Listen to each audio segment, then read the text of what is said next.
Yo, what's up, everybody? Welcome to the gym. Thank you so much for being here on this lovely fall Wednesday morning. It's 10:37 a.m. here in beautiful Akron, Ohio, and about 50 degrees.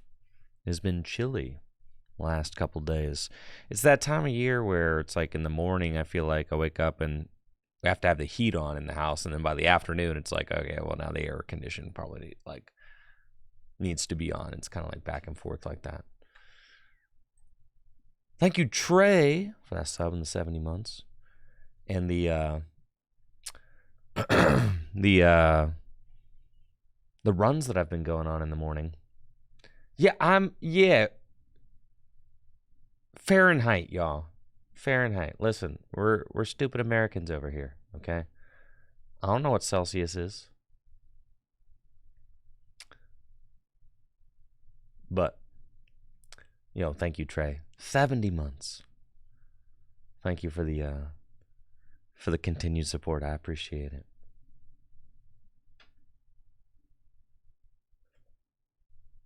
That is a lot of months. Celsius is an energy drink. That's the only kind of Celsius I know about. The fantasy vibe.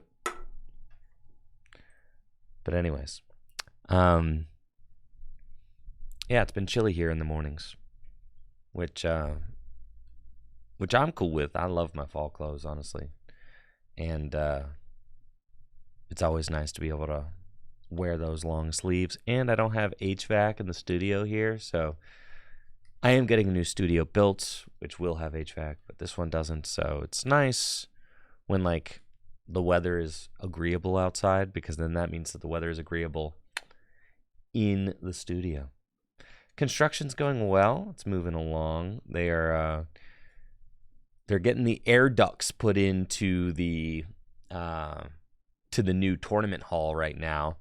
The air ducts are being installed, and Jameson just gave me the estimate on the tournament hall, and apparently the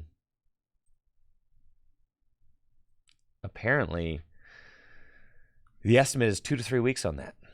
So that should be done soon. By the end of October, the brand new tournament hall is going to be open and operational, seemingly. So, and then I think my studio is going to get kind of wrapped up. My new studio space is going to get wrapped up after that. So my new studio space, I'm thinking my new studio will be done by the end of the year. I haven't gotten an official estimate on that yet, but that's kind of my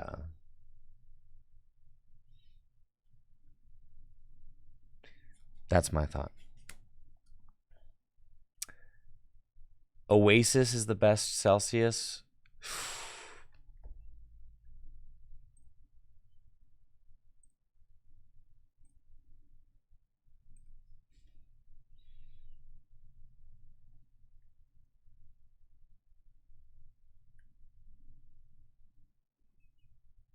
Do you think they got do you think you could do, is there a ranking thing? What's that tier list? Oh, what's the tier maker? Yeah. You think that someone made a Celsius one?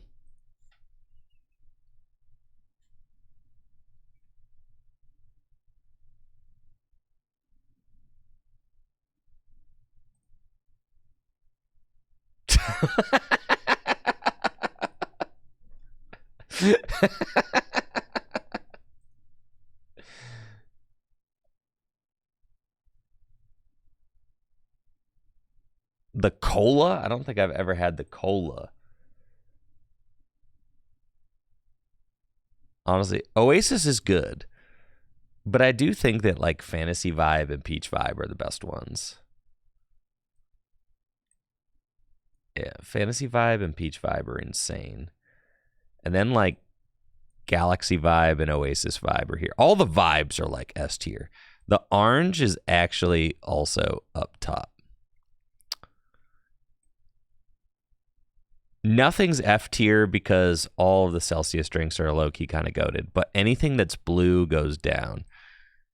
Yeah, those are all terrible. Tropical Vibe, also S tier. Yep. There was a cola Red Bull flavor. What the heck?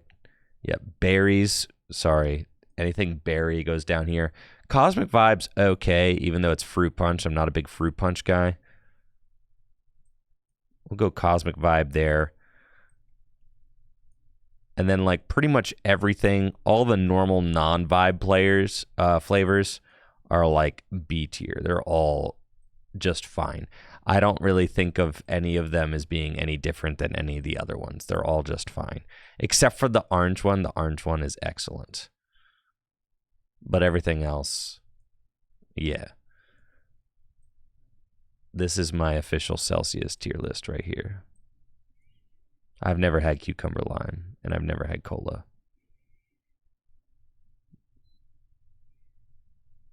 That's a berry. Sorry. Yeah, you're down here. There we go. Something like that. I bet you the cucumber lime is quite good, but I haven't ever had it. Ew, I've never had the non-carbonated one either. No. The non-carbonated one? Oh, the green teas? No, those suck too. Yeah.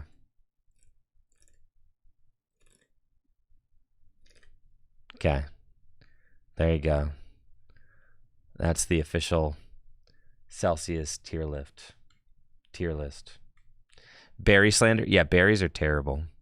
The berry, unless you're talking strawberry. Strawberry is the only good berry. All the other berries are terrible.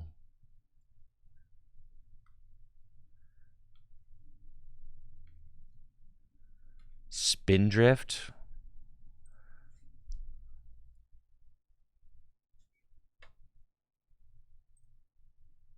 This stuff? No. No, I don't drink this stuff. I don't know that I've ever even had it. I do like sparkling water. More of a liquid death guy. Oh, yeah. See, look at that marketing, bro.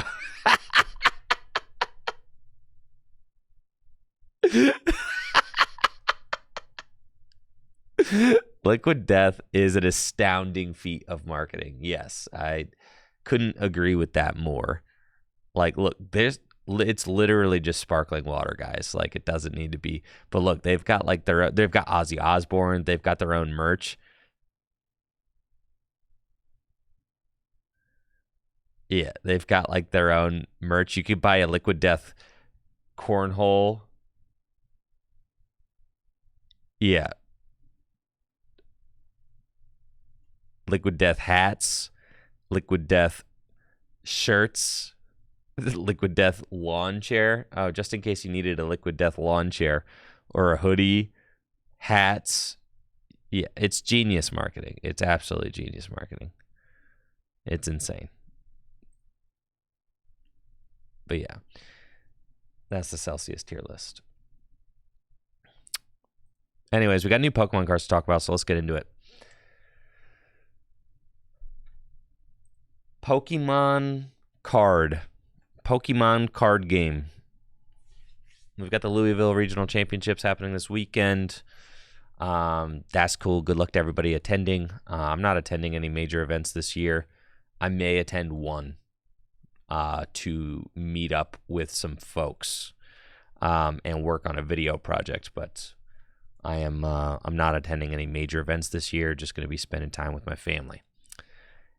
And we've got new cards to talk about. So let's take a look at them.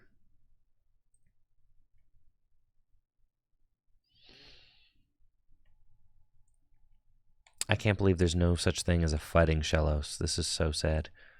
Chenpao, basic water-type Pokemon with the ability Snow Sink. When you play this Pokemon from your hand onto your bench during your turn, you may discard a stadium in play. It's also got the Icicle Loop attack. 120 damage. Put an energy attached to this Pokemon into your hand. So, the thing is, I've been playing Pokemon cards for too long. For too dang long, okay? Because now every card that I read is just, you know, a reference to another card that has existed, and it's either better or worse. And in this case, the Chenpao is just explicitly worse. Where'd it go?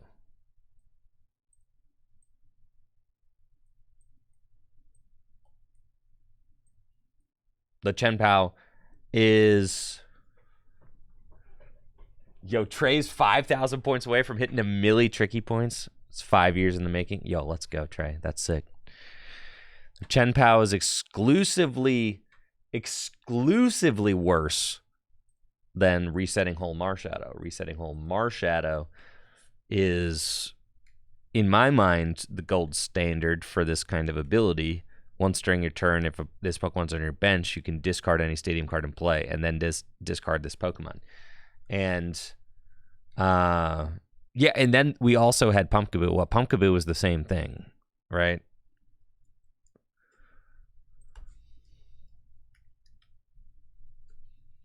Yeah, Pumpkin Pit. When you play it from your hand to your bench, you can discard a stadium. Pumpkaboo saw play. You know, this card could see play. Pumpkaboo's got a retreat cost of 2. This got a retreat cost of 1. This card could definitely see play. Don't get me wrong. But I do look at this card now, and I'm just like, this is just worse than Marshadow. 1 retreat is big. It is. It is. Yeah. Resetting Whole Marshadow, this card was insane. The reason it's so good is because it doesn't eat up a bench spot when you use it. So, like, and you can put it in play and then save it for when you want to use it. I mean, it was just an incredible card. And then imagine having Resetting Whole Marshadow in play. And thank you, Charizard, for that 100-bit Gigantify emote. I appreciate that, too. Imagine having like a card like Resetting Whole Marshadow, legal and standard, and then being able to just use Night Stretcher to bring it back and reuse it. I mean, that would just be absolutely incredible. So maybe that is some sort of the thought going into printing a card like the Chenpao with the Snow Sink ability. Maybe Marshadow would be like way too good with a card like Night Stretcher in format, being able to just like negate any stadium in play on a whim. But, you know, the Chenpao's not terrible. It's just not great either. It's mediocre, and that's fine. We've got tons of high power level cards in the format. Now there's a Gastrodon, and this might be one of the most interesting Gastrodon cards ever printed. If we take a look at the history of Gastrodon, there's not a lot. You know, thank you for the 100 bits there, Charizard.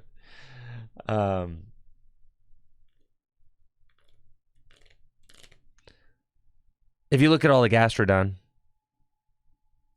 it's you know, there's not a lot of competition as far as incredible Gastrodon goes.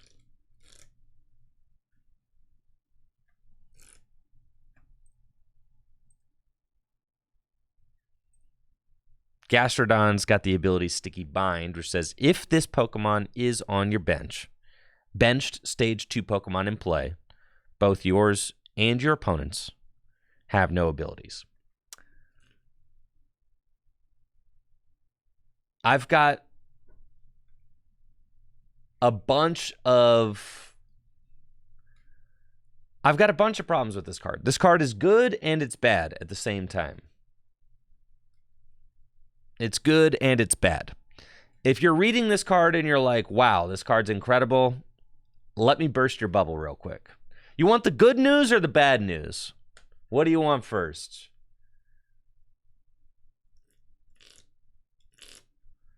You want the good news or the bad?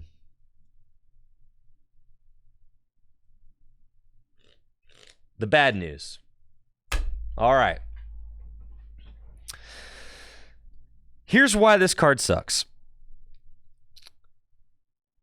If you thought this card was going to protect you against Dusknoir, think again. It's got 130 hit points, and it only stops benched Stage 2 Pokemon's abilities. Stage 2 Pokemon. So it doesn't stop any Stage 1s. No, not Noctowl. None of that. It only stops Stage 2 Pokemon.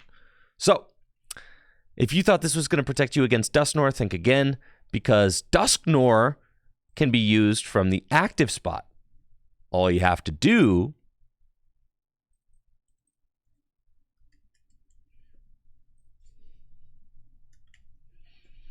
is promote Dusknoir after a knockout was taken, and then blow it up. And then you can promote whatever you want after that, right? Easy. So, Dusknoir easily disposes of this. And it's only got 130 hit points. If you thought that this card was going to stop Pidgeot EX, oh no, think again. This card has nothing on Pidgeot EX because Pidgeot EX has free retreats. So anyone who wants to use Quick Search can just promote Pidgeot EX and use Quick Search and then retreat. Because that's what everybody does anyway, right? So the Gastrodon is not effectively stopping Pidgeot or Dusknoir because both of those Pokemon can be used from the active spot very easily.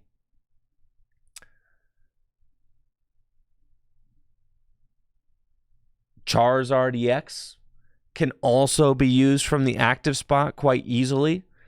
The most difficult thing about Charizard EX is that you might have to find the energy to retreat, like your active Charmander or like your active something. Yeah. You might have to find a basic fire energy to manually attach and retreat your active, but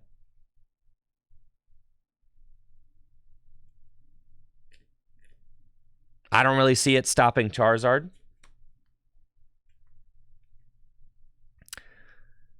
That's the bad news.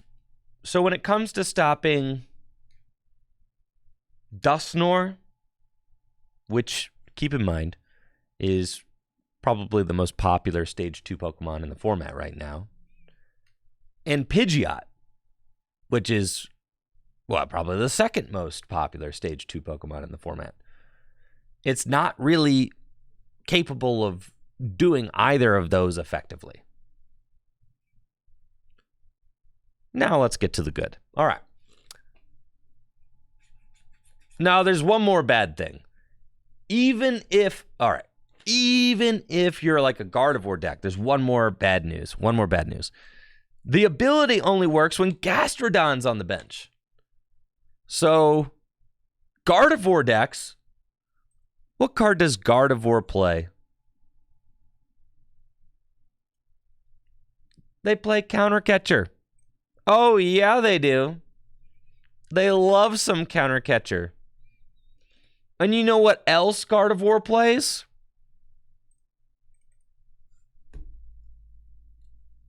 Screamtail. Man. At the end of the... Thanks for the 100 bits, Charizard. At the end of the game, I mean, you could very easily Counter Catcher up that fat 3-retreat Gastrodon. When it's in the active spot, it doesn't stop anybody's abilities. Is my stream frozen? It might be. Let's see. Yes, it is. Thank you.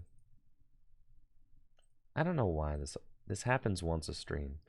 I updated OBS. And now this is what I get. Maybe I'll figure it out one day. Maybe I won't. Maybe my stream will just continue freezing once a day. Anyways, you can counter catcher up the Gastrodon, and then you can Roaring Scream around it. Gastrodon's got a 3 retreat cost, doesn't stop stage 2 Pokemon's abilities from working. Gardevoir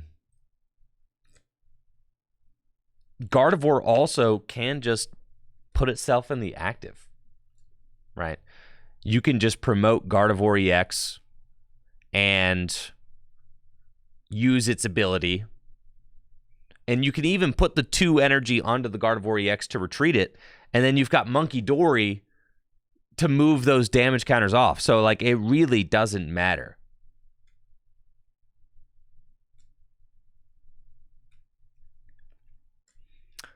So what? If you want to avoid getting your Gastrodon gusted into the active spot, you have to set up 2?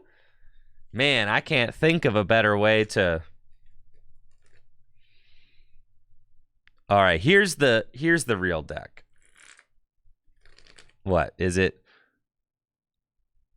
All the best stage 2 Pokemon are Pokemon EX, right? There's not a single stage 2 Pokemon that's like, oh, there's Dusknoir, right? No, I'm thinking, like, could you even play like an Iron Thorns Gastrodon deck? Like, no, it'd be terrible. All right, so let's get to the good news. The good news is that it's decent against Archeops.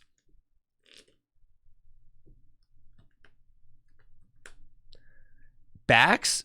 Oh, Bax is dead. Listen, I love Baxcalibur. Baxcalibur was like my favorite deck 6 months ago. Baxcalibur is dead.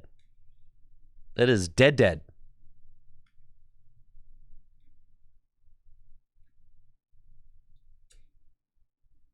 Gastrodon Fluttermane?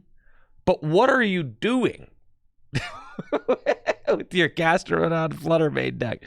Like, what are we doing with our... All right, here, is this what we're doing? This is what we're doing.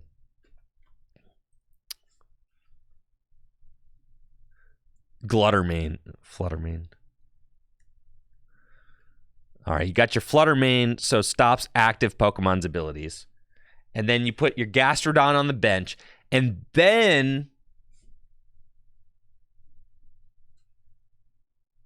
we set up Alakazam EX on the bench, and we hit him for 120 damage a turn. Oh, yeah, dude. God, that'll show him. That'll show him. Yes. They still just gust you. Literally. They still just gust you. There's boss's orders. There's prime catcher. There's so much gusting in the format.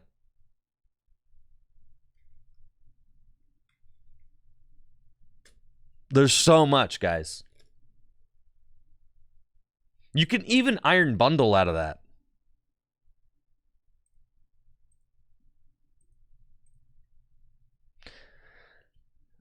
The Gastrodon, like, probably makes life marginally harder for Lugia, as they would have to waste energy retreating Archeops. I think, like, the only stage 2 Pokemon that Gastrodon effectively, like, limits is probably Lugia.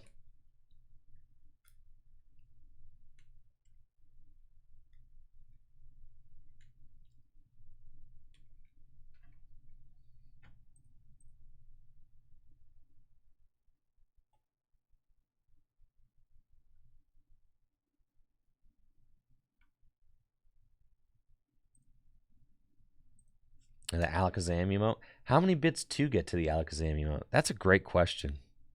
I'm actually curious. Let's go check them out.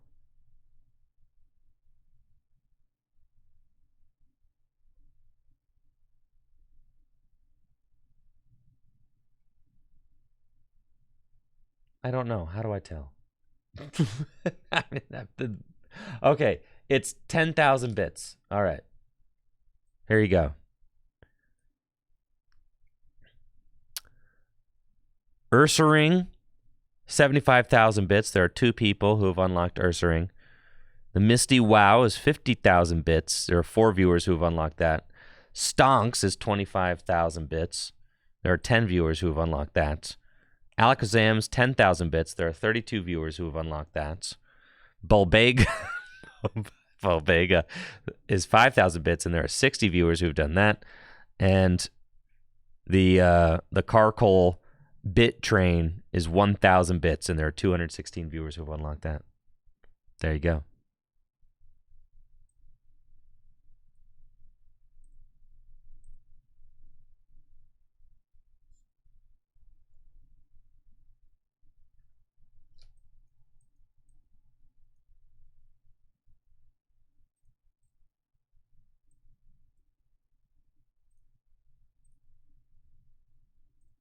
Okay.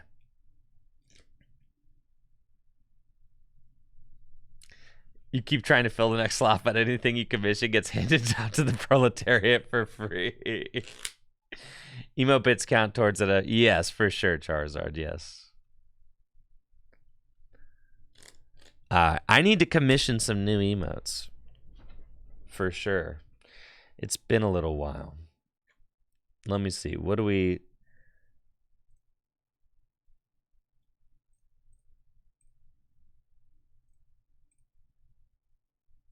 Actually, now that you got me thinking, I haven't looked back here. I haven't looked back here in eons. All right. So we've got all 33 of our standard emotes are filled. I have 1 more slot for an animated emote. 27 open slots. What do you mean 27 open slots? I could have 32 animated emotes in addition to 33 standard emotes. Wait, what the heck? Thank you, Aaron RP, for that Prime sub and the 43 months. I appreciate it. 32 animated emotes. I mean, that's just ridiculous.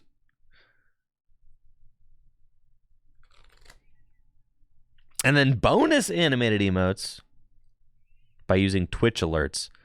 Sorry, Twitch.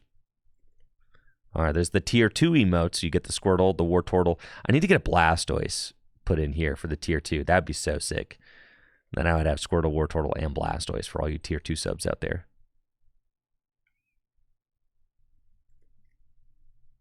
And then the tier 3, you get the shiny Roselia, you get the shiny Sneasel, you get the Sipper. The Sipper, Brandon, you said that everybody gets them for free. No, this is one that you commissioned, and it's an exclusive tier 3.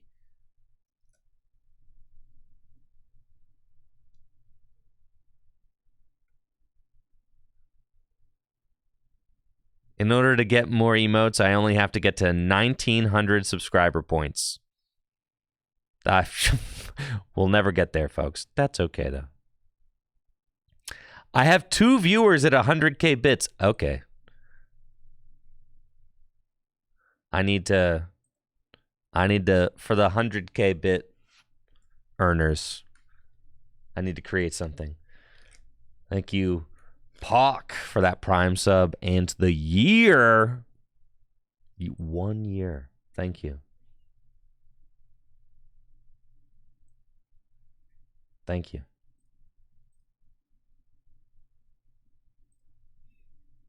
And thank you, Charizard, for that gifted sub to the community as well. Thank you. Well, keep in mind, guys, I've been streaming for like 6 years. Like 5. I've been streaming for like 6 years. We've been here a long time. So like, yeah, 70 months.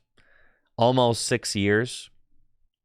So like, some people have been watching that long and contributing the whole time, which makes a huge difference in the success of the channel and the fact that I've been able to create content for that long.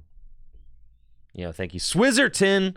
Those 1,000 bits. Let's go, Swizzerton. Thank you. You know, Swizzerton, part of the 50K cheer club. You know, let's freaking go. You know, thank you, Swizzerton. You know, Charizard just racking up all the Gigantify emotes today. For those of you guys on YouTube, it's Look at that. Isn't that fun? All these gigantic emotes. Thank you, Love for Shulk, for that Prime sub as well. I appreciate it. Yo, thanks for the support. But yeah, I don't... The Gastrodon is like kind of good against Lugia, but I don't really think that it's particularly good against anything else. I imagine if Gastrodon's like set up on the bench, Lugia players are going to have a terrible time. Yeah, thank you, Brandon, for the Gigantified Prime emote. It's good against Pidgeot Control. I suppose it's good against Pidgeot Control because they don't have the Pidgeot in the active. But they can still...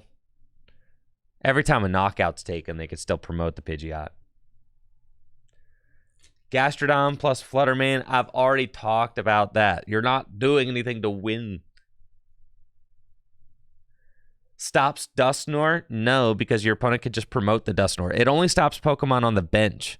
You could very easily use Dusknoir in the active and then knock it out. It's only got 130 hit points.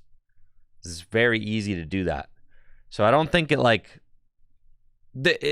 in practice, it's not actually going to stop a lot. Hero's Cape on Gastrodon, checkmate Dusknoir. Well, here's the problem, is that you can just, when you're playing a Dusknoir deck, you could just blow up your Dusknoir in the active, right? You don't even have to target down the Gastrodon. You could just ignore it. That's how bad the card is. You could just promote your Dusknoir and blow it up, and then promote a second Dusknoir and blow that one up too. You could promote a third Dusknoir and blow that one up. That's 3 Dusknoir. You could use back to back to back. You could use them all from the active spot. All of them.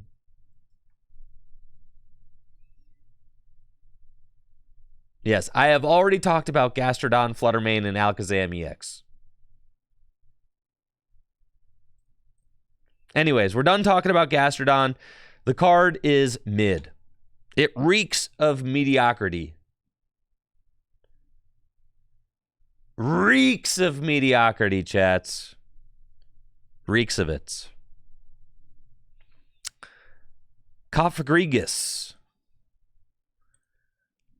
Stage 1 Psychic type Pokemon with the Underworld Law attack.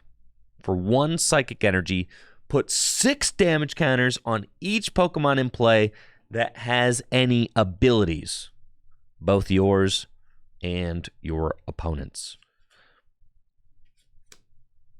Okay.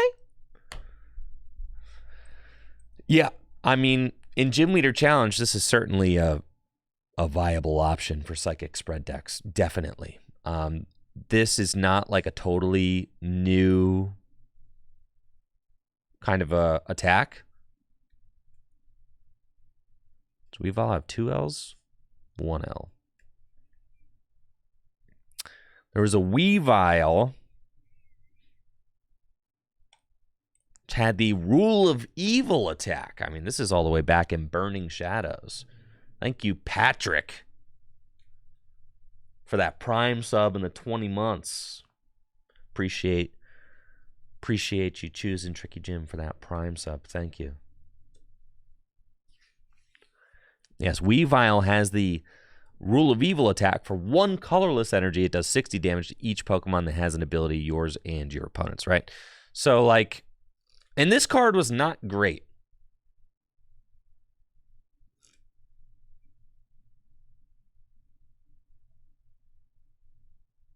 In Standard, it wasn't great.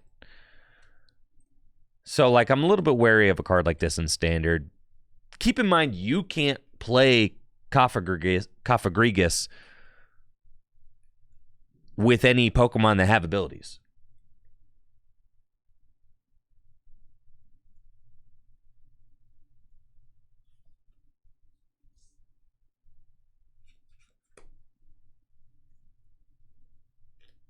Like, so what's your Cofagrigus deck going to look like?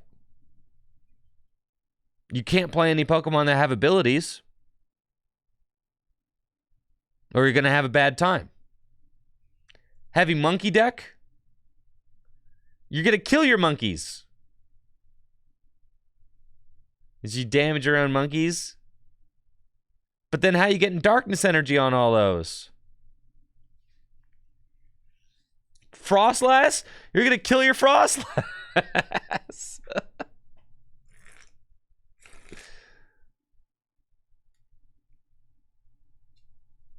Yeah. You like can't play this card with anything that has an ability, so you have to play it with like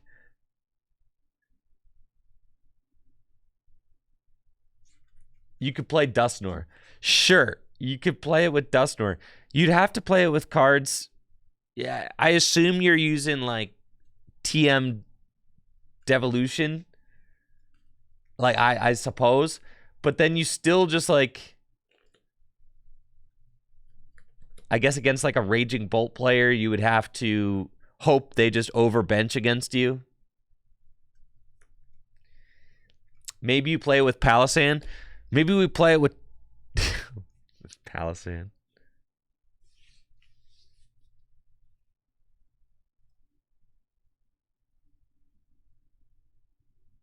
Thank you, Zen, for the compliment on my jackets. I got it from J. Crew. Anyways, this card is not very good in standard format. Sorry. But it could be good in Gym Leader Challenge format, where Psychic Spread is most certainly an archetype. There are lots of Psychic Spread Pokemon, and they just printed more Psychic Spread Pokemon. This card could be a total nuisance in Psychic Spread Gym Leader Challenge decks. Mousehold. Now, we have been putting in a lot of work on Mousehold EX here on Tricky Gym. Yes, we have. To no avail, mind you. The card is terrible. Mousehold EX is like one of the worst cards I think I've spent any amount of time trying to build a deck around. This is just simply put one of the worst cards in standard. It's egregiously bad.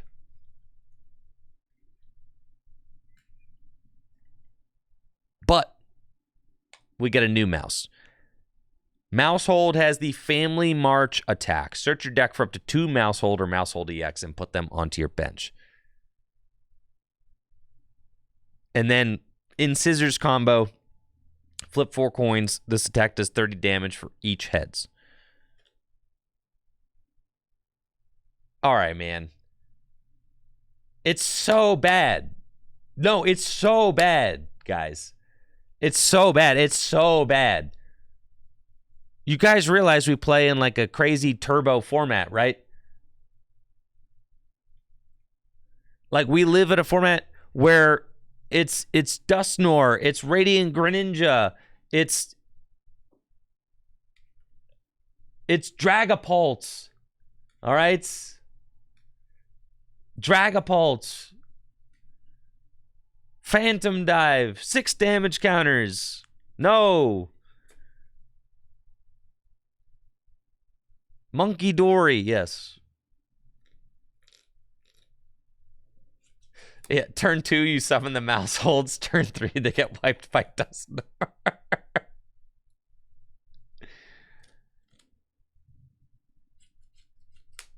Yes. Terrible card. It doesn't matter. It doesn't matter if you can get... You spend all game using this thing to try and get a bunch of Mousehold into play. Maybe not even that one. Maybe you're trying to get the other one. It's just still terrible. Maybe you're trying to get this one into play. Maybe you're trying to get 4 of these into play.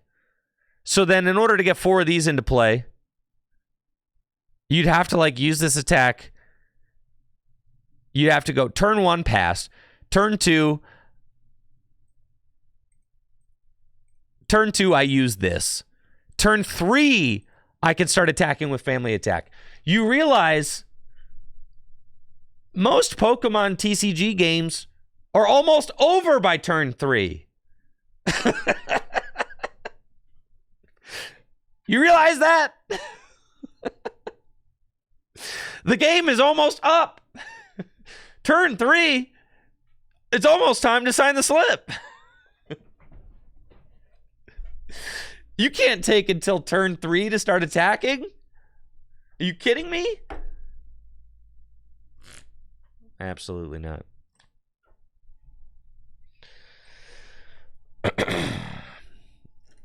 Terrible. I know. I feel bad for everyone in the chat who thinks Hydreigon EX is really cool. And I feel bad for everybody in the YouTube comments who's been asking me and saying, like, man, Hydreigon EX looks pretty good, doesn't it? No. The card is not good. The card does not look interesting. The card is bad. The card will not see any play. It is terrible. I am I hate to be the bearer of bad news, okay? There are very few playable Stage 2 Pokemon in standard format right now, okay? The Secret Rare looks incredible. Yeah, this card, phenomenal. It looks beautiful, but it is terrible. There are very few playable Stage 2 Pokemon in standard format right now. Of the playable Stage 2 Pokemon, you've got basically Dragapult, Gardevoir, Charizard, Pidgeot. That's it. They're in a league all their own. And the major thing is that Dragapult is meta now because it can attack for 1 energy. Great. Charizard accelerates energy to itself and does a lot of damage. Gardevoir accelerates energy to whatever you want. And then Pidgeot gets whatever you want out of the deck. Oh yeah, Dusknoir is a Stage 2 as well, and it's one of the most broken cards in Standard because it blows anything on the board up instantly. This thing is not a good mill card, and it's not a good attacker. It tries to do both without doing either particularly well. Crash Heads for Darkness and a Colorless does 200 damage. Discard the top 3 cards from your opponent's deck. You're not knocking anything meaningful out. You have to play Dark Patch to get the energy onto it because it doesn't accelerate energy to itself. Keep in mind, Cinderace wasn't even good. Like, you know? Like people thought that Cinderace EX would be good. And I, you know, we tried. This card is terrible. And it's terrible because it doesn't accelerate energy to itself. Right? Where Charizard does. You just are better off using Rare Candy Charizard and just accelerating the energy to itself. You have to like play terrible cards in your deck like Crispin in order to get the energy that you need onto that thing. And it's the same goes for Dragonite or for Hydreigon. You'd have to play like Dark Patch or something like that. And it's just way too inconvenient. We live in a format where games take 3 to 4 turns. That's just what it is. The second attack, 130 damage and 130 damage to 2 of your opponent's bench Pokemon. You need a lot in order to get that going. It's a 4 energy attack. It's just not... Why would you ever do that if you could just... Why would you set up a Hydreigon and do 130 damage to 3 things when you could just set up a Regidrago and Trifrost? That's what I'm saying. I'm just saying pair the second attack with Dusknoir and do a 4 to 6 prize turn. But why would you do that? First of all, you need 4 energy there. On a Stage 2. When you could just use Regidrago and Kyurem instead. Or you're better off using... You are just better off using... You're better off using Radiant Greninja and Dusknoir. I know. People want this card to be good so bad. I do not think it's good. I think it is quite bad. But, you know, there'll be some YouTube videos out on the Hydreigon deck. Sure. You know, it'll be funny to try and get it to work. But I promise you Hydreigon will never top 8 a regional. I promise you that. It's not like serious. Very unserious.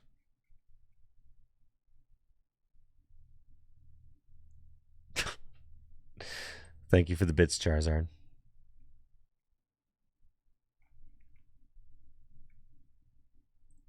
All right. So that's it for the news. Bunch of new cards. None of them are good.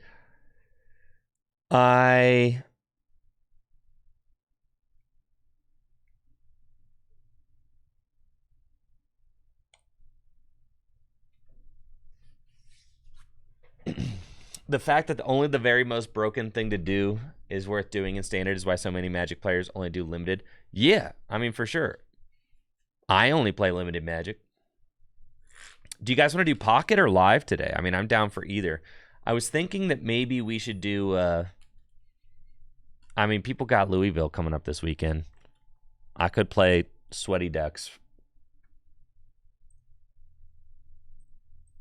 And by Sweaty Decks, I mean Sweaty Deck. Thank you, Charizard, for those 100 bits.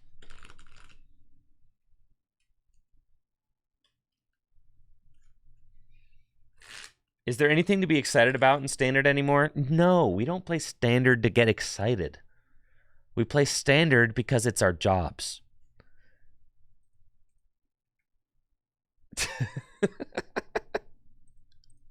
We play Standard on the Pokemon TCG Live because we're stuck here.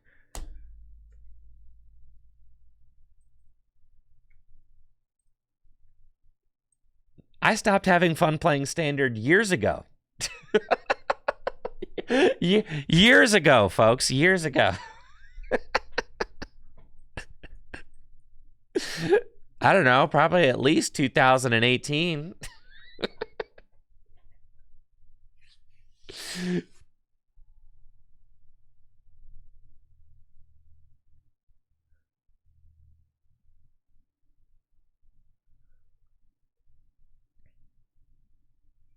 I know. I created GLC for a reason. I'm saying.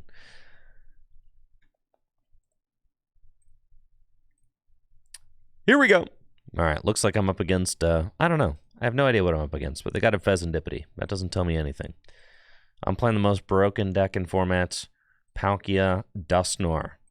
Whatever my opponent's doing, I'm going to try and blow it up. That's the deal. We've got Squawkabilly in the deck. I'll trek first. I would like to trek into a trek. Sure, I'll trek again. And we've got the Ultra Ball, which is wonderful. So I can Nest Ball for Radiant Greninja. And then Ultra Ball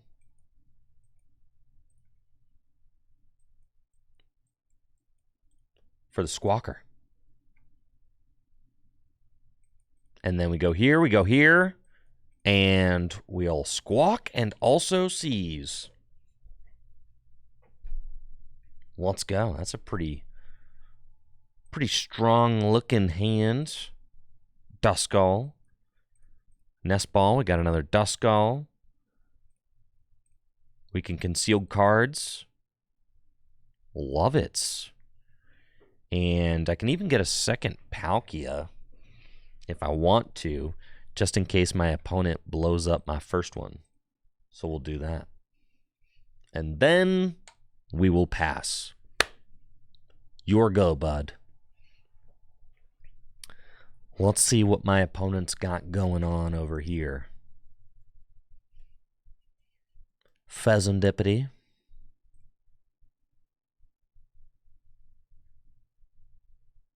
It's Roaring Moon EX. Okay. We can beat Roaring Moon EX. Certainly.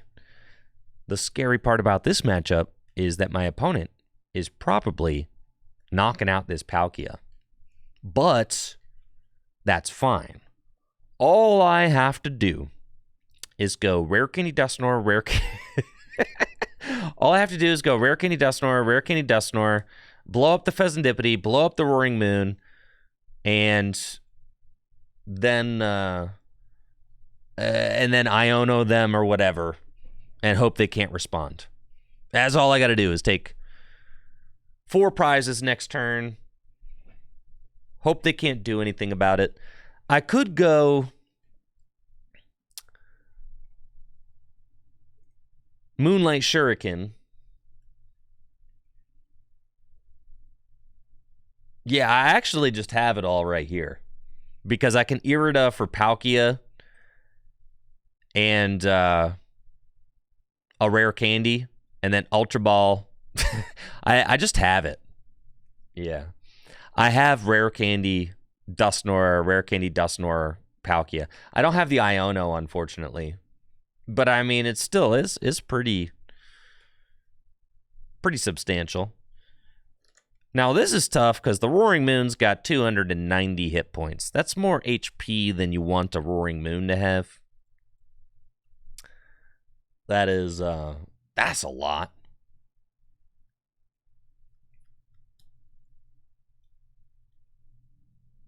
Pokemon Catcher, you're going to bring up... Did you whiff? You whiffed? No. Another Dark Patch? No way you whiffed.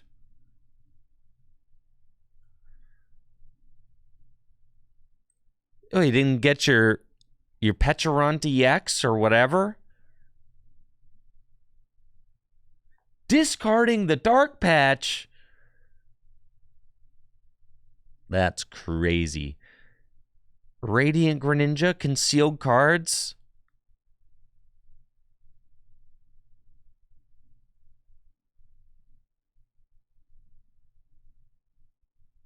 And then...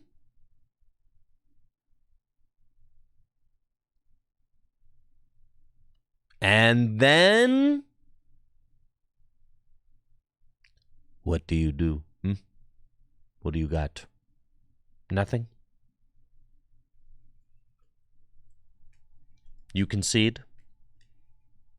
Right, and that's the thing, is like, I've played one turn, you've played one turn, your one turn wasn't good enough, so you might as well scoop up your cards. Yep. Might as well scoop up your cards, man. Just scoop them up.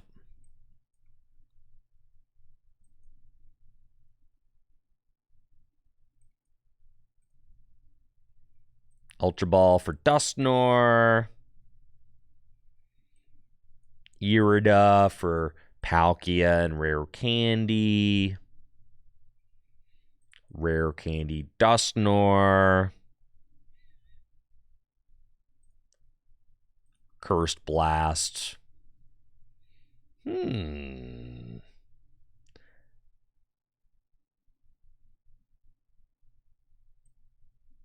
It literally doesn't matter. Yeah, we'll take out the Mew and the Fizz.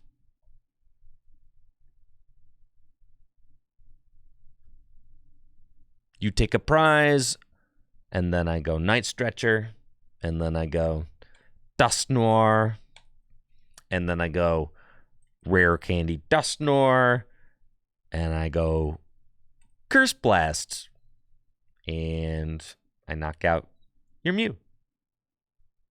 Nice. And then I take 2 prizes, and we're tied.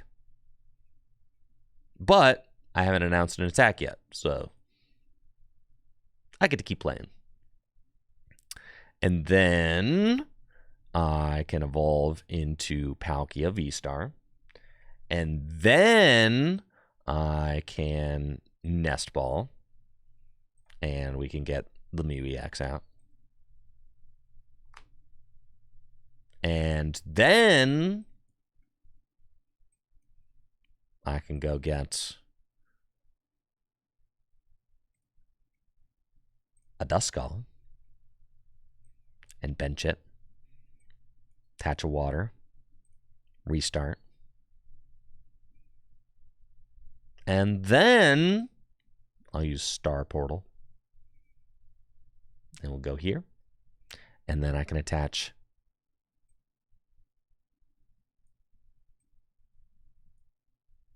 two there.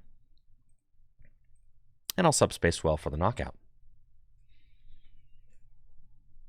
Very nice. Your go, bud. Excelente. All I need to do to win is knock out another 2-prizer. My opponent's deck does not have a way to take multiple prizes. They have a way to take multiple prizes, obviously, knock out a 2-prizer. They don't have a way to take multiple knockouts. And that's why I say, like, when you're playing standard format, you have to play a deck that can knock out multiple things in one turn, because that's just the pace of standard right now. You have to be able to manipulate the prize race in some way. Lugia does manipulate the prize race because it's got Iron Hands to take 2 prizes, and then it's also got the Legacy Energy to deny a prize.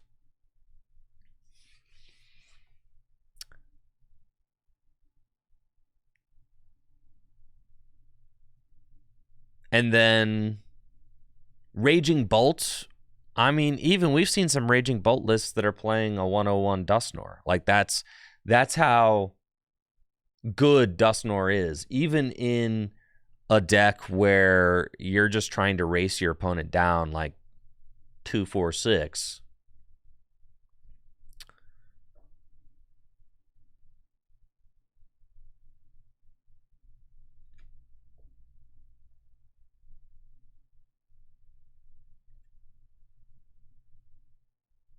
Yeah, probably should have just put all 3 energy onto this Palkia. But, it's fine. The thing is, I think, like, if I put all 3 energy onto this Palkia, then they would gust this Palkia and knock it out. Right? So, like, that's why I didn't do that.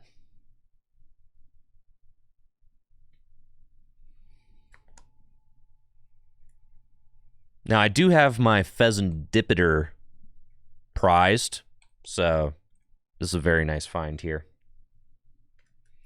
is I'm going to be able to draw a ton of cards. You know, and this thing's got 290 HP, so I wasn't going to, I didn't want to, like, put all my eggs in the Palkia getting the dub knockout. Radiant Greninja can take out Squawkabilly with all I need is a Clops here, and Radiant Greninja can hit that for 2. But they actually end up having to just gouge the active, so any attack wins, and energy wins.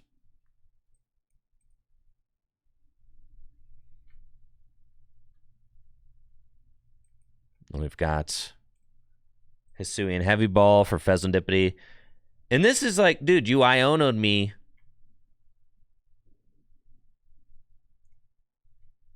You Iono'd me to 2, and I'm just, like, casually going to get to draw 6 cards. Like, what's the point, you know? like, GG's. Pow! Pow!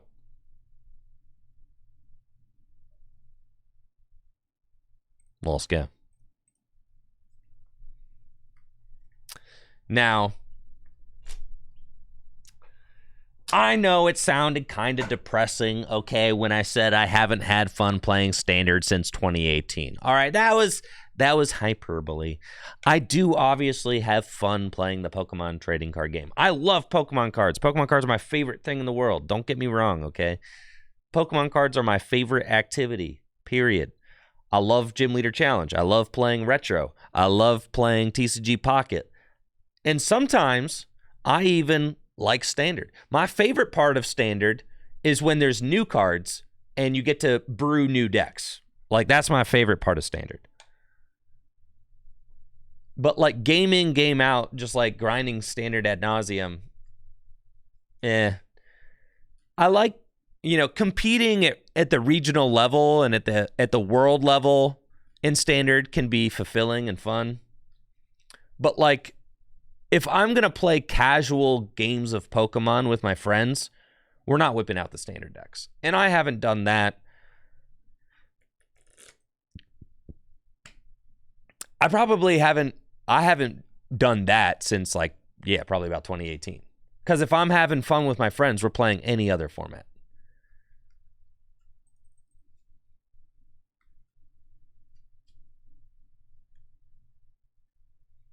But yeah, brewing is my favorite part. I do. And that's probably obvious from watching the stream. I love cooking up new decks. I have a lot of fun with it. I like trying new strategies and things like that.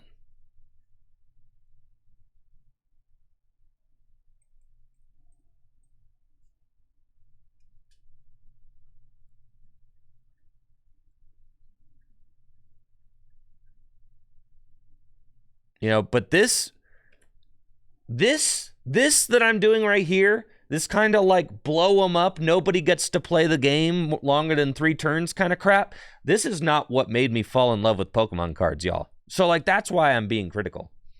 And thank you, Miles Returns, for that sub in the 3 months. I appreciate you. Yeah, this kind of stuff is not why I fell in love with Pokemon cards. The 3-turn game where you just go turbo, turbo, turbo, you lose. Like, I didn't fall in love with Pokemon cards for that. Looks like I'm playing against a Guardy deck that was not able to get a very strong setup going first. Unfortunate, because I now have a chance to set up my board. I don't have the strongest opening hand yet, but I do have Radiant Greninja, so we can conceal some cards and see if I get anything. And I do. We've got Nest Ball, which I can use to go get a Dusknoir. And then we're just going to attach an energy to my Radiant Greninja and Iono. And I'm fine using Iono. They probably have supporters in their hand. And do I want to Ultra Ball here, ditching 2 Night Stretcher? I don't think that's super necessary, because if I blow up a Dusknoir and I use Moonlight Shuriken next turn, then like you kind of already lose, right? So yeah, I'm good to just chill. And then next turn, I just go Irida, Palkia, and Rare Candy, Ultra Ball for Dusknoir, and then I get to take out 3 of their Pokemon next turn. And the Manaphy doesn't even help. Like, it doesn't even help, guys. Because I will just Dusknoir the Manaphy, and then Moonlight Shuriken whoever else. So that's like the crazy thing about all this. It's like your setup Pokemon have no hope. Absolutely none.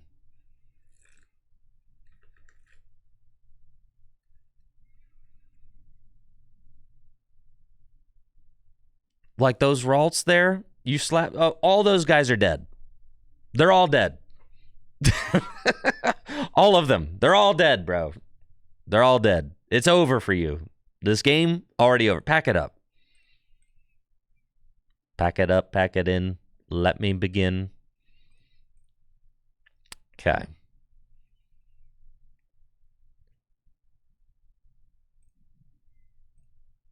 And we're going to go Earthen Vessel away. The Fez, I'm not going to need that Fezandipity because you're not going to take any prize cards. And then Hisuian Heavy Ball, the Palkia there. And then I don't need anything else out of the deck. So we'll put the Pokestop down. And then we can conceal cards. It's fine. And we got them, folks. We got them. Just like that, we go Pokestop is fine. I don't want to discard my only Palkia VSTAR, but even if I do, I still got it. No? I don't still have it, so we'll go here.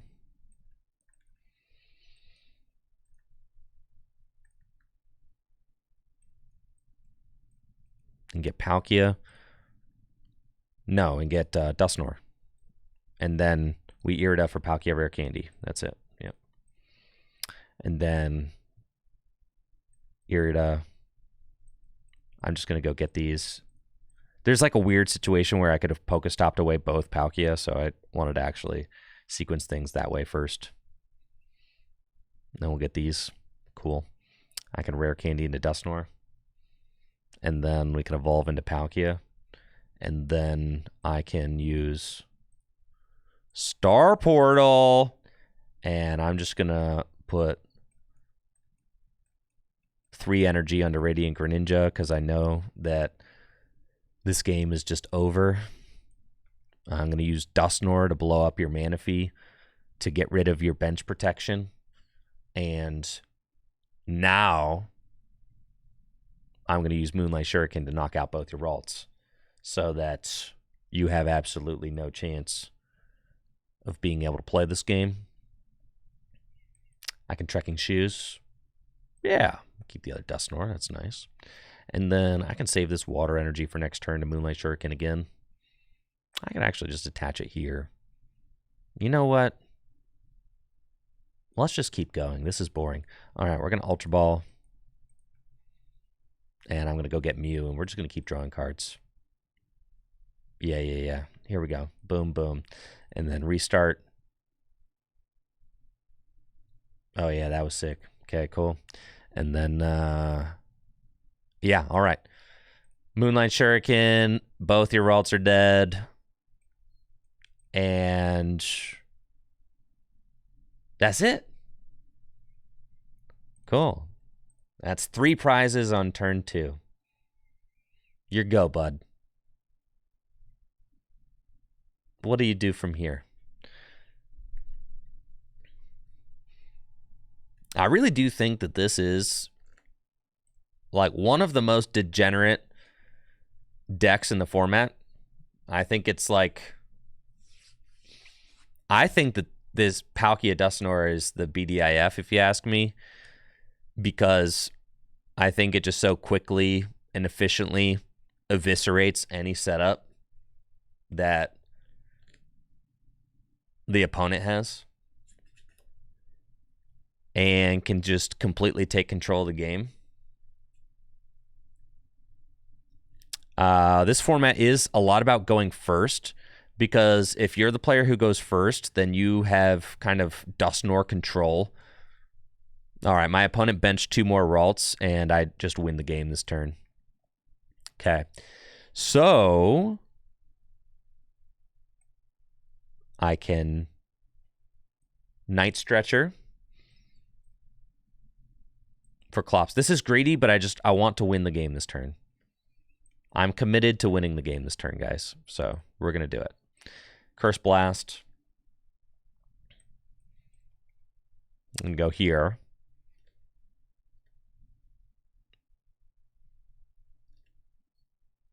And I'm going to get to draw 2 cards off of Restart. Okay, we go Nest Ball. Pass on that. Nest Ball again. Pass on that. Hisuian Heavy Ball. Blood Moon Ursaluna. Restart. Dang it.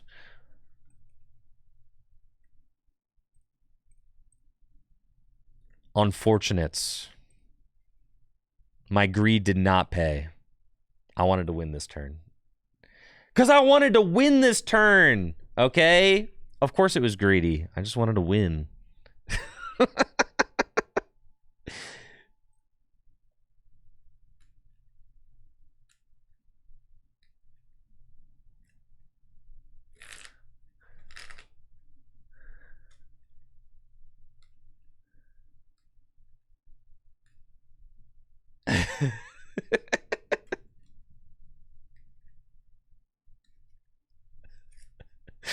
Greatest play you've seen all month.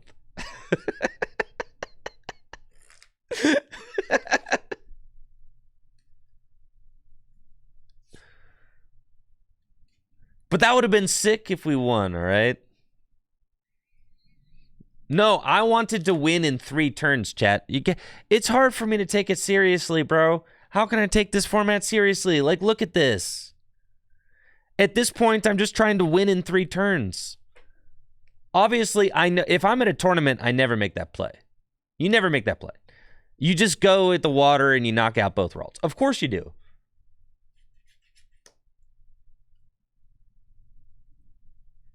But like the content, if I get for the 3-turn win though, the content is superior.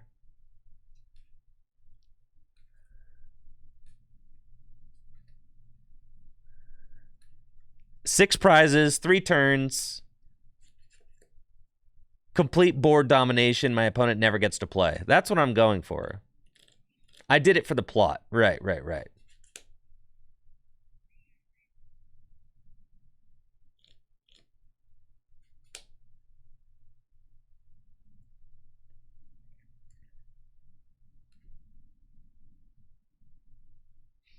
Me misplaying at a regional. Meant to do that. It was for the content. Exactly.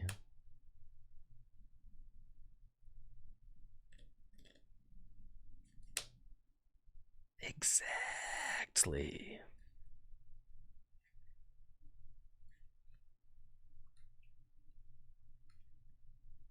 That win would have been hype, though, guys.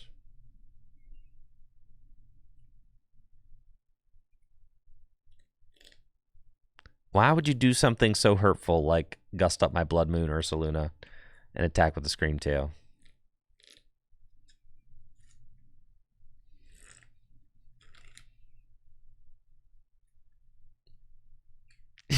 All right. Putting the damage on the Scream Tail instead of the Ralts was just... that was nuts. I should not have ever done that. Do I scoop? Nah, I'm going to win this for sure.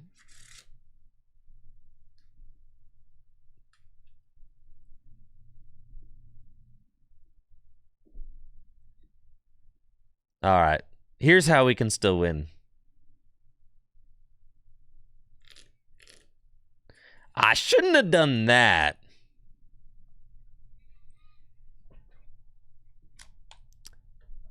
Unique decks doesn't make a format good. I think that's a common misconception.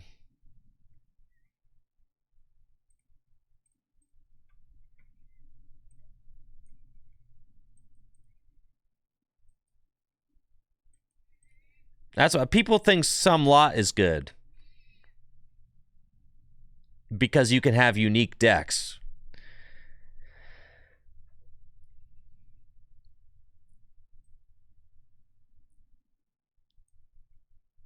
Like, there's a bunch of unique decks.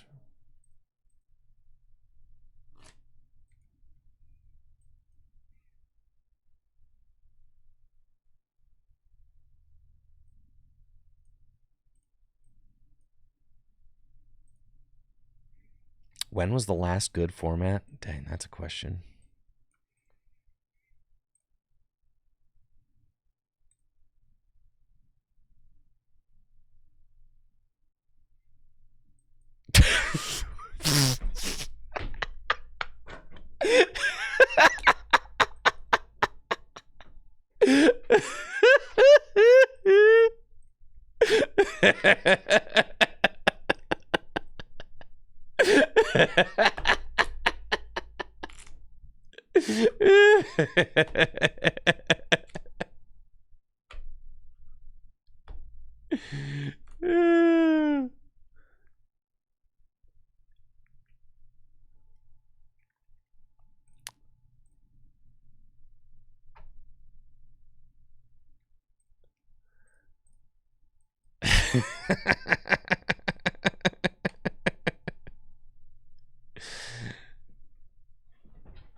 Okay.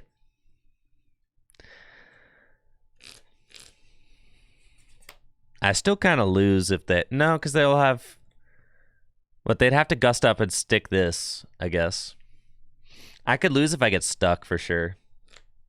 But it's been fun, though. There is a switch in the deck. And I only have 9 cards left in deck.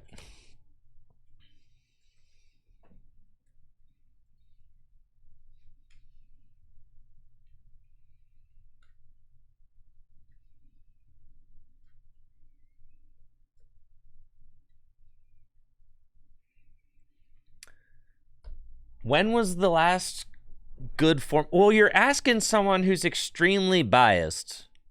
All right? And this question would change no matter who you ask.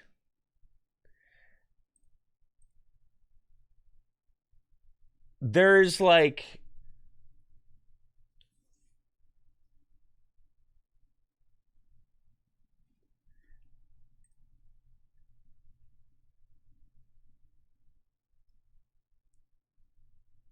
there's ups and downs, you know?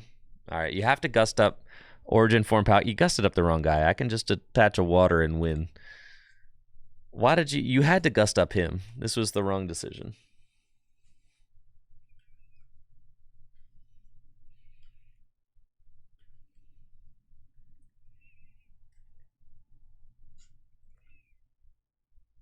GG's.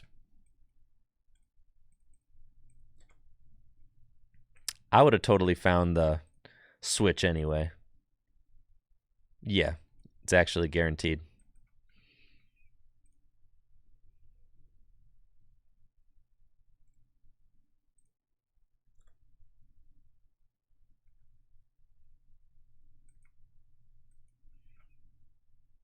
Later, skater. My greed was not great, but we did still get the fat dub. I didn't even play well.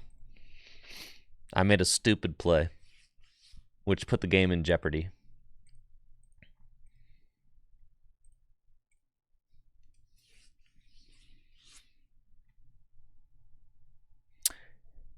Here's the deal. When you go and you have, like, Pokemon TCG formats, things ebb and flow. Like, you have ups and you also have downs.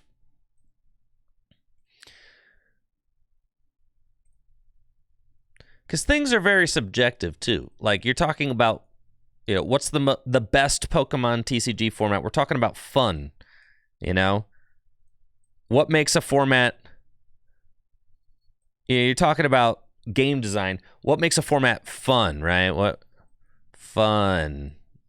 You know, what's the fun factor? Some people think that degenerate decks are fun. Some people play Yu-Gi-Oh! For goodness sake, okay? And some people think that's fun.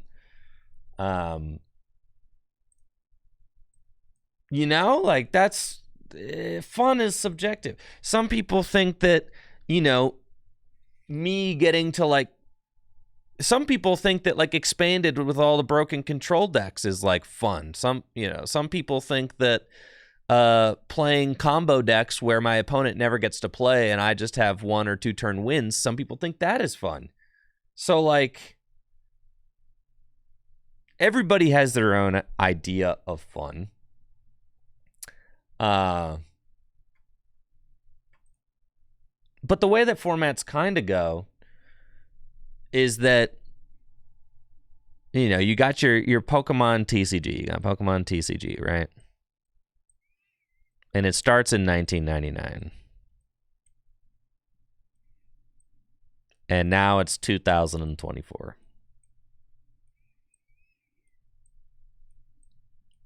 The game comes out, and the developers of the game need to continue growing and evolving the game, you know, for 25 years. And it's like you have to make the game change and be different, yet still kind of feel like the Pokemon TCG. And anyone who's played, older Pokemon TCG and anyone who's played newer Pokemon TCG, they are essentially not the same game. They really aren't. They don't even really feel like the same game. They feel like entirely different games. Especially if you play modern standard format and then you go back and play base fossil, or you play like 2006 Worlds format and stuff like that.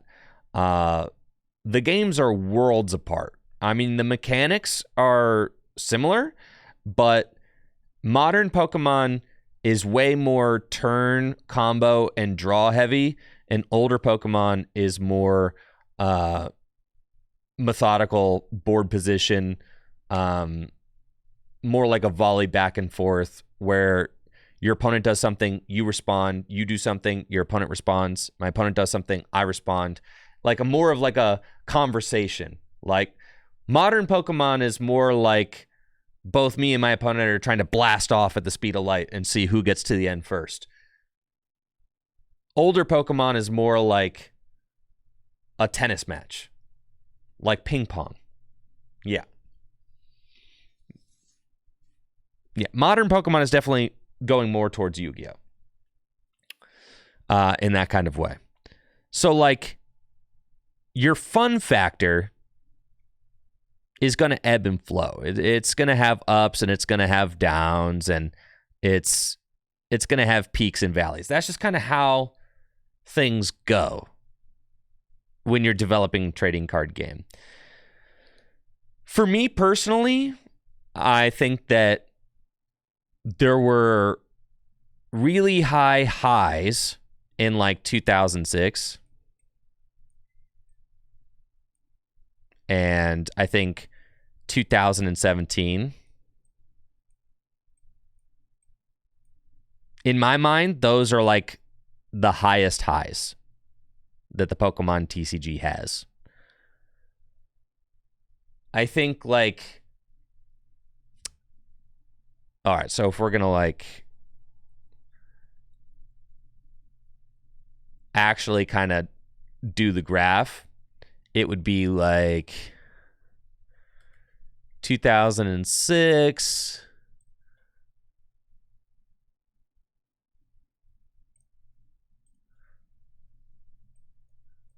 2006, 2017. I'd say are like your golden eras of the Pokemon TCG. Those are like your peaks. I didn't start playing competitively, and it's not just nostalgia for me because I didn't play competitively during 2006. I started collecting and playing competitively in 2011, like 2012. So, but from revisiting 2006, I mean, I've played in 2006 tournaments. I won the 2006 Retro Side event at the Indianapolis Regional Championships this past year. Like, 2006 is just like a really wonderful and deep format. A lot of people agree with that. But I think that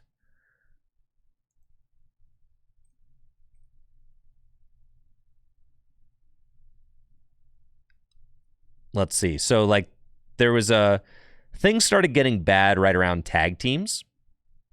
So tag teams were like, it's kind of like this steady drop off to tag teams, right? And then there's like Sword and Shield. I'd say like tag teams go down, but then like the Sword and Shield block is like down here as far as game design goes. So we're going to call this, let's see, game design. Pokemon TCG game design.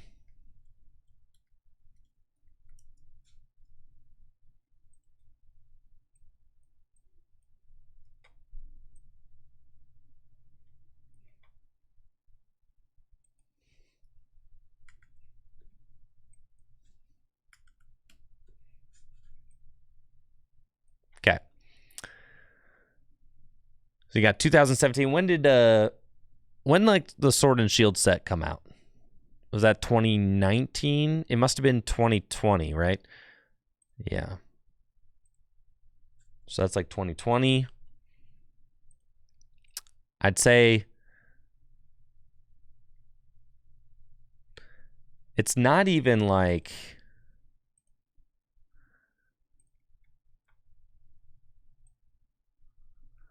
I would say I thought Sword and Shield was the worst game design in the history of the Pokemon TCG, actually. So this has got to go further down. We're like rock bottom. Yeah. 2020. Sword and Shield. Pokemon VMAX was like the worst the game ever was. I think. Like some of the worst that the game ever was. Let's see, we've got 2006. It's going to be like, you know, more over here. I'd say that things kind of start like pretty in the middle, like 1999. Things are like fine. They're not perfect, but they're okay. You know, start with it kind of right around here. And then things get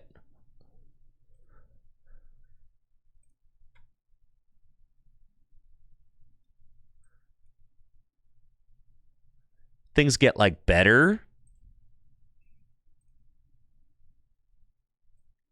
for a little bit, and then they get worse, and then they get like really good again.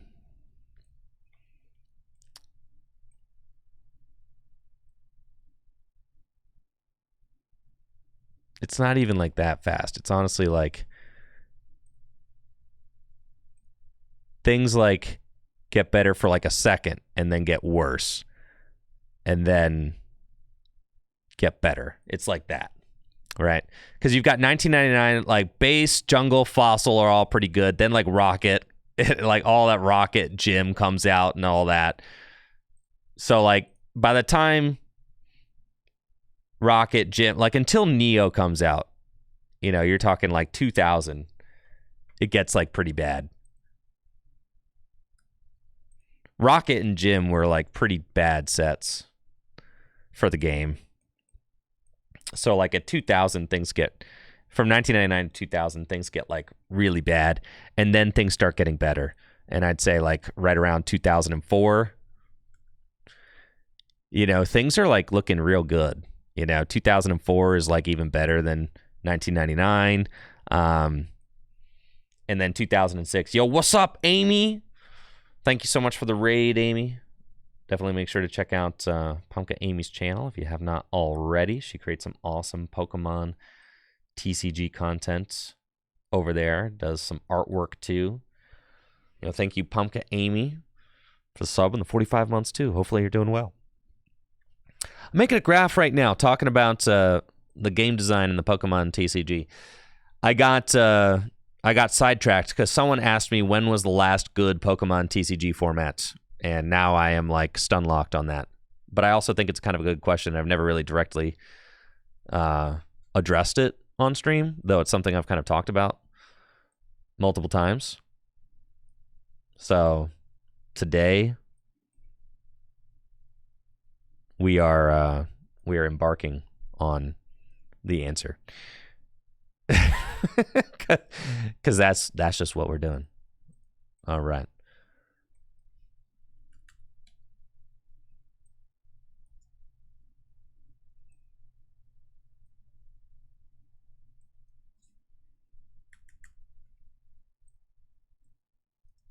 Yes, fun factor.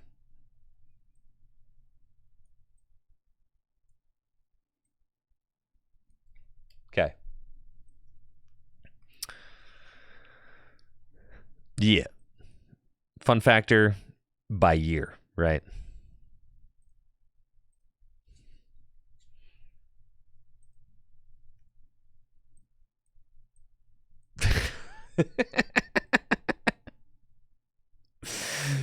Graphic design is my passion. Let's go. Are 2006 and 2017 the years I won something? No, Co-19. No, they were not. I didn't even play in 2006. I didn't start playing until 2011. Just checking. No. Come on, are you questioning my objectivity here? That's messed up. How could you?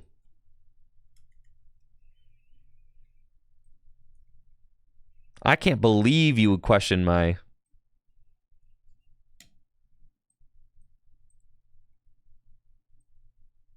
How old was I in 2011? 22? 21?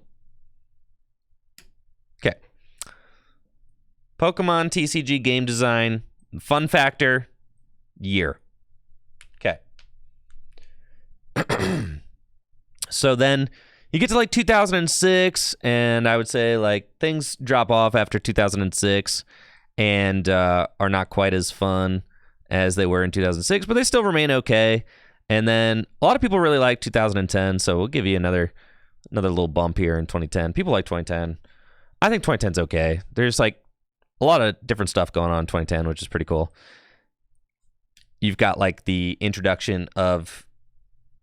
It should probably be like a little bit of a steeper drop there. You've got like the introduction of Heart Gold, Soul Silver cards. Yeah, 2010's all right.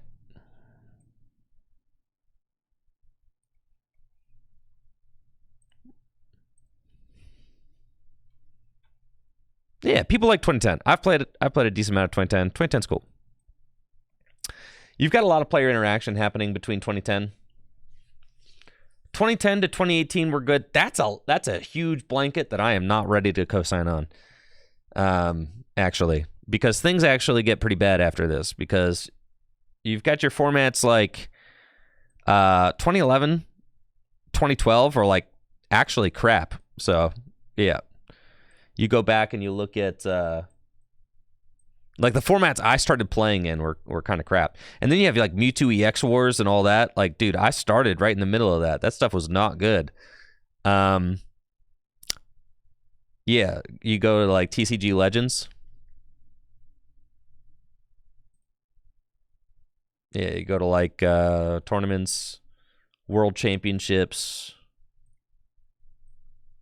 Yeah. So like, yeah, 2011, this format was not good. I mean, like, look at all this Reshiflosion. It was just kind of a lot of Reshiflosion. It was like okay, but not great. And the format felt very kind of like, it wasn't as good as 2010. Not even close. So, it was definitely a fall off from 2010. The decks were very sacky.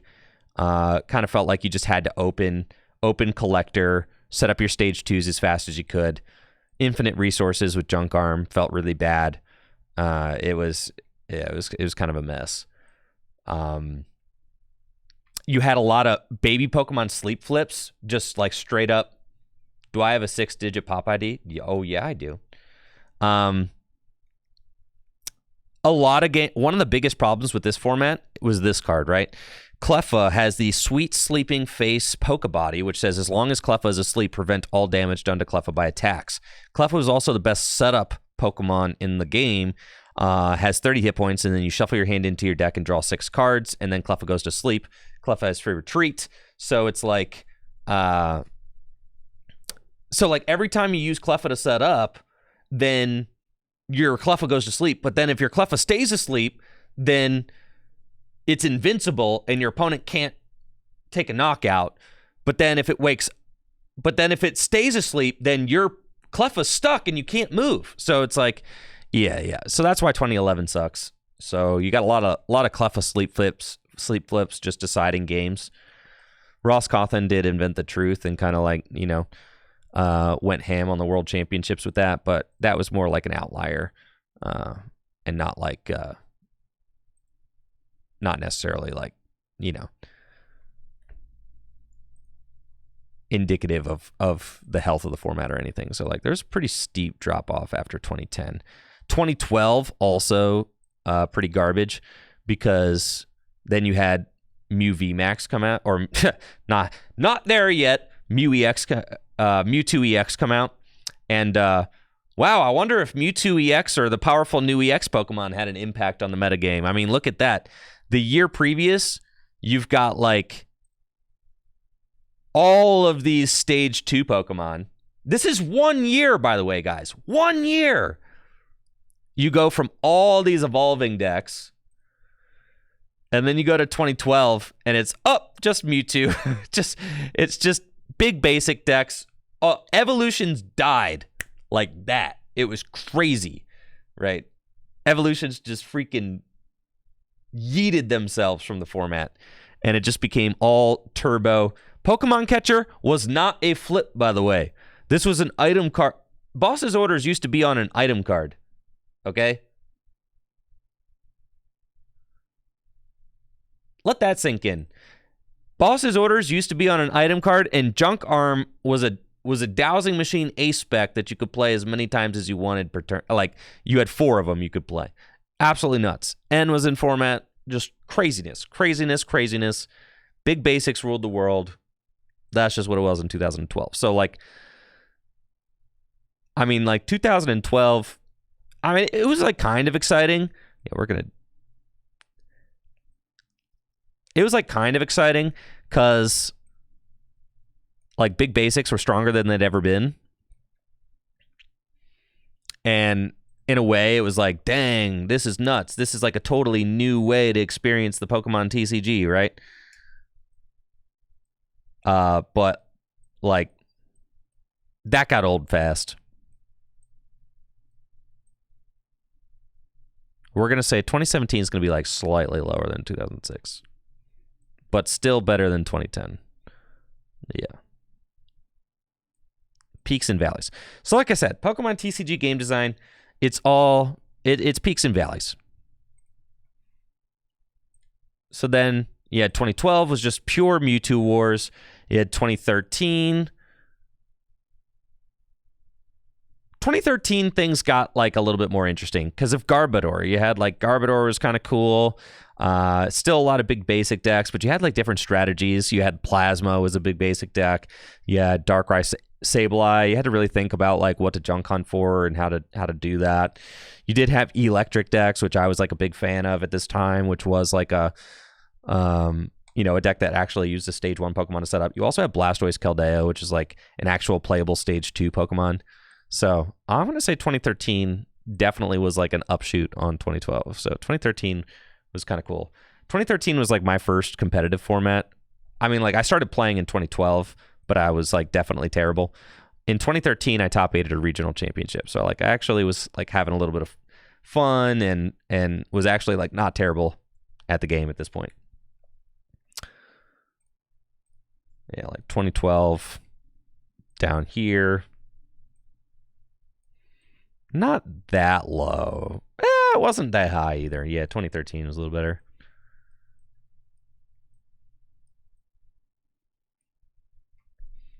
And then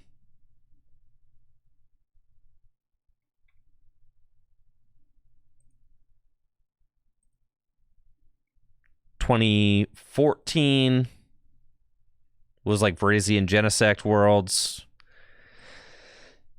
It was okay. I'd say it, like, kind of stayed the same between 2013 and 2014.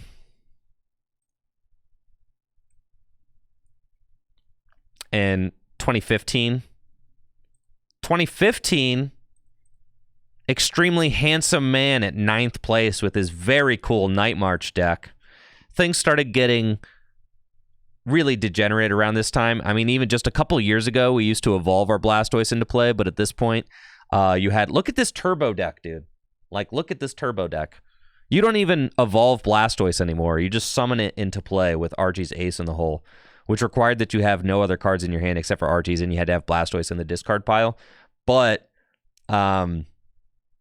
you could do that because you had cards like Trainer's Mail, you had cards like Acrobike, you had cards like Battle Compressor, just, like, all the most broken item cards in the world, actually. You had Shaman EX to set up and draw, like, yeah, super degen. But then you also had, like, in an effort to, like, attempt to curb that, you had Seismitoad. This was the year I won a regional championship, 2015.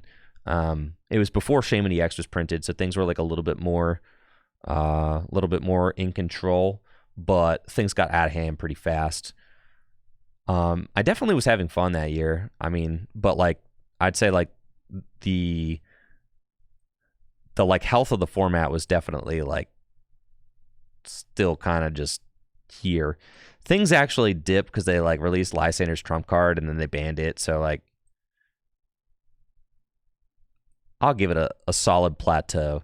And then 2016 was like some of the worst Pokemon I've ever played. Yeah.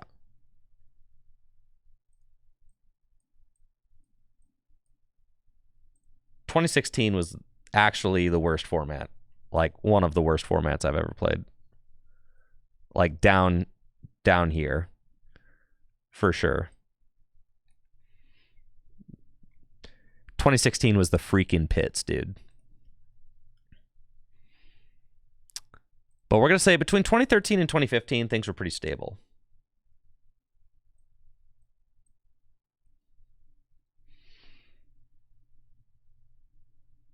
(2013, 2014)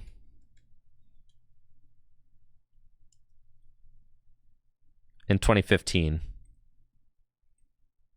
we're all like right here. You know, they're fine. They're fine formats. They're not like, they're not bad. They're not peak, but they're not bad. They were cool. Yeah, I think that's fair. 2016 was terrible, though, and let me tell you why 2016 was terrible. 2016 was terrible because the entire format was Night March, Greninja, and Trevenant. That's just all people played.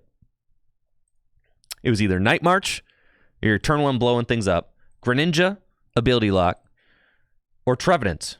I played against 3 Trevenant decks in a row. Did Trevenant not do well at this World Championships? I played against 3 Trevenant decks in a row. 3 in a row. My first 3 rounds of Worlds. It was sickening. The deck didn't even do well. That's crazy.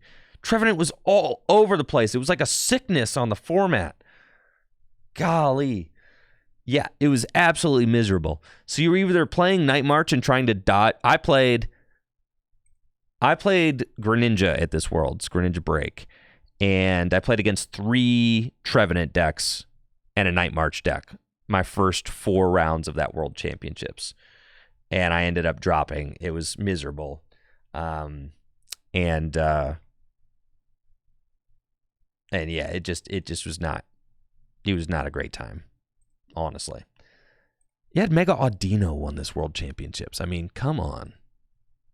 Be serious. Like, what was this? This format was not fun to play. And you had Seismitoad still, like, just quaking punching. Just tons of item lock in this format. Very difficult to set up your strategy. Here's another item lock deck, right? Just a lot of item lock. Too much item lock. And then this was like ability lock. Yeah, a lot of item lock, a lot of ability lock, and a lot of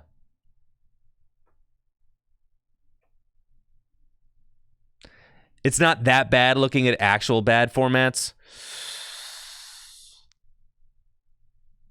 All right, fine. I'll put it at 2012. It was not good. I'm telling you, like, in practice, I played against 3 Trevenant decks at the World Championships. Like, there were so many Trevenant decks. And Trevenant could get a turn 1 item lock going first. They would just go turn 1 Wally Trev. Like, it was, you just couldn't play the game.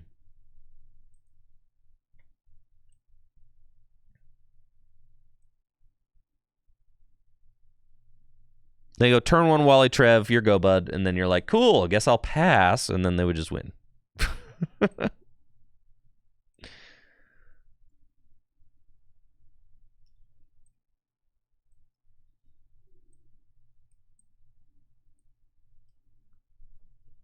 It was bad. It was real bad. It was definitely worse than 2012, actually. It was worse than 2012. It was probably... we could say 2000 was... 2000 was probably worse than 2016. Was it though? 2016 was probably just about as bad as years 2000, if I'm being honest. Yeah. That's what it really was not good. 2016 was not good.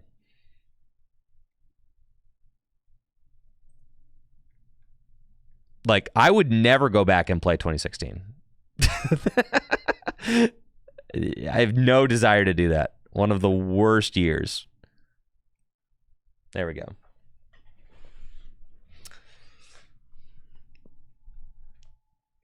Definitely. Like, I would go back and play 2012 any day compared to 2016. Years based off world. I mean, it's the easiest to do that. There are like little, if we were going to go in with a magnifying glass, like even further, like there are little, if you were to go like all the way in, the line would actually look like, this, right? If you were to zoom all the way in with a macro lens, you would have even further ups, because every year has ups and downs within the year. I mean, but we're talking about in general swaths of game design right now, right? I'm not going to bore you guys with like every single set that was released.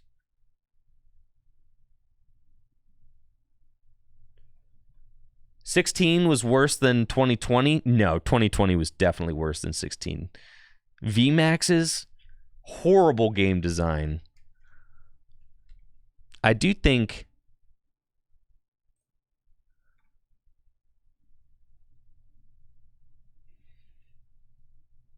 all right, here's how we'll fix this. Let's make these two lower. Instead of making 2012 higher, we're going to make these two lower. Yeah. There we go. This is how we're fixing this. Perfect.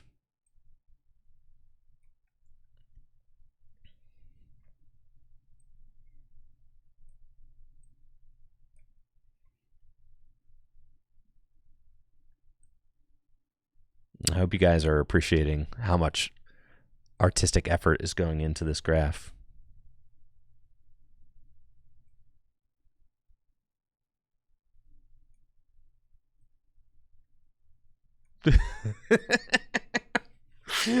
Oh, yeah. Okay. And then this 2016 isn't going to be as low as 2000, but it should be close.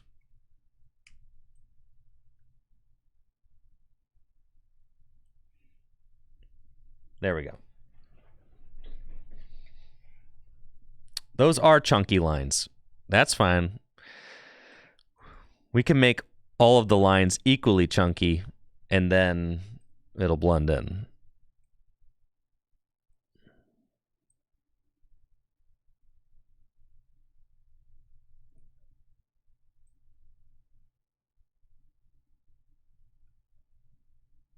Honestly, the graph is like so much cooler than the tier list.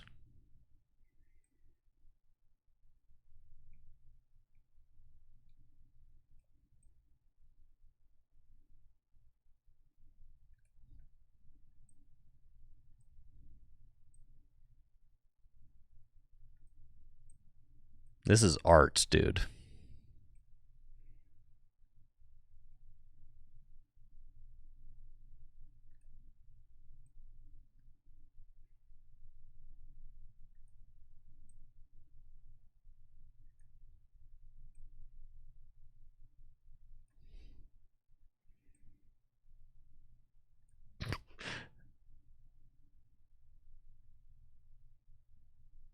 What an insanely steep cliff to fall off of. From 2017.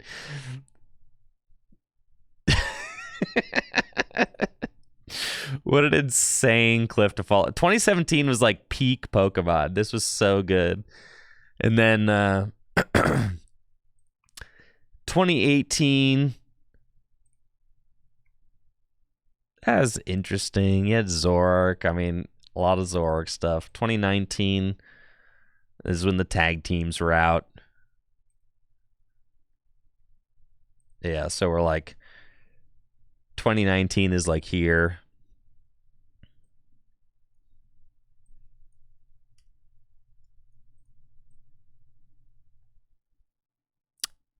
How would I rate 2019 next to 2015? Still worse because there's tag teams. Yeah, all those are better than 2019. And then you've got 2018 up here.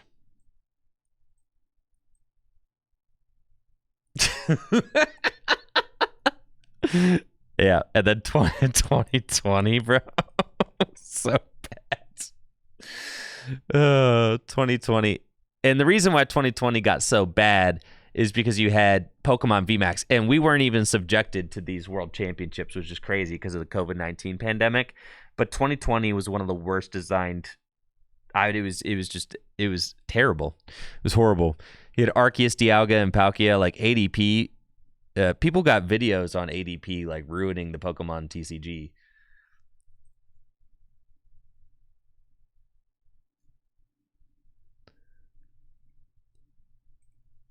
Like, let's see. ADP Pokemon.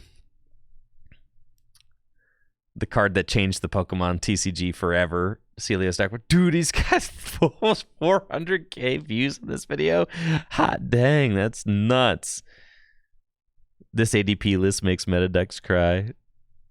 The most hated card. Yeah, dude. It was nuts.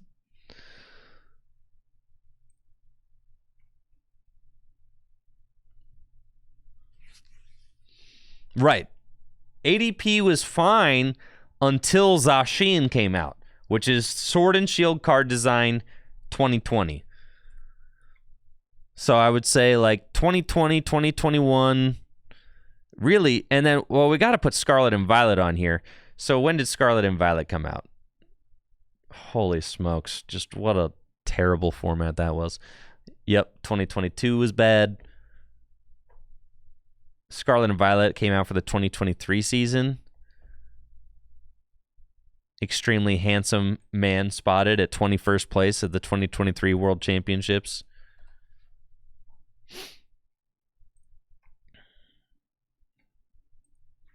Okay, I would say 2020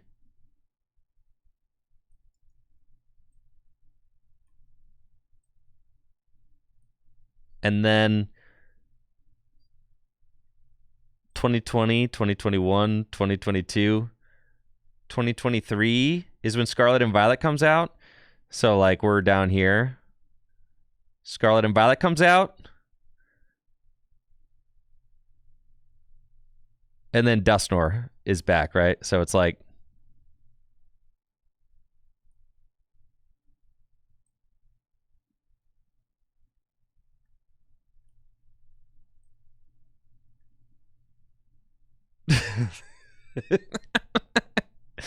yeah. I would say Scarlet and Violet format is right around, I'd rate it right around where 2019 is.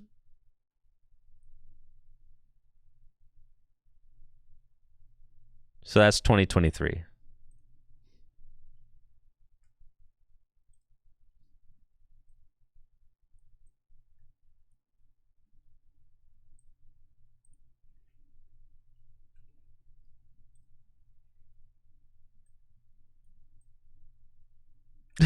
Is 2024 the worst? It's not surely it can't be the worst, but it's got to be like right around here though.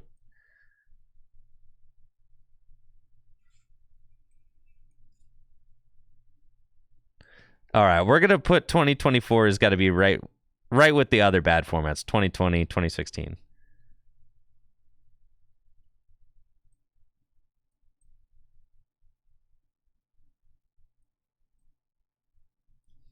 Okay.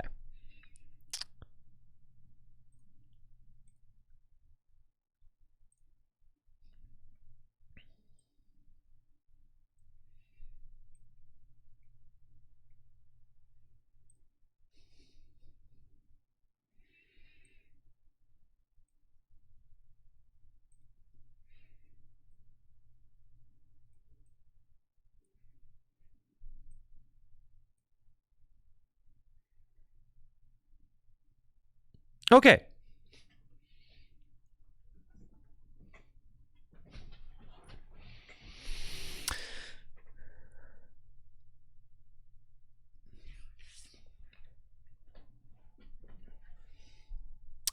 Yeah, this is...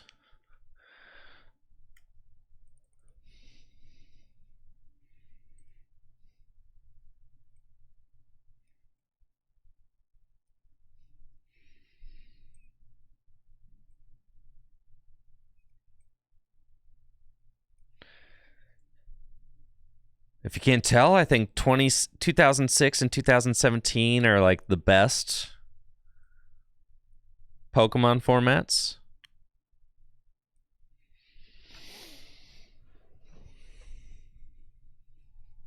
I think 2000, 2016, the 2020s, yeah, 2020, 2021, 2022.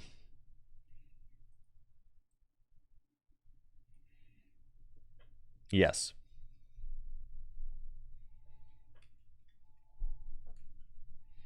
History won't look at 24 this negatively. It's my... I know other people won't, but I do. 2019 should be lower. 2016 tier. You want to put 20... You want to lump it in with 2020?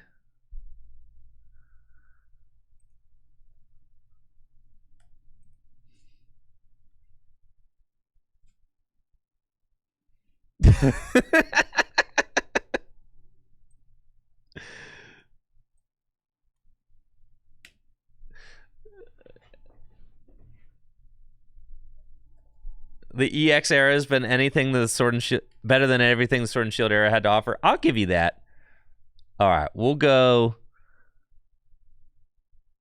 Is 2024 better than 2012, though? I would say no. Is it better than 2016? Maybe. So, like, I'll put it right there.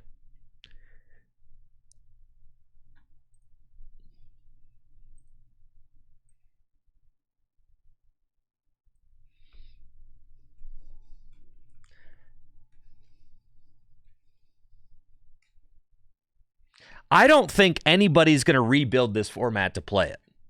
That's kind of how I think about things. Like 2024 is not going to be a format where people are like, "Oh yeah, let me whip out my Palkia Dusknoir and you can play Dragapult Dusknoir." Nobody's going to do that.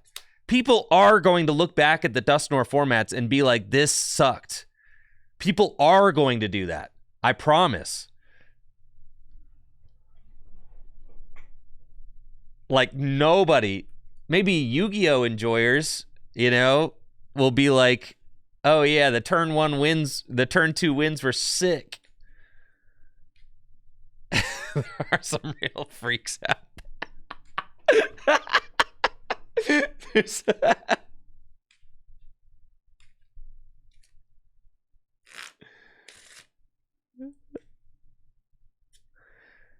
I was having fun until, like, I was even having fun, like, Dialga VSTAR. I had fun playing Dialga VSTAR, though it was degenerate.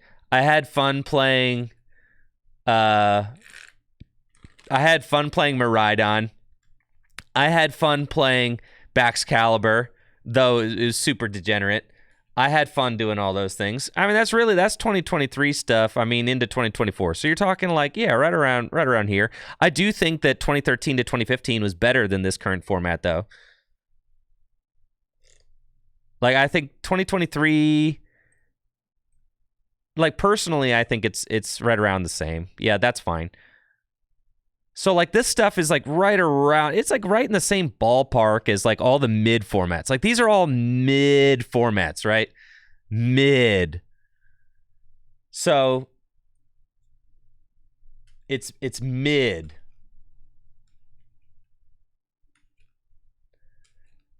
So, when you look at the graph, like...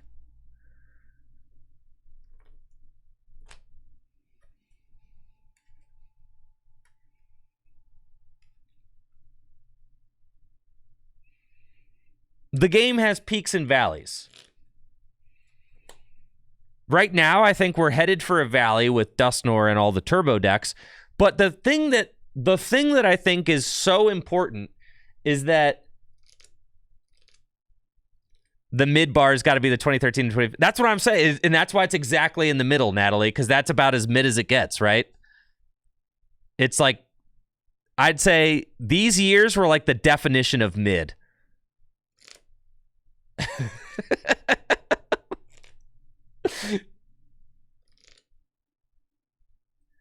Am I sure that I like Pokemon because you're seeing more bad than good? Would someone who didn't like Pokemon know enough to be able to make this graph? Yeah, 2023 qualifies as mid.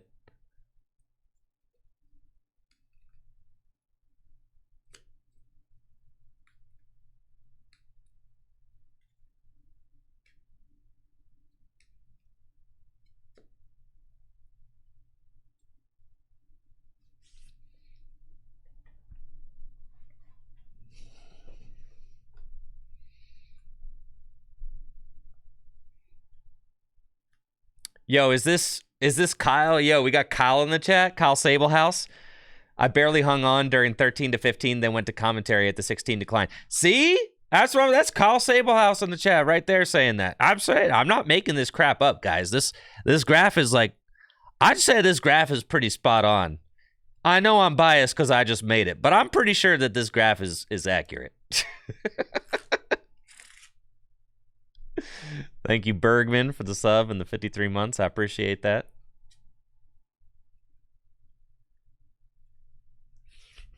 All right. Should we put pictures on the graph? Or do you think it stands without pictures?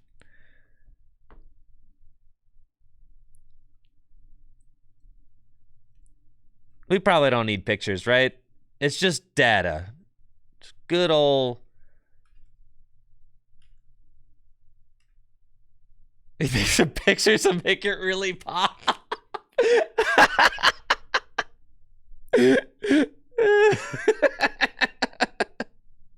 All right. Fine.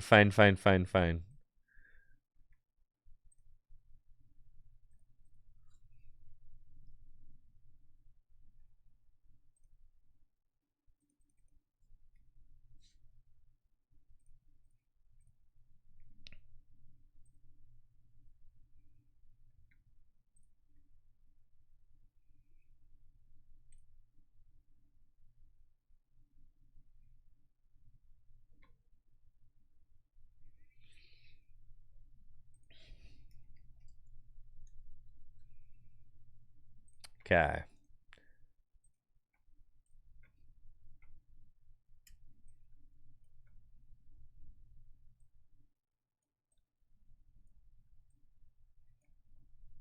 Little rocket sneak attack down there.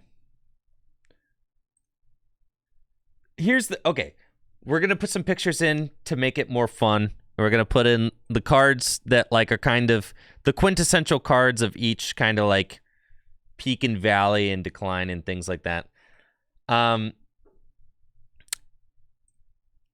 one thing that I want to mention and one thing that I want to say is if you look at the graph, the crazy thing about the Pokemon TCG and the game design over the years is that things can change very fast, like almost whiplash inducing, right?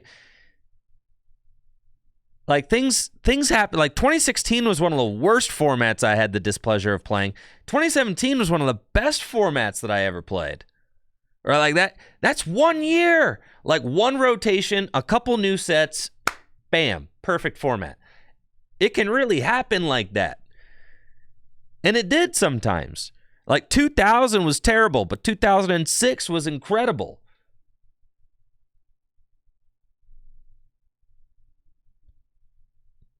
$2022 was terrible. 2023 was pretty good.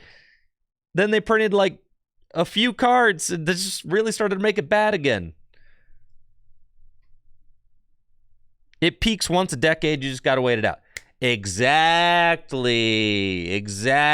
Jack. You can't just like expect the game to always be this good. It never will. Yeah, it never will. That's okay. Things ebb and flow. That's just how it goes. I absolutely love the Pokemon trading card game. I'll even play the bad formats, you know? That's what I'm doing right now every day on stream. That's how much I love Pokemon cards.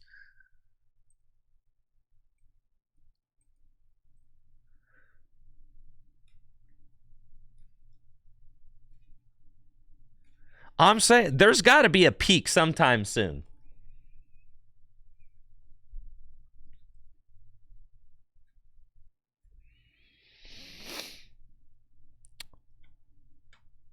Okay, we've got the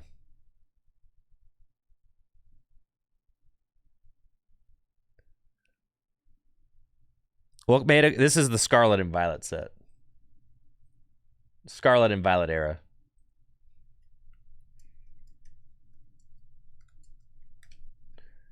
Scarlet and Violet logo for the TCG. Yeah, this is why we need pictures, right? Because people need some explanation. There needs to be some... Yeah, we could put that right there. Boom. 2023. There you go. And then 1999 was base set. We got Hitmonchan, TCG.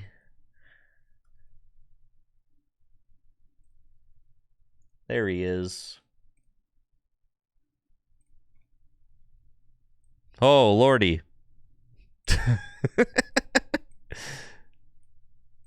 Such humble beginnings. Okay. Yeah, we're still on the chart. What do you want me to do? Play TCG Live? 2004. God, 2004. Cool format, man. Cool freaking format.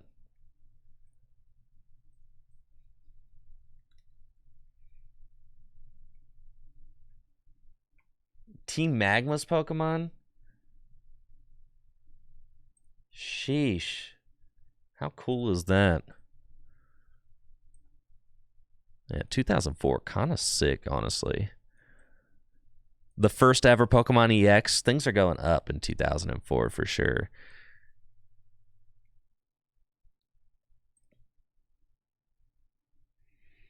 (2006) peak Pokemon.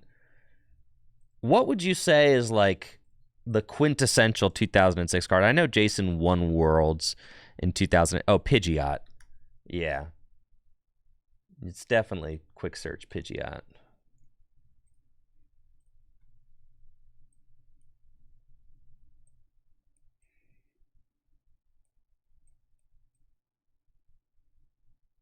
Like quick search Pidgeot. Swoop tail. Oh, POW hand extendo. We'll do that.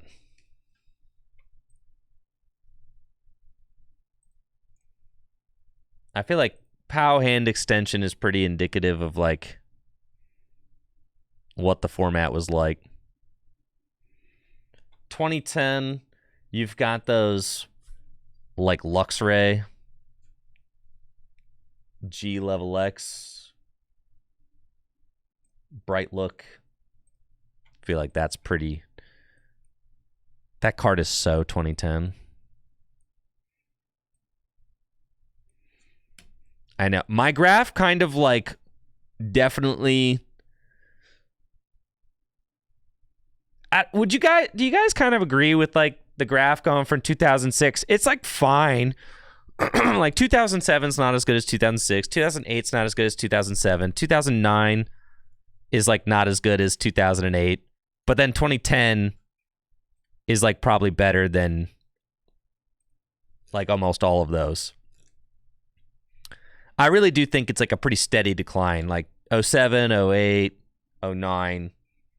But then 10 is like good again.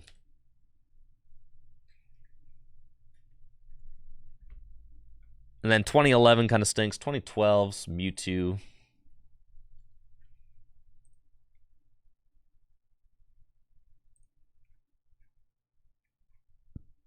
Mewtwo EX. Mewtwo.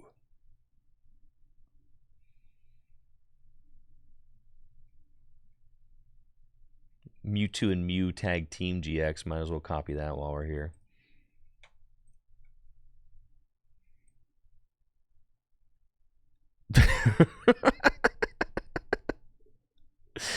Surely 2019's got to be a little higher. We can't put 2019 down here. All right, it's got to be slightly higher than the Sword and Shield. 2019's got to be like, it's on the same level as 2016.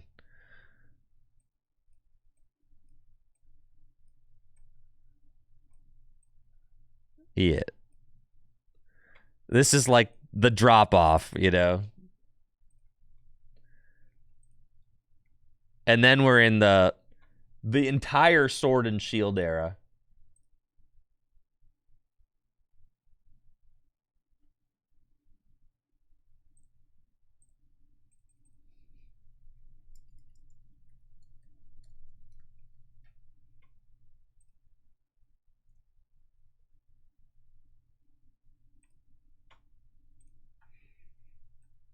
The entire Sword and Shield and Pokemon V. Pokemon V, I think, are some of the worst designed cards in the history of the Pokemon TCG.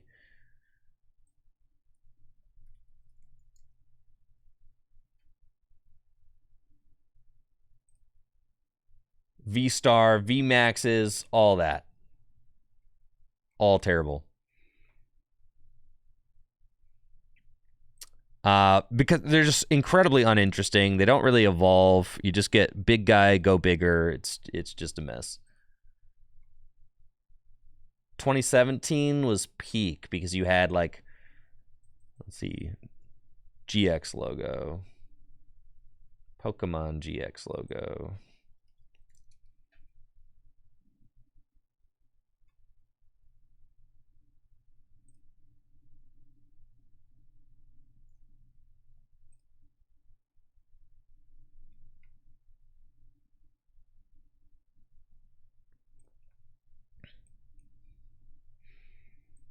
Yo, GX Pokemon was so cool, man. Vs are worse than Megas by a lot. At least Megas, you had to like Spirit Link them things. But Megas were not great. That's why they're over here, right? The 2016 era. That's why they're lost over here. All right, they were not fantastic.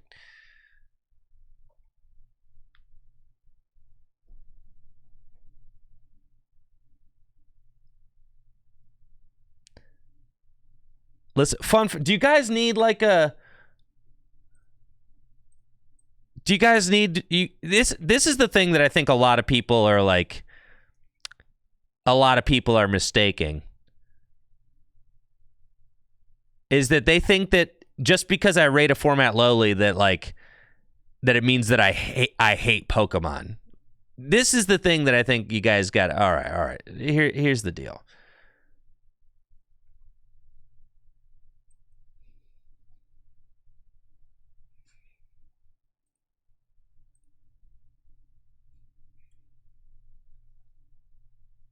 The problem is that you guys aren't looking at the whole chart. So down here, you have like, you know, mowing the lawn. You need like other things to compare it to. You have like mowing the lawn. You have like driving to work.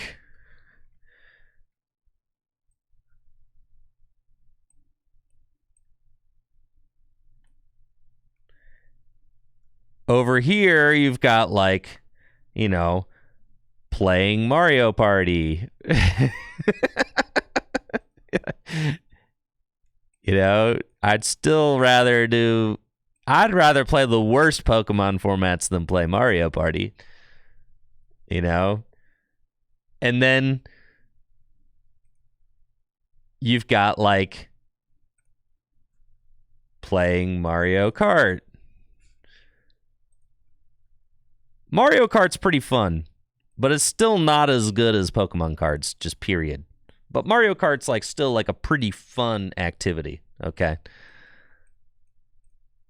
Like, Pokemon cards is still my favorite thing to do. It's like right up there with skateboarding, and it's all right. I'd rather skateboard than play like, yeah, skateboarding is up here. Okay.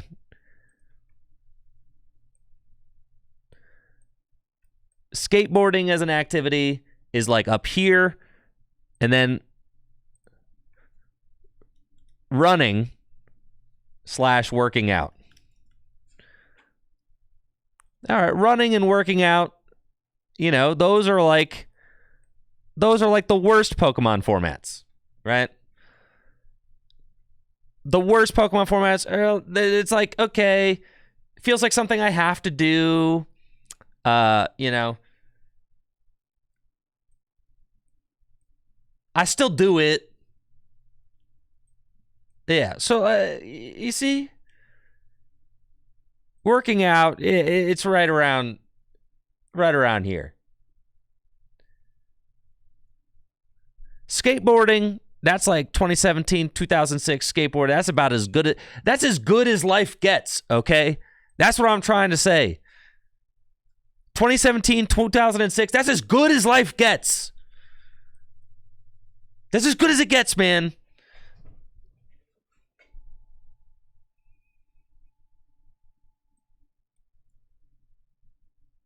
Where's GLC?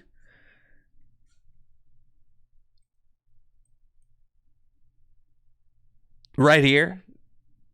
Whenever I pitch GLC, I say it's my favorite way to play Pokemon cards. I'm not kidding. It's right up here with the best formats, in my opinion.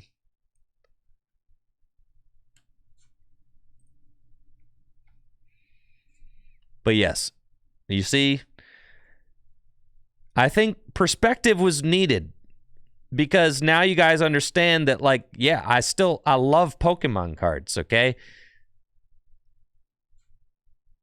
Even the bottom Pokemon cards are still Pokemon cards. It's still fun. It's just not as good as it could be.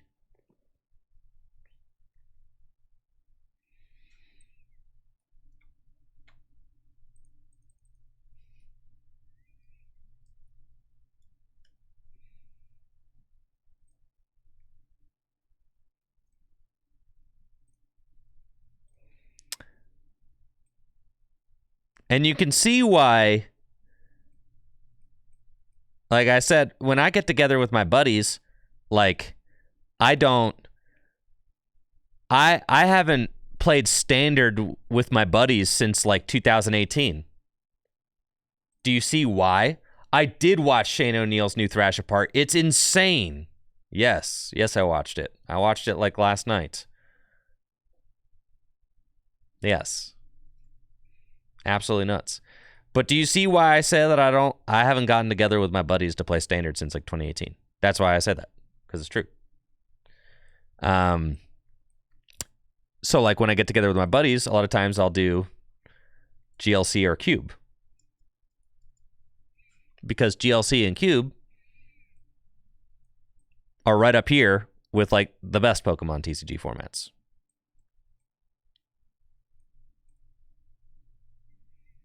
So like when I get together with my friends to play cards, that's what I do. We do GLC or Cube, because you're getting a more consistent, like, fun experience.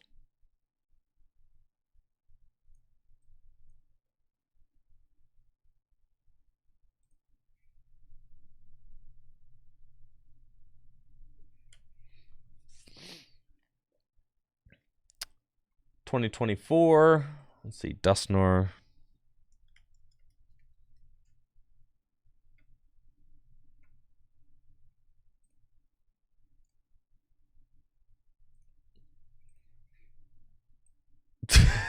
Stupid Dusknoir. I can't use this reverse holo Dusknoir. That's too bad. All right, let me see.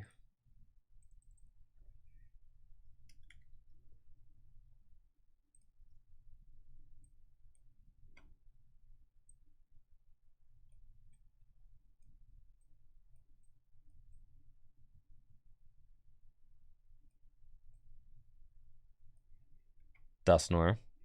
And then 2016, let's say like Seismitoad and Trevenant. Let's see, Toad.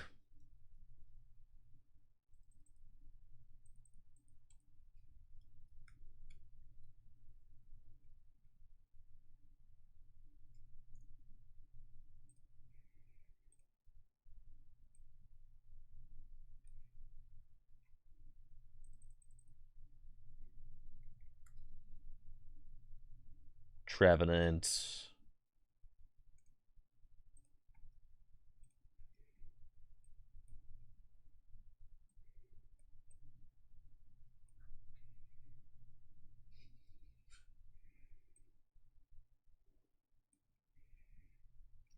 2013, 14, and 15. Yeah, it's some cool stuff. You had like Blastoise. He was a cool guy.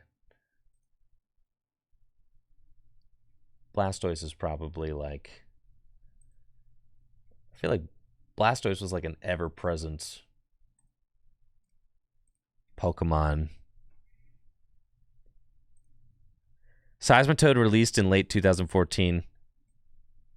Fine, we'll put Toad here.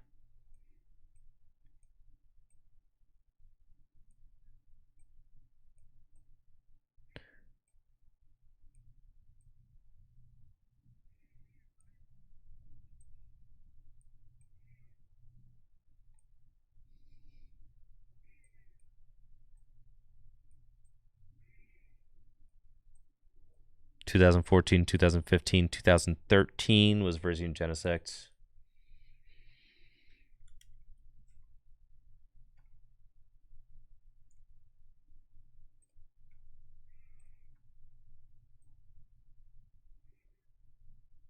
(2012 was Mewtwo formats. I never got that Mewtwo. Whoopsies.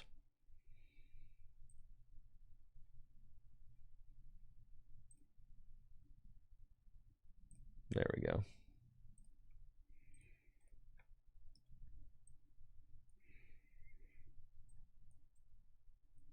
Mewtwo, Pokemon Catcher too. Pokemon Catcher no flip. Crazy. Like, actually crazy. Dude, you can't even find non-flip Pokemon Catchers anymore on like the database. That's crazy because they've all been eroded on the digital game now. Holy smokes. Let's see. This is history erasure.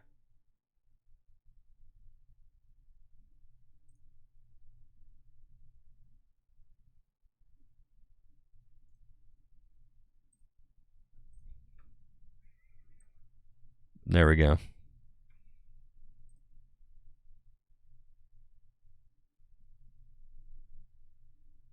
VSTAR marker.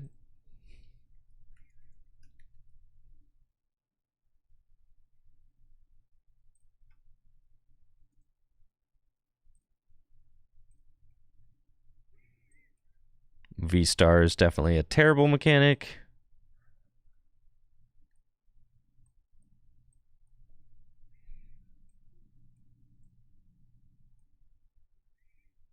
Yep.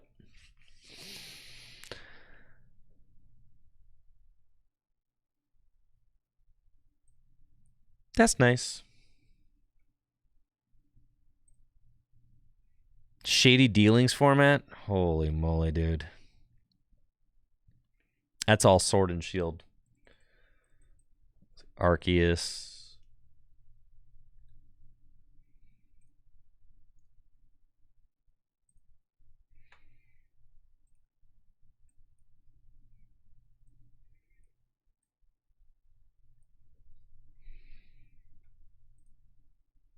There's a lot. Mew VMAX.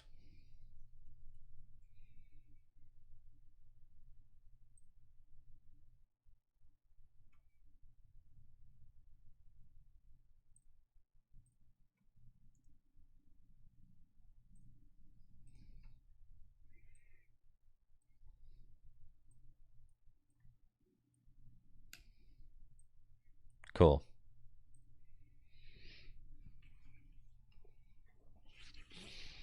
So, all of this to say,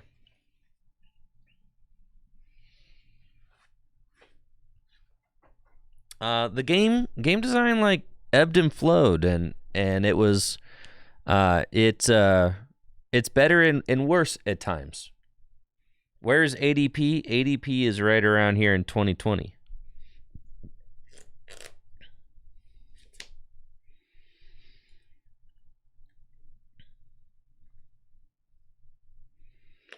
Yeah, game design ebbs and flows.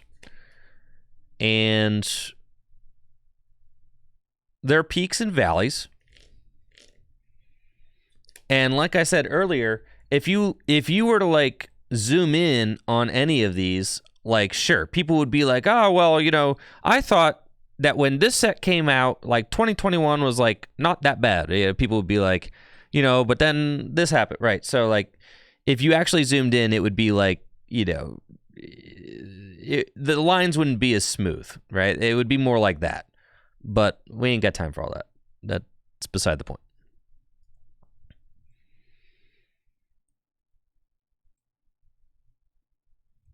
Okay, what other Pokemon? We could put a Pokemon up here with the GX. Oh, Tapu Lele. Yeah. Tapu Lele GX. I think Tapu Lele GX was like a kind of a major guy.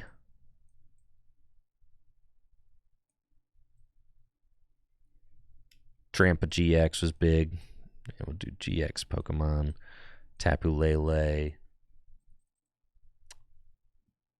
Garbodor.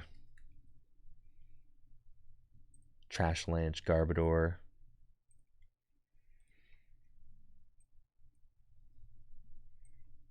Was big. When did Zoroark GX come out? Zoroark GX was right around 2018 too. We should put Zoroark on here.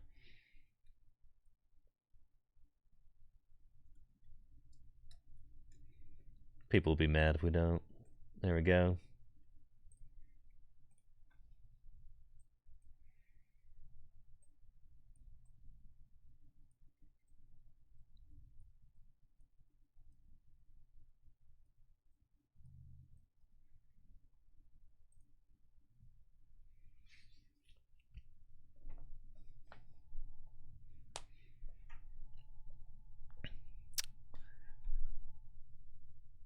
And then 2016, when did you have like Yveltal stuff was all being played in like 2016? Yveltal EX.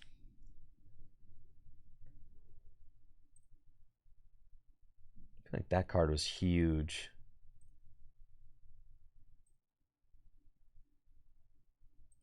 It did come out in 2014. We'll put Yveltal EX over there.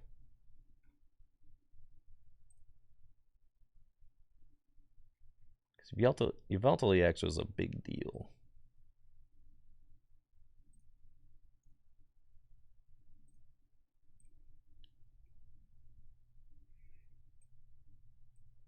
Yeah, Yveltal EX. No, that's not error correct. That's like the 2016 Yveltal EX. We want the you want the classic one. All right, I'm having too much fun with all these different scans that I'm copying and pasting now. Like this is a Japanese one. That's fine.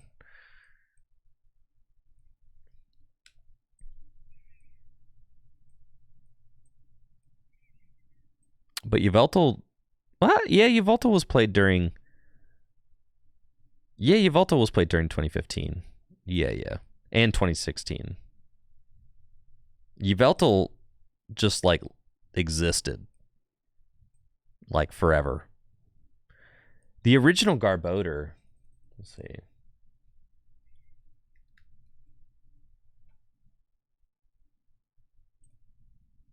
Garbotoxin was printed in 2016. But honestly, it was like part of what made 2017 so good. So we'll put it like here. But then also, yeah, like combined with Yveltal. Yeah. Garbodor was certainly in that mix. And then we had the original Garbotoxin.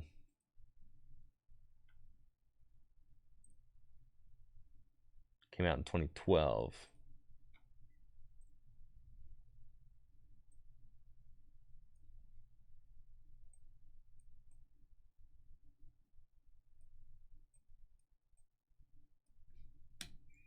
Cool. Oh, yeah, that's hot. All right, 2004. We could have another cool Pokemon for 2004.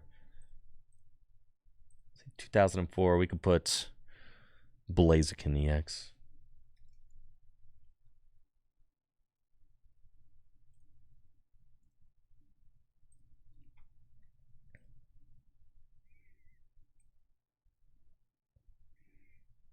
Oh, yeah, how cool is that?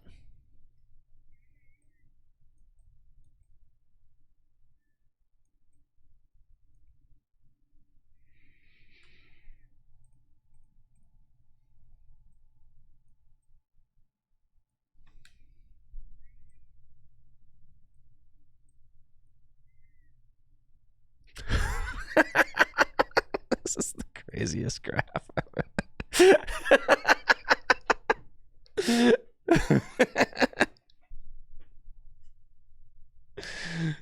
All right. I think we've done it, guys.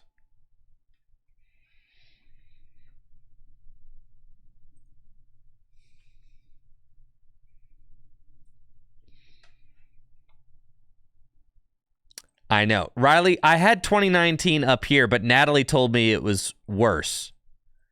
Natalie told me I had to put it all the way down here. So I'm trying to... This has been where the biggest discrepancy has been. I'll put it here. It definitely wasn't as good as, like, maybe the early Scarlet and Violet, I don't think.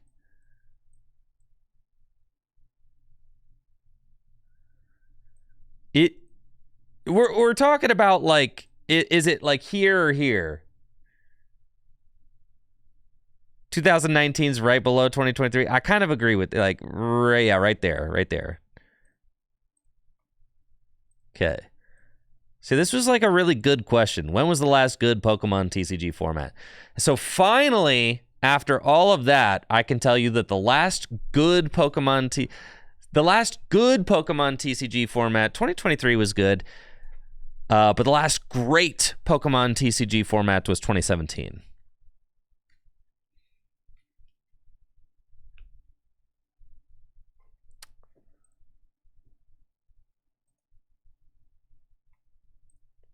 You know, thank you, F. Boska, for that sub in the 2 months. I appreciate the support. Thank you. Thank you, Jay Bergman, if I missed you. Appreciate the support. Thank you. 2023 looks like it's just mid. Well, yeah, the Pokemon TCG thrives off of mid. Yeah, thanks, Riley. Yeah, mid is all we need. The game started mid, guys. Like, what? Come on. The game can't stay goated forever. It's not possible.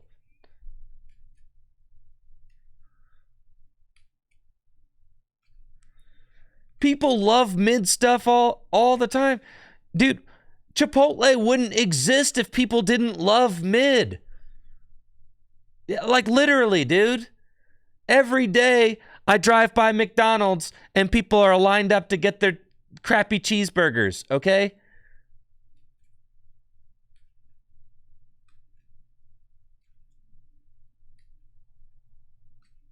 I love Chipotle, says Jesse. Yeah, you love mid Mexican food. That is not good Mexican food right there. It is just mid, and it gets the job done. That's what I'm saying. Who cares? This is precisely my point.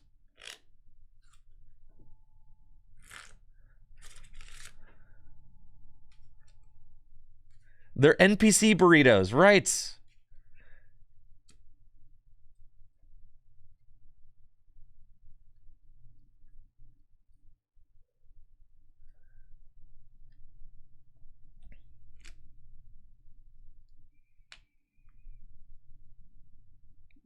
Any place that has Mexican Grill in the name ain't real Mexican food.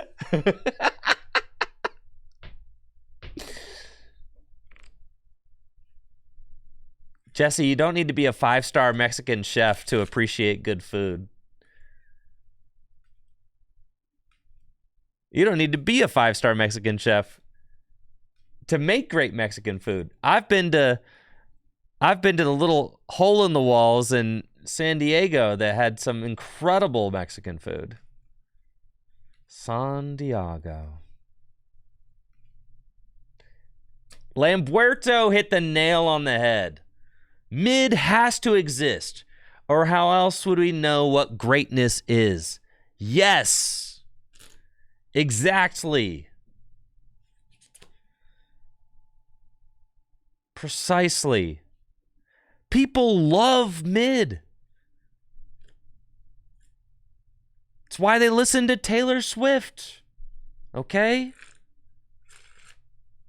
It's why they listen to Imagine Dragons and the Chainsmokers.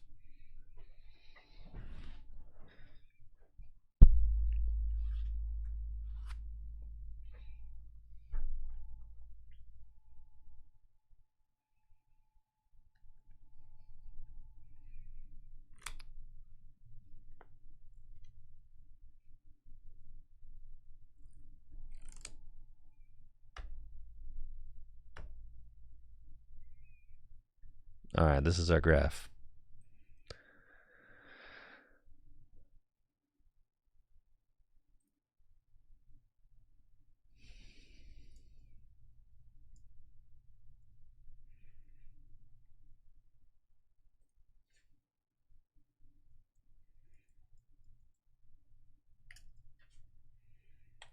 So what I'm saying is, like, when you're talking about trading card games, I was actually listening to a podcast about Commander format because Commander just imploded, basically.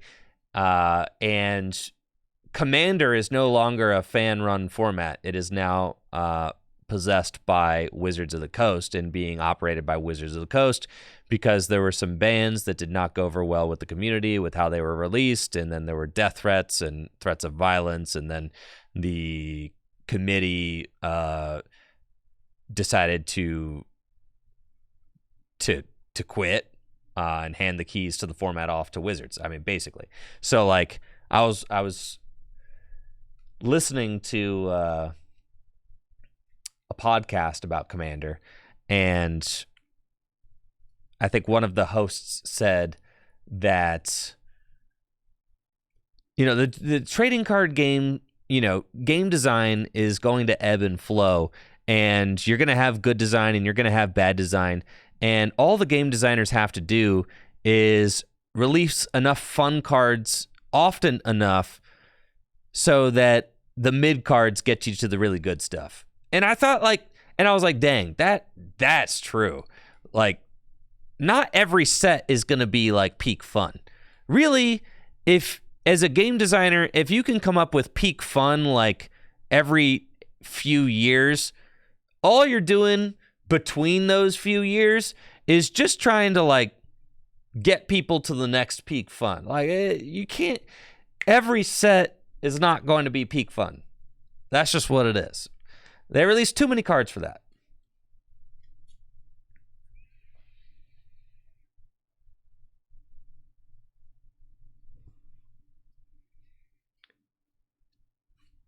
See, Spoon Squad TCG says, is it a hot take that I like Dusknoir? It's very fun and adds a good amount of complexity to the game.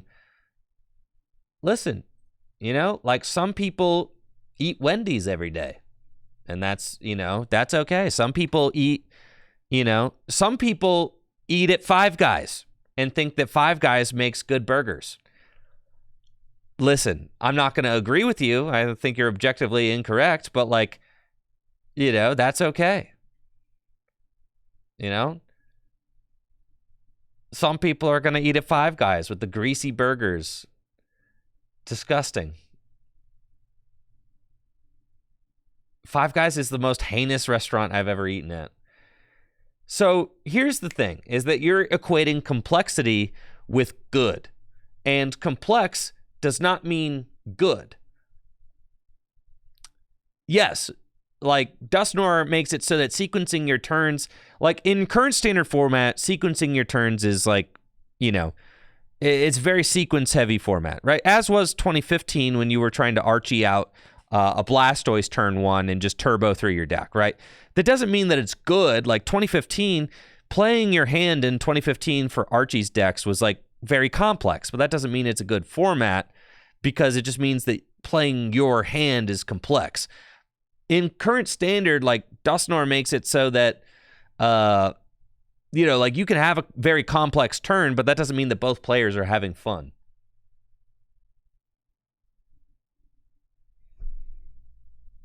Like in order for fun to be had, both players need to be having like a back and forth kind of like, yeah. If complex is if complex is directly related to how good a format is, then Yu-Gi-Oh is the best game in the world.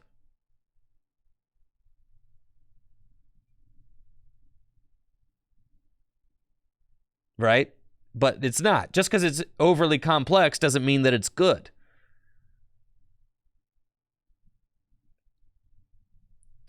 You know, taking your turn in chess isn't like overly complex. You have one piece that you can move. But that doesn't mean that it's not a very skill-based game, right? Now, what if in chess you could move 10 pieces a turn? Like, you know, like, oh, we'd make it more complex. That would make it better, right? Like, no, it wouldn't make it better.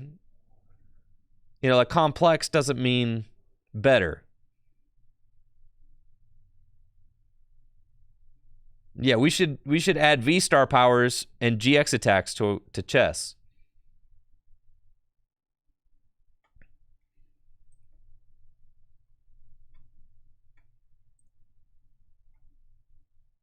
I think what defines the great Pokemon TCG formats is the limitations on what you can do. Because limitations make the game more fun.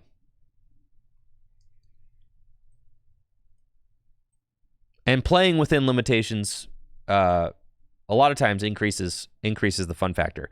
Formats where you can do way too much tend to feel like gross. Gastrodon is not a good card. I spent all morning talking about how bad that card is. All right, yeah, let's post this to Twitter.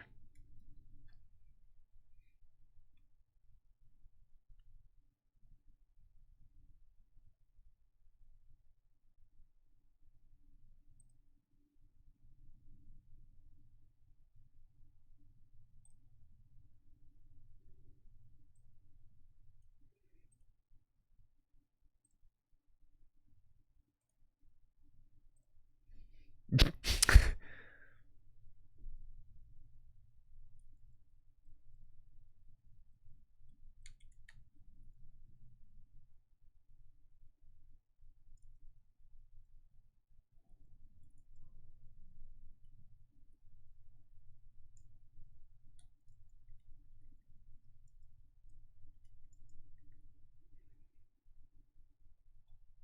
see.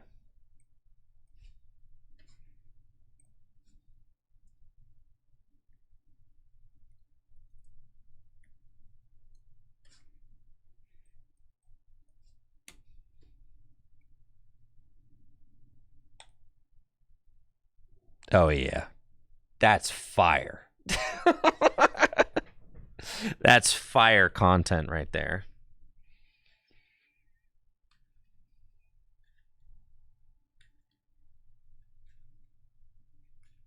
And it's posted chat. See what we did? Wasn't that fun? We created content, folks.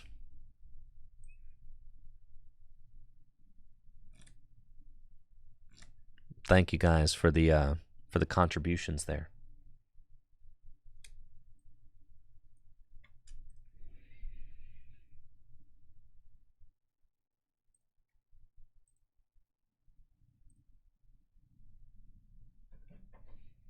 Is chat on the screen broken? Might be. Nope. No, it's not.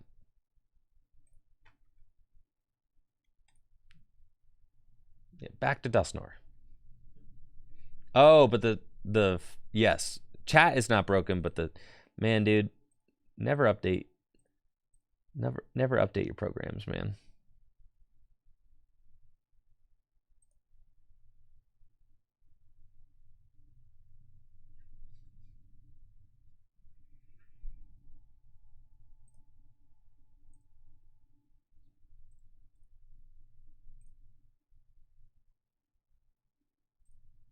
Any other Any other questions people need answered?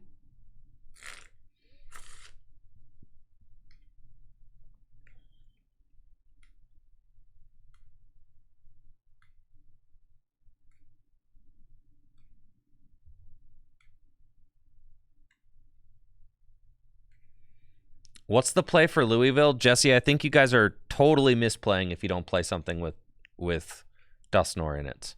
And honestly, I think that Palkia Dusknoir is the best Dusknoir deck.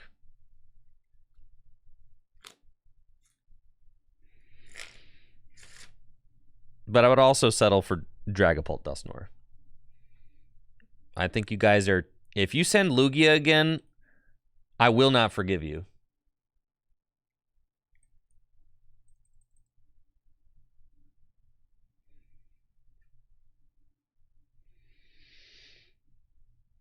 Terapagos, fine. So long as it has Dusknoir in it, fine.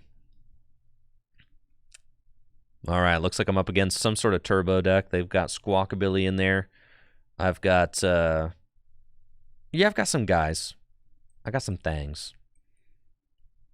The things are thangin'. We can go get... Ooh, it's got to be Squawk, actually. If I'm squawking. Am I squawking? I could just hold tight. I don't even feel like squawking for real. We're going to play this risky.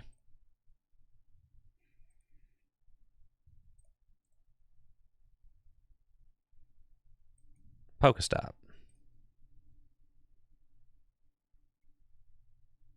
Cool.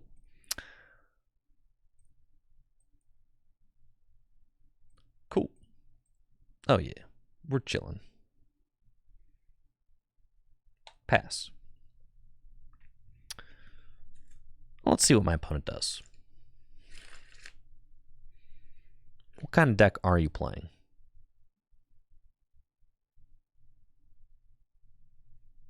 Show me what you got. Mid-Rhydon. Well, well, well. I am very glad that I got out the Froakie on a whim. Excellent. Playing against Miraidon. And, you know, my boys, they are weak to lightning. But Blood Moon Ursaluna, probably the worst starter in this deck. Actually, situationally good against the mid-Rhydon deck because it has 260 HP and is not going to be easy to knock out. So that's nice. And then I've got my Greninja, and I've got a Rare Candy and Night Stretcher in hand, so I can get this Greninja out and Shinobi Blade to hit these fighting weak Pokemon for weakness. Yeah, I think we just offer up the Duskull. They're going to use Hyper Blower. They're trying to hit me with the Iron Hands, obviously. And they want to take 2 prizes on my Duskull. That's fine. I mean, I've got the Rare Candy Greninja in hand. I've got Pheasantipity too. So we can go Pheasantipity, draw extra cards, Night Stretcher Greninja, Rare Candy Greninja. I think my opponent is bodied, actually. They have to motivate. That's hilarious. Yup. It's what happens when you whiff those generators. How about that? Ooh, Ultra Ball off the top. Also quite good. Let's do...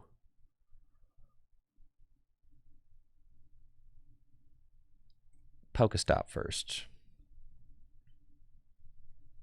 Cool. So I've got Counter Catcher. Oh, yeah, dude. Man, all right. Trekking Shoes.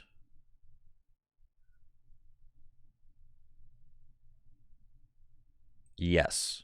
And then we go... God, I'm so close. I'm so close. No. Okay, I do need the water energy. I need the water energy. I can go Rare Candy that. I just am like one card short of being able to... No, I'm not. I have it. Okay, here we go. Boom. I have it. You're bodied. You're bodied. Curse Blast.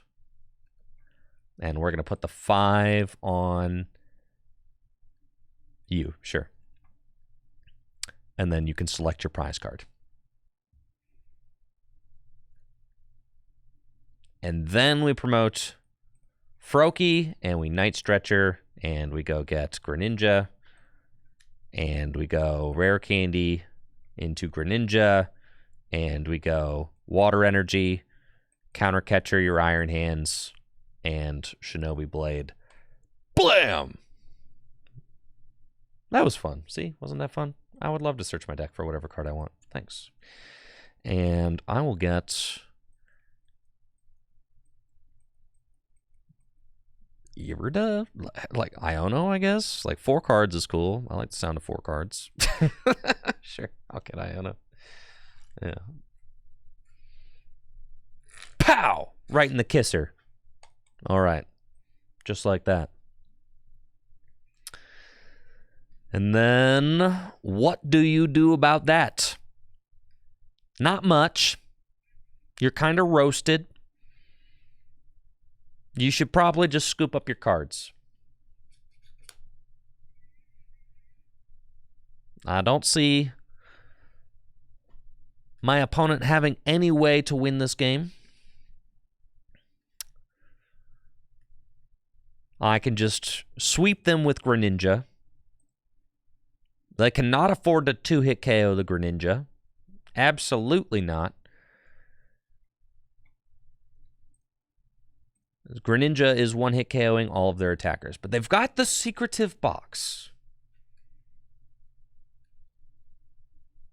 So they can go get one of each trainer card from their deck. An item, a tool, a stadium, and a supporter. And put them into the hand.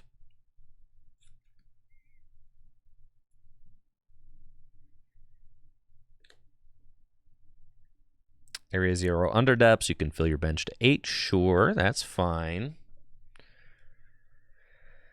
That's cool. That's cool. But none of that is going to help you win. Like, you need a whole bunch of energy. You've only got 2 generators left. I imagine you'll hit a couple. You hit 1? I don't have, like, any bench Pokemon in play. So even if you fully fill your bench, Raikou is not knocking out this Greninja.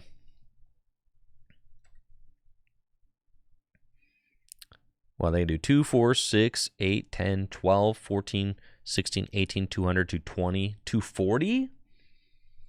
That's what you max out at with the Raikou, which is like respectable, but you still can't even knock out the Blood Moon Ursaluna. I mean, take the Palkia. I don't care at this point. Like I said, Greninja is just going to go ham on your whole squad. This is fine. I'm not going to give you any liabilities. The Fezandipiter, fine.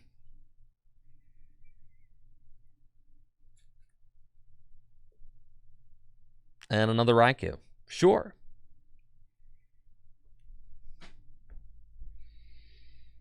Yeah, they have absolutely no chance of being able to win this game. It's already over. The Greninja just kind of like checks this entire deck. Do I ever chase the Mewtwo here? Absolutely not. We just chase the energy for sure.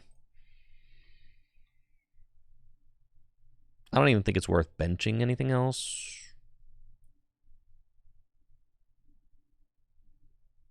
Three prizes left. Nah, not worth it. Will Iono. And then Trek. And then we've got Irida. That's good. We can put the water energy. Yeah. Scooperoonie. GG's.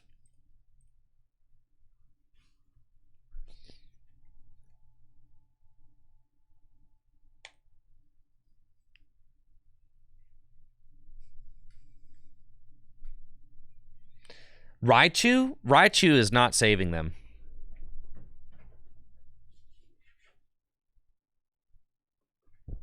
That matchup is... If I get Greninja out, it's just lights out.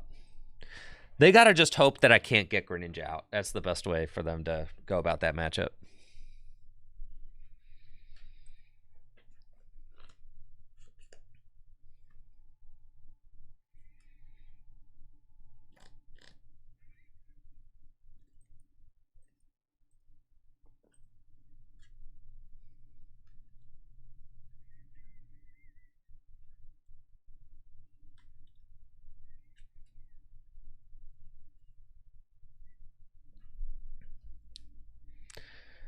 Looks like I'm up against a Terapagos deck, and I'm going first. Unfortunately, I've got my Prime Catcher in the hand and a Rare Candy, so I may not want to Squawk and Seize. But let's track, see what we find here. Irida is like a really good card to have, and then we can conceal cards.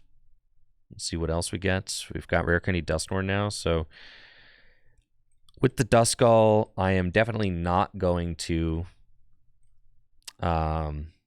yeah, definitely not going to Squawk. We're just going to go get the Palkia, and then next turn we've got Irida, we've got Dusknoir. I mean, turn 2 Dusknoir, Moonlight Shuriken, like, it's nuts. It's nuts. I mean, we're popping off. We're going to be just doing whatever we want.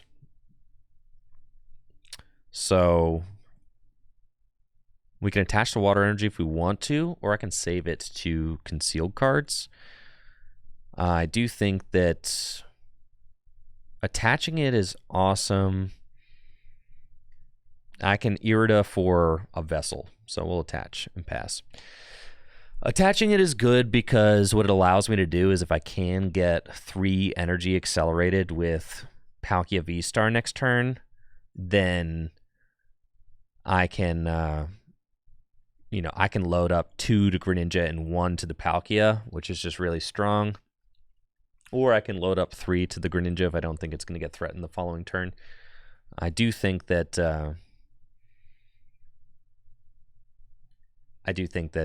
having those extra energy attachments is really good because you only get so many energy accelerated with your Palkia VSTAR, and you're going to waste a bunch of them on Moonlight Shuriken.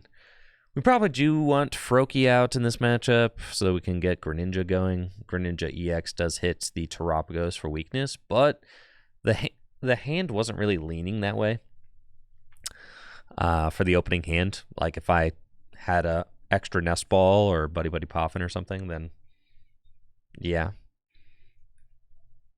But maybe my Froakie is prized. Maybe Greninja's prized. It looks like maybe he is. That's okay. Now, in Tord's Dortmund list, he played the Bouffalant. I think the Bouffalant's really good because it does protect your Hoot Hoot from Moonlight Shuriken. You can fan call for like 2 Bouffalant, put them down. But the thing about all of that is that I can still play around Bouffalant because I can go Rare Candy Dusknoir and use Curse Blast to blow up a Bouffalant and then just proceed to use Moonlight Shuriken on whoever I want. So Bouffalant can protect against the fast Moonlight Shuriken, but then also can get destroyed by the quick Moonlight Shuriken. So it's you know, it's kind of tough to say. Oh yeah, dude, my opponent is absolutely destroyed right now, dude. Like, lights out, game over. Move over, get off the track.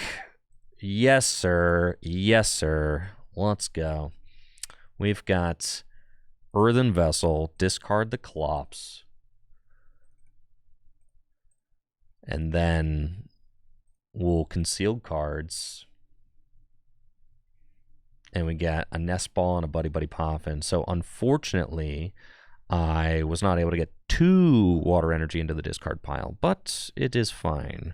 I still have enough to be able to do what I want to do.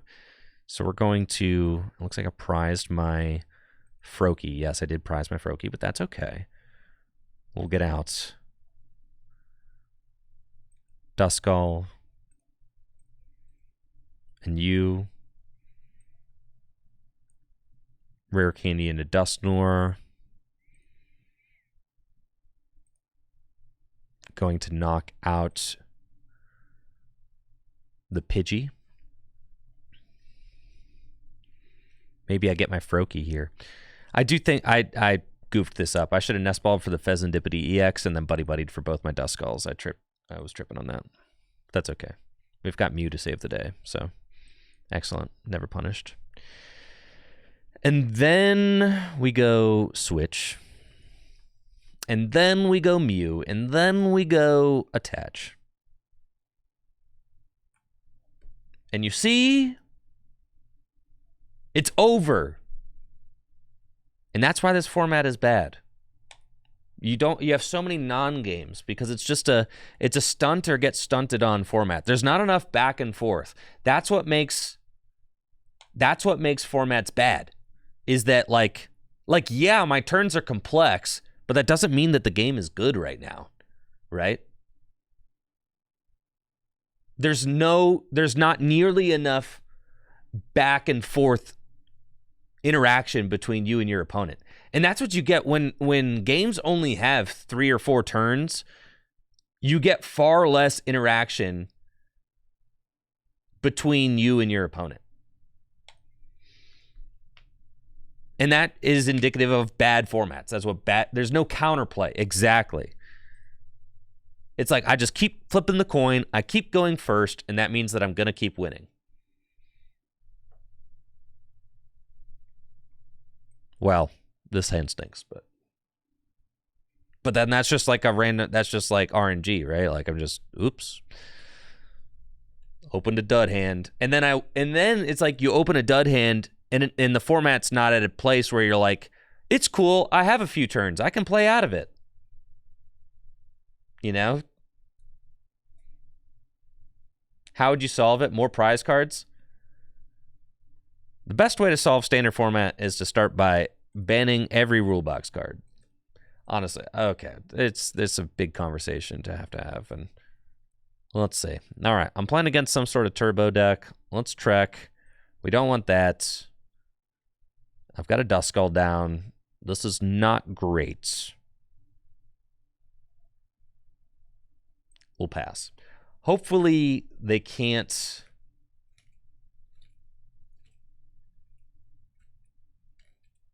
knock out my Fez turn 1.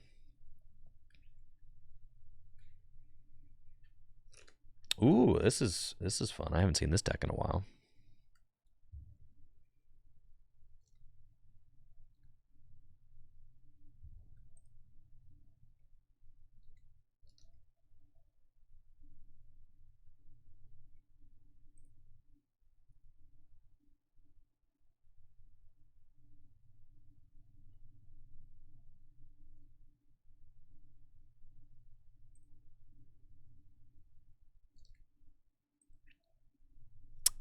I mean, I trust that the game designers will like eventually stumble upon some like peak fun again. That's the hope that you got to have. It's kind of like, you know,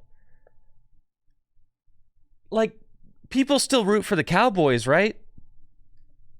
But the Cowboys haven't been good since the 90s. Like, at least Pokemon TCG, the last great Pokemon TCG format was like, 2017. That wasn't that long ago. Heck, I still root for the Ravens.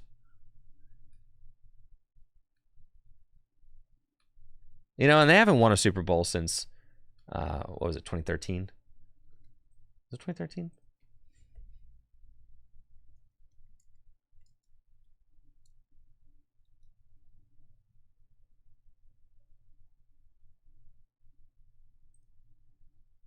The Ravens are sick. That's what I'm saying.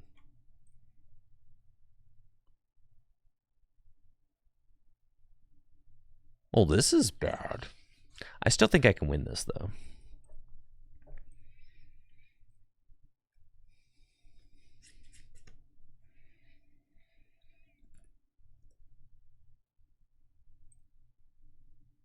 I don't think there's any tools in here. No. So they bundled.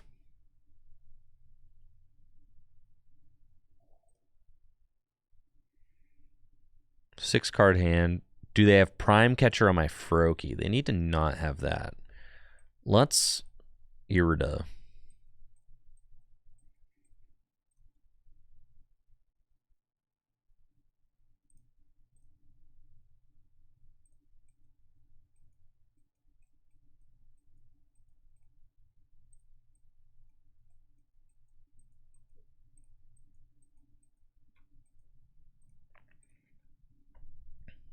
Okay.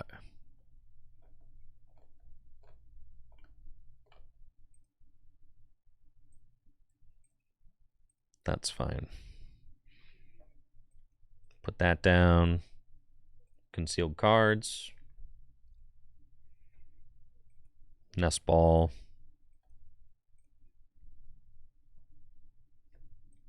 Nest Ball.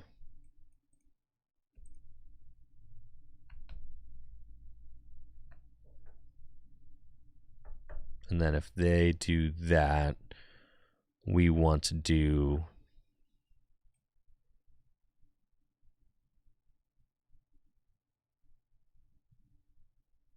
if they knock out my Palkia, I hit them with Froakie. If they knock out my Froakie, I hit them with Palkia. So really, that's fine. We just kind of save everything else. I don't think I need to Ultra Ball for anything. I don't need to get a second Palkia. Let's pass.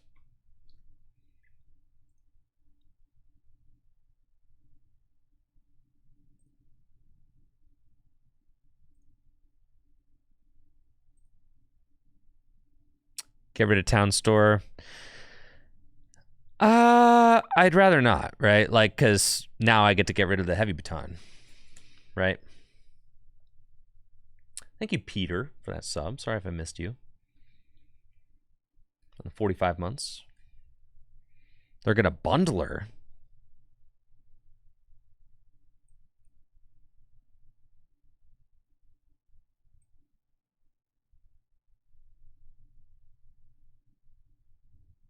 Sure. Give them Radiant Greninja.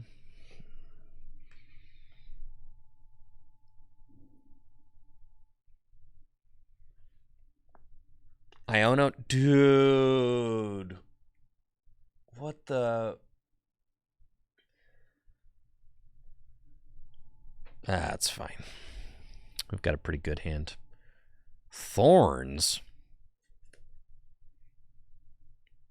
Okay.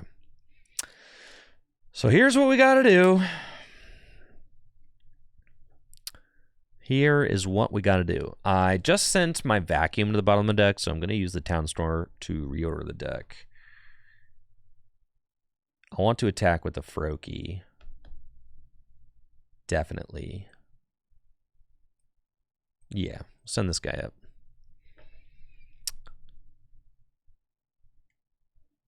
What do we got in here? Anything? Oh, don't mind if I do. Okay. And then reorder. I've got Mew in here, and I've got Greninja. So that's cool.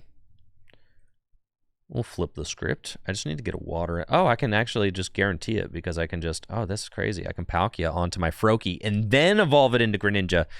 Dang, I just brain blasted, dog. I just brain blasted all over the place. Let's go. We're gonna Star Portal. Yeah, this is crazy. Ninja's second attack? Holy smokes, I didn't even think about that. Yeah, that's crazy. And then we go Ultra Ball away these.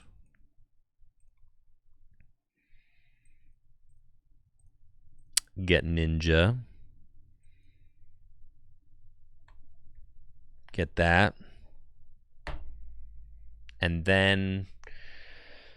Oy, oy, oy. What is that? My counter catcher is gone. So then...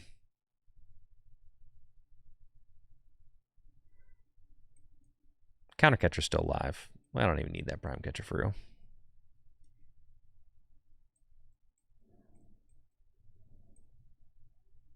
Worth it. Rare Candy to Dusknoir. Cursed Blast.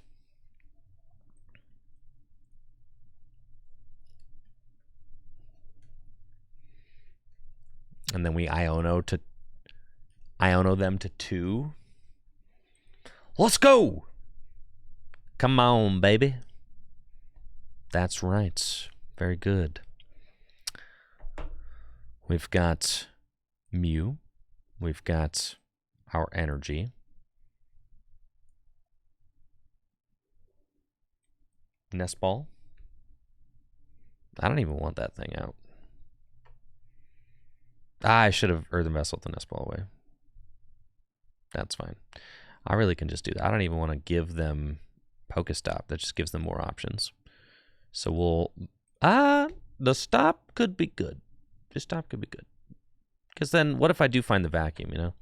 Oh, the vacuum doesn't matter. Because, like, what, are they going to pass it to the thorns? I'm killing the thorns. You know?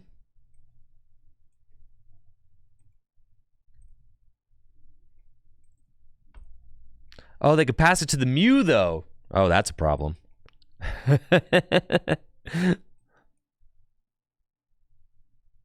Oh, that's a problem, huh? And Mew KO's Greninja. Well, yeah, when you say it like that. We got the vacuum right here. We got the vacuum right here. Huh. All right. Well, I guess I needed to kill the Mew instead of the... That's funny. Anyways. Hopefully they don't have Gust.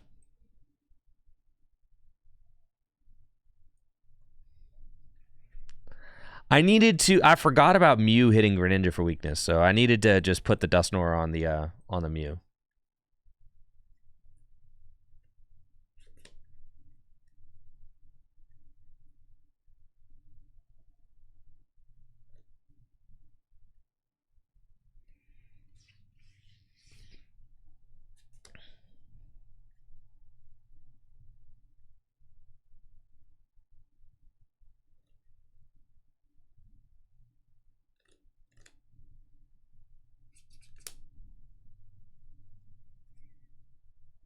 But if I just put...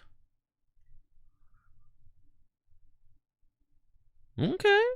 If I had just put the Dusknoir damage onto the Mew...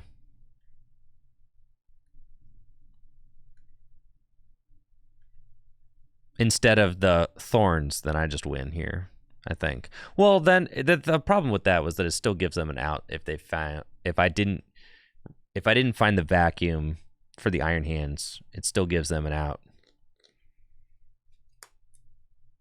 We needed the vacuum, right? And I didn't find it. So no matter which way, it's true. It's true. We needed the vacuum. We did not find the vacuum. Oh! I did not see that coming. Oh.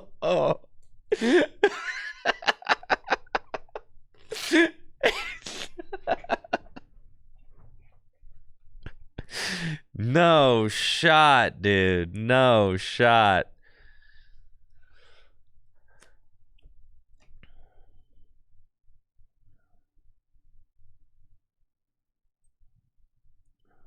Okay. I've got Vacuum in deck, and I've got 3 Night Stretcher, and I've got Counter Catcher. So I want to find...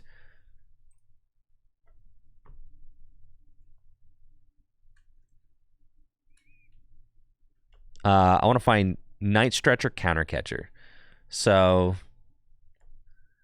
we go Pokestop first.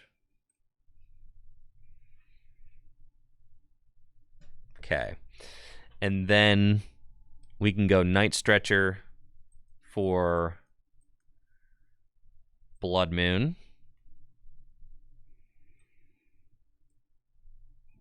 And we can go...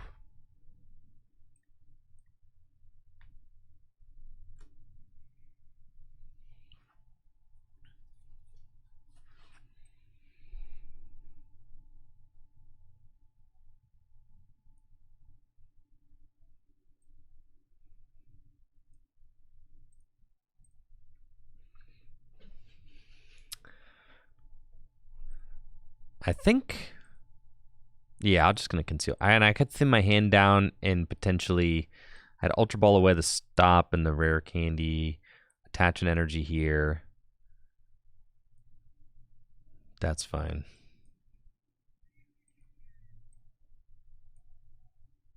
No, it doesn't really help. It's fine. I can thin my deck.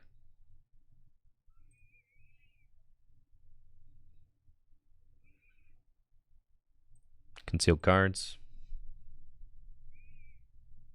There we go. So now I just bring up the hands and knock it out, right? Yeah. Seems pretty good. But then they could shove this Miraidon in my face again. So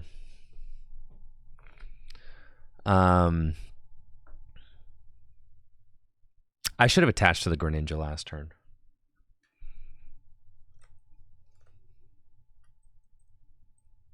Unfortunately, yes, that's so. Yes, I should have attached the Greninja this turn. I mean, because the Blood Moon having that 120 damage, I just cooked myself. Yeah, that's fine.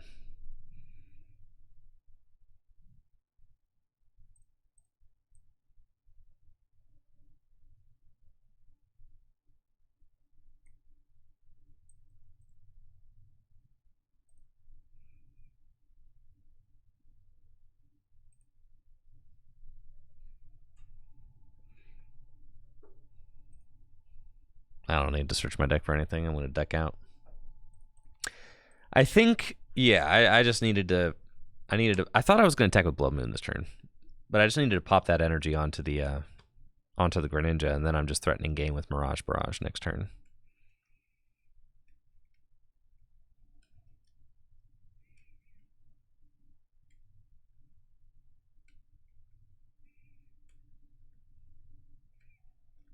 I don't think they...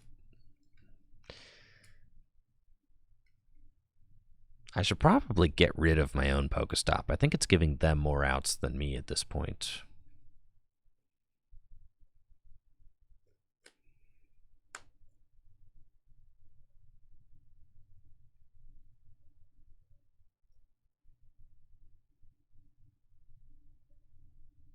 I got 2 energy on the hands again.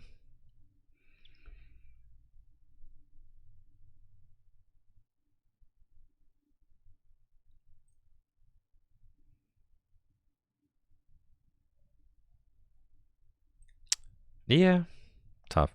All right, I threw kind of.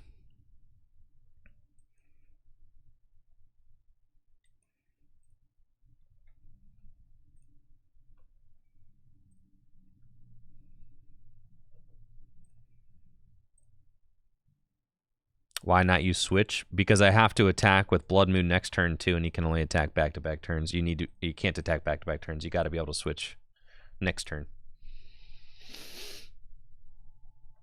You can't waste that there.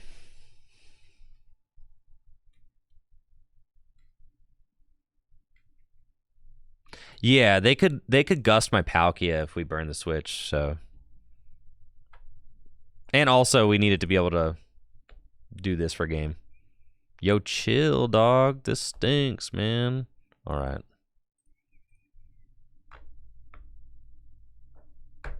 I think, yes, I misplayed that game by misplacing the Dusknoir damage and not accounting for the fact that Mew, I just needed to find the vacuum so that I could vacuum off that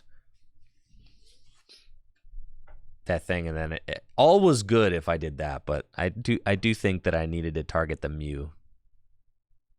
Right. Mew is threat number 1. But I forgot that Mew can just copy Greninja for a 1-hit KO. I haven't encountered that yet, so that was my first time having that happen.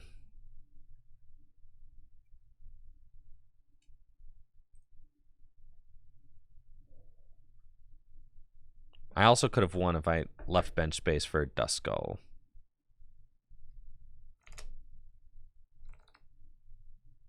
Yeah, Spoon Squad, but you kind of have to assume that your opponent's going to make the right plays, right?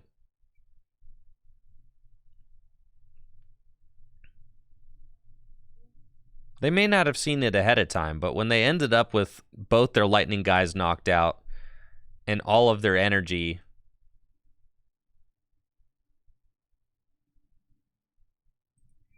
like, they need to pass their energy to somewhere, they'd be like, oh, Mew, oh, yeah. They probably would have had, like, an aha moment, right? Like, dang, this is cool. I win.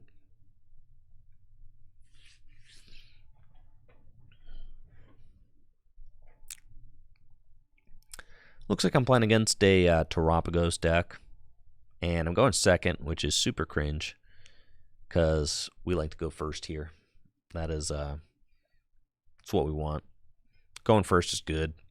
Allows you to get Dusknoir into play on turn 2. That's what you want. But my opponent is going to have an opportunity to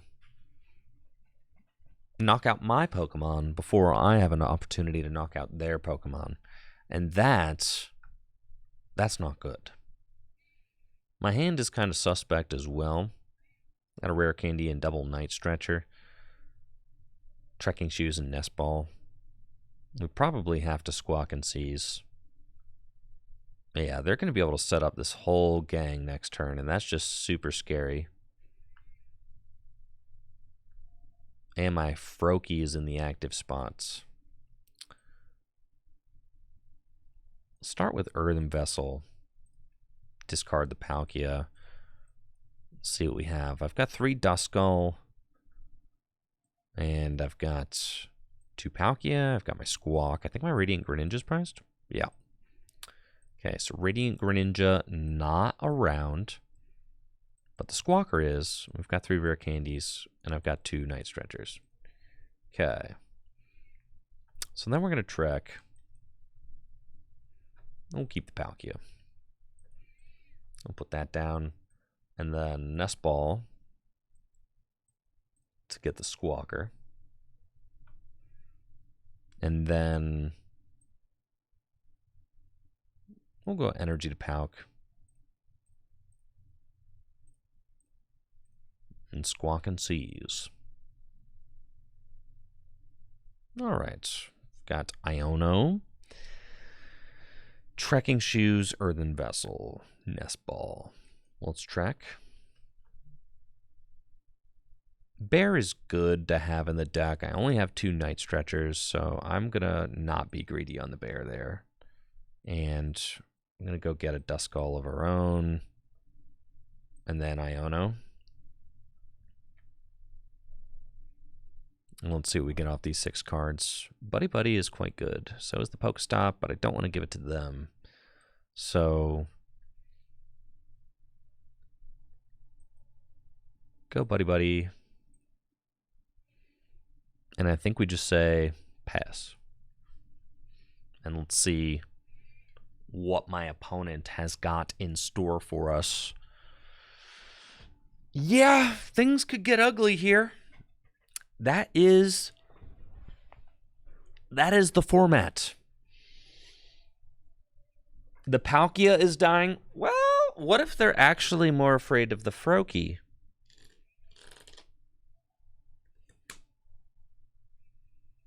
Because of the potential rare candy Greninja.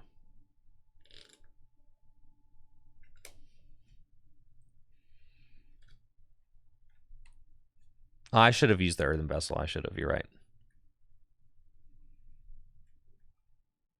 I thought I already had multiple water in the discard pile, but I didn't. Yeah. I thought I already, but yeah. So I should have Earthen Vessel before that Iona there. All right. We're jewel seeking. We've got the Pidgeot, Featherball Pidgeot, Rare Candy Pidgeot.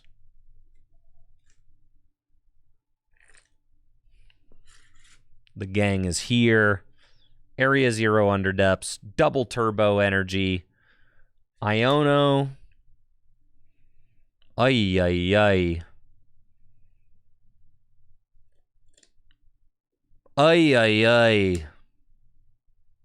Bouffalante. Quick Search.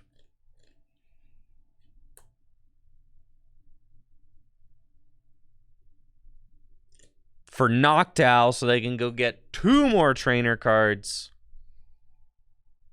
Disgusting.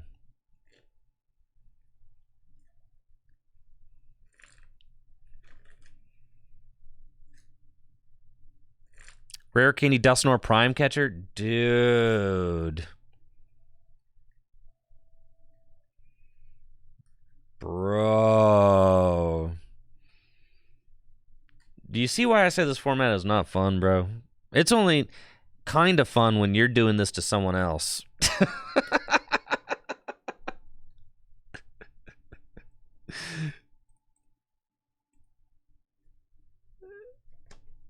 Yeah, this format is Duke, dude. Your opponent's taking 3 prizes before you get a chance to attack is like, ugh. Just dominating your entire board position. Can you fill your bench? Did you throw? No, they got it. All right.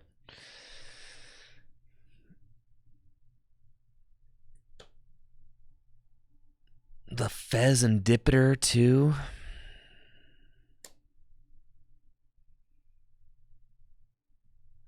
Schnikes. All right. Now, don't get it twisted. If my opponent had gone second, I would have done the same thing to them and felt no remorse. So, that's just part of the deal. We got stunted on. Like I said, it's stunt or get stunted on.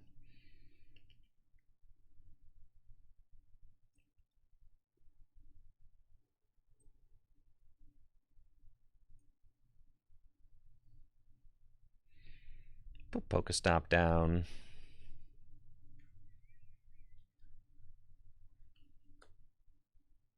Okay.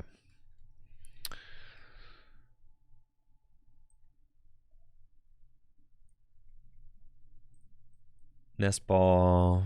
Get the Blood Moon. Flip the script.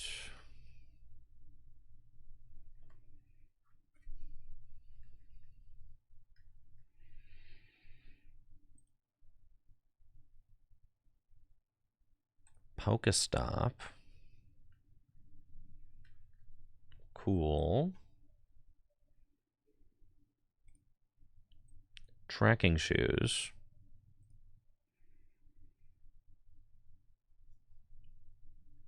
Fascinating.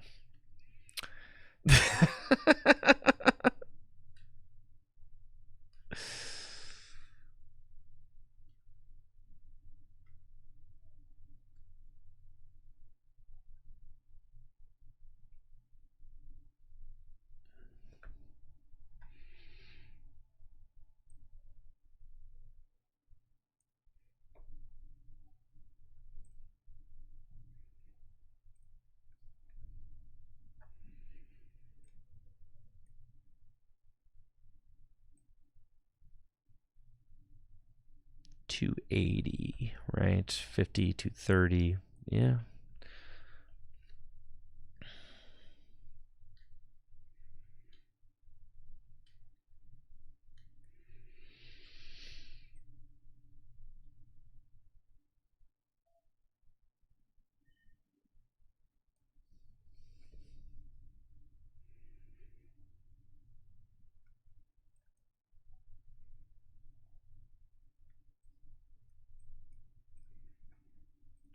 I don't have Radiant Greninja because I prized it.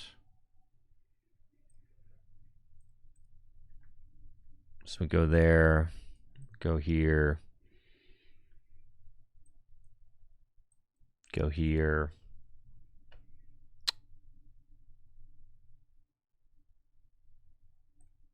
Vacuum.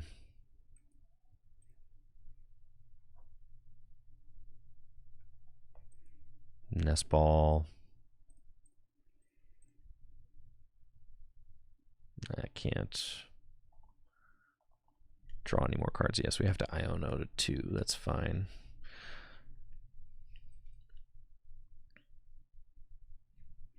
I should have attached a water to Blood Moon. No worries. Okay.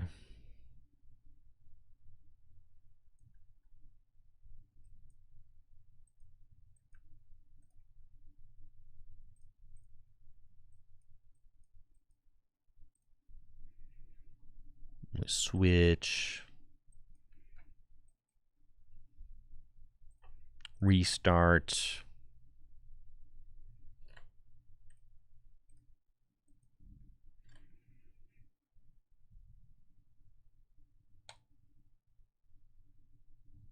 And we'll do 240. I think that's correct. I mean, I'm not in a great position, but it feels right to just take out the Pidgeot and set them to like a relatively low hand. Obviously, if they get like knocked out, it's kind of just over, but they still need like a couple of cards. The list I'm playing is the top 4 list from Dortmund. Yeah.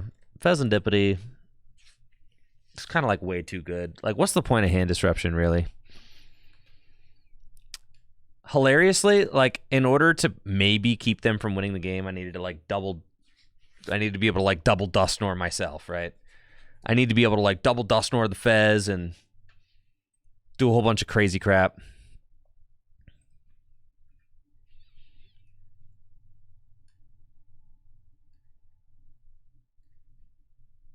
I could just win next. If they don't win this, though, then I win.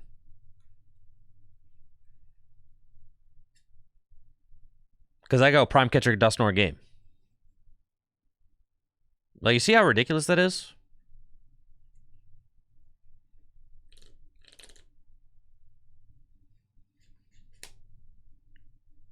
The game, that was my second turn, right? Yes, that was my second turn. So, like, I'm going to win in 3 turns if you don't win in 3 turns. But my opponent went first. So they have an opportunity to win in 3 turns first. And that's it. You just go boss area 0. Yeah. That's it. Game over.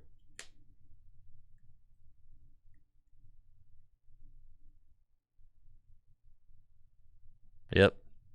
GG's.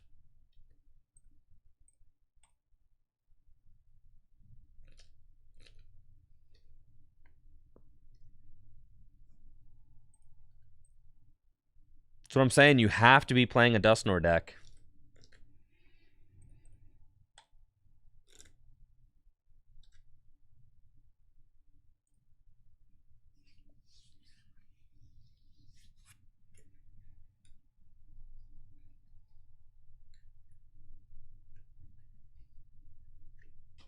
And you have to go first.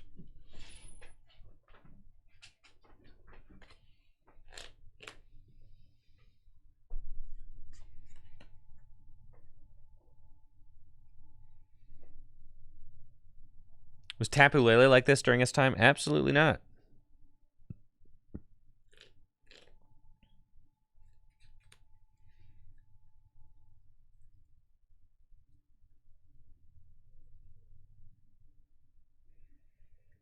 Am I going first or am I going second?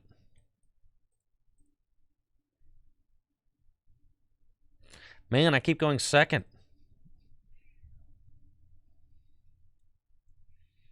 It's another sign of a terrible format. Is like having to go first. It shouldn't really matter. Because there should be enough turns in the game. There should be enough turns in the game that it doesn't really matter. Like who goes first and who goes second.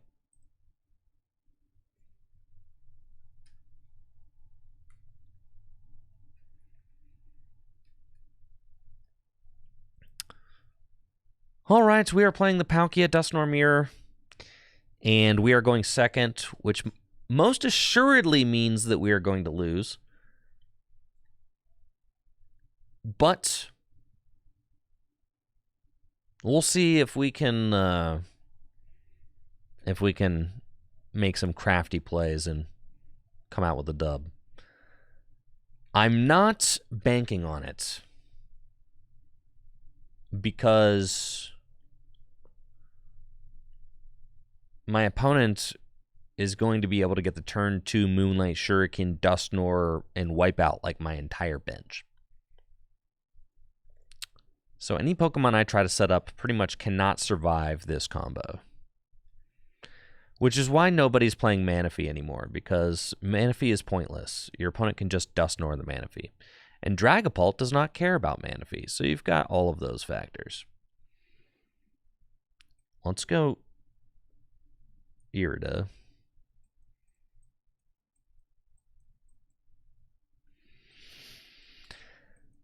And I got 3 Duskull in the deck. My opponent's just going to knock out all my Duskull. They're going to knock out all 3 Duskull. Man. So do I even bother setting them up?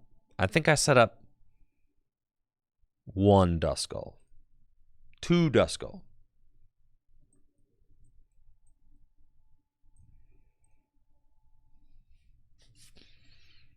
Okay, we'll do this. Earthen Vessel here.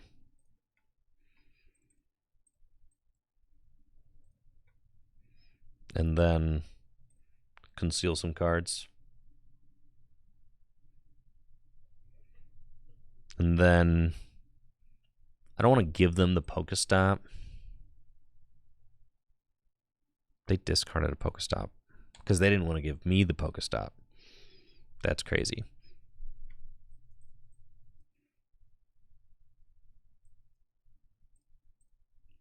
So we're going to go Palkia, Palkia, double Duskull.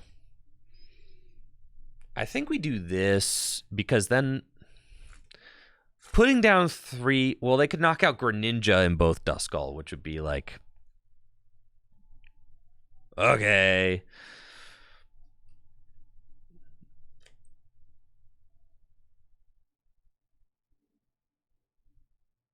Yeah, I do feel like I want 1 more card.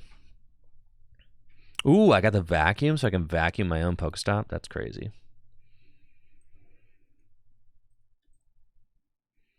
Trek. Okay, we didn't really get the card that we wanted, which is another Nest Ball or a Duskull or something like that, but that's okay. I think that I'm probably just going to have to pass. So let's go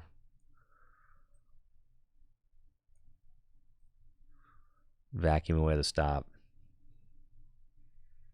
Keep the water and pass. So there we go. See what you do.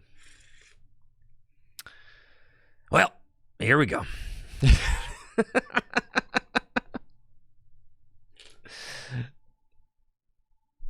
Yep. Yeah, there goes that. Okay. I get a prize.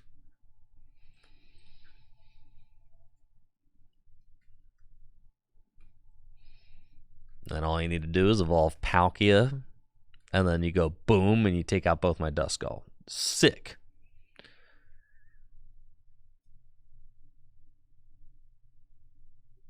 And then I'm like, all right. What do I do about that? Iono? Oh, yeah, it's over. Very high odds of being able to find that Palkia off this. They don't have it yet. I don't think. Well, they got a concealed cards as well. I mean, they're going to draw a ton of cards. Loads of cards. Yo, did you whiff? Are you bad at the game? Dang. If you were more skilled, you wouldn't have whiffed.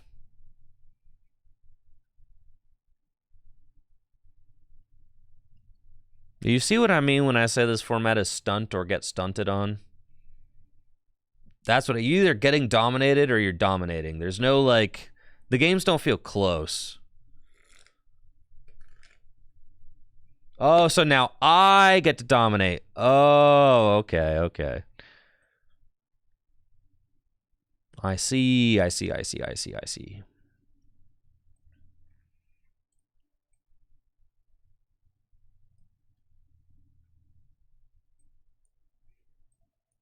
I meant to switch into Duskull there.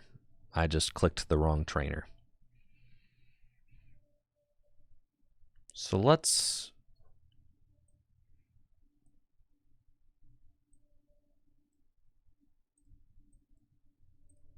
I need to have room for Greninja. I can Pheasantipity and draw cards because you did take a knockout last turn.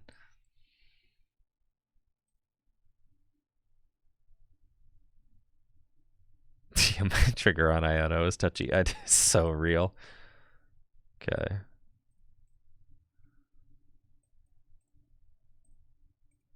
Restart. Cool. Flip. Cool.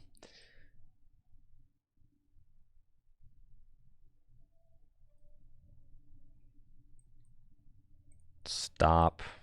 Use it.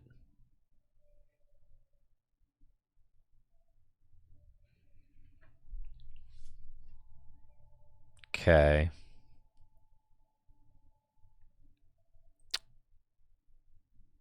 Got rare candy into Dusknoir.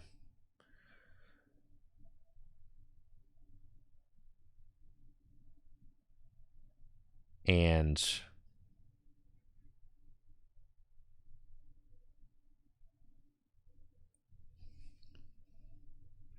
if I blow up the active, they have to send up something else. Or I could blow up the Squawk and knock out the active and go to 2 prizes remaining. But then that would send them to 3 prizes remaining. And they could win off of that, I think. If we prized a stretcher, yeah, that's something to think about.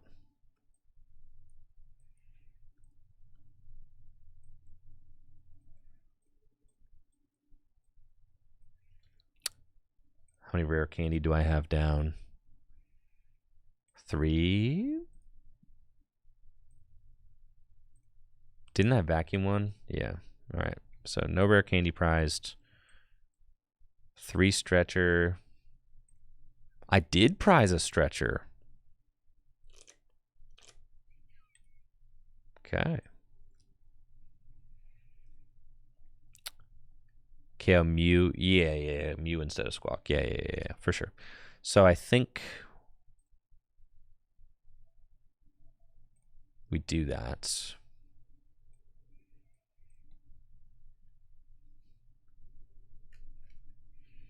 That does give them an opportunity to just win, though, which feels really bad. Because if they go Dusknoir, take a 2 prizer, you miss all the shots you don't take, though. So let's see what we can do. Take our 2 here. Do we find the stretcher? I'm nuts! Okay, then we go here. Take the ninja.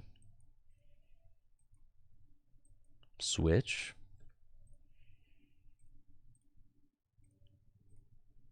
Star portal. Like I said, stunt or get stunted on. And now I have one prize remaining.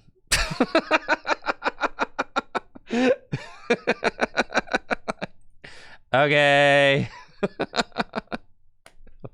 Cool, man. Yes, now they cannot take a 3-prize turn. I'm in victory formation right now. All I gotta do is kneel out the clock.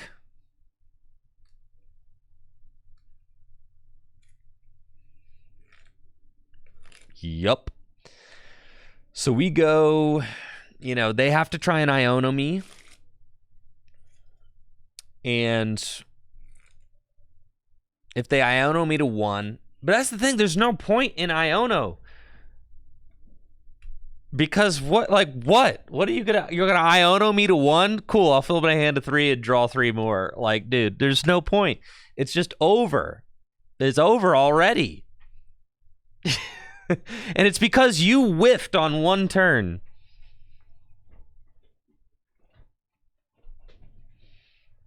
Iono plus Catcher Fez. I know, but I got Night Stretchers in the deck, and I've got Mew. That is probably their best bet, though, right? Because I need to find...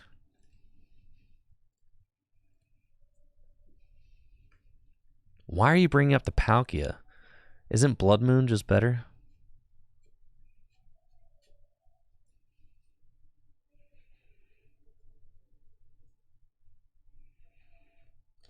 Yeah, they're going to want to get rid of Pokestop too. Because I'm pretty much like, need the Prime Catcher, right? Because I'm not knocking this thing out.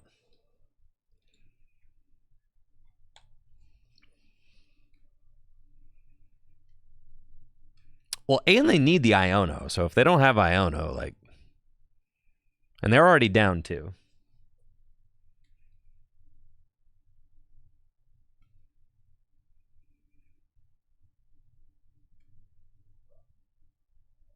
See what I mean? There's like not a lot of back and forth in this format.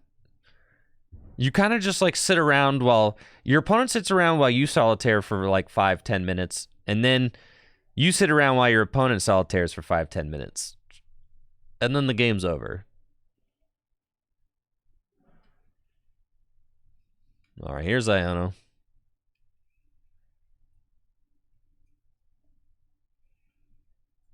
And Iono, eh?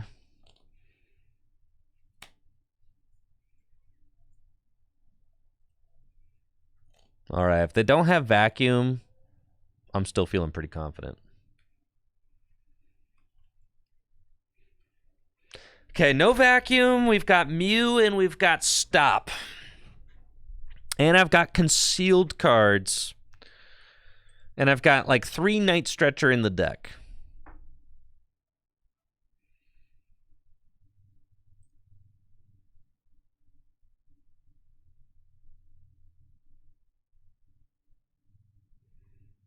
I think it's Pokestop first, because then I can maybe Ultra Ball and draw more. Sweet. Sweet.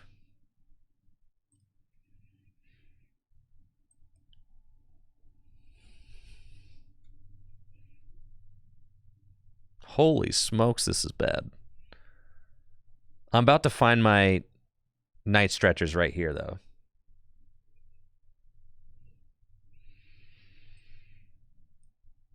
All right, and I haven't reordered the deck yet.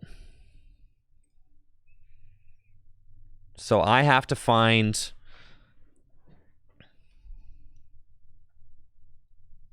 Prime Catcher.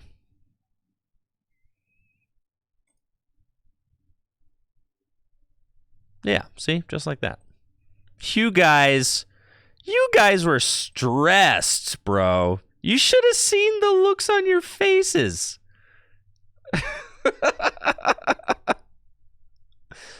You should have seen the looks on your faces, bro. That was crazy. You guys were stressing. I told you INO isn't real.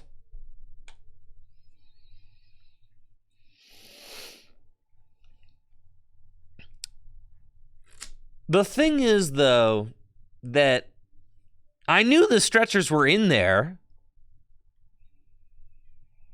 So it was like, so long as I didn't reorder the deck, like I was probably going to find them.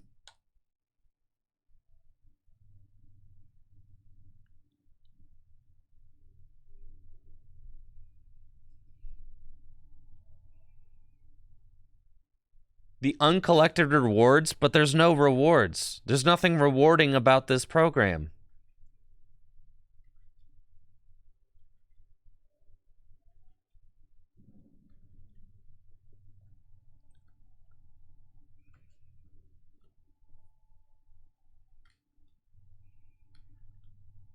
Oh, thank God I get to go first again.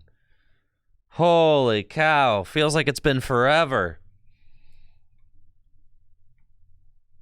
Thank goodness.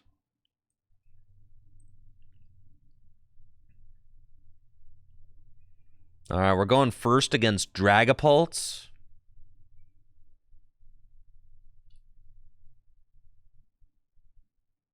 Let's go. This game, I'm going to try and make it so that my opponent doesn't get to play.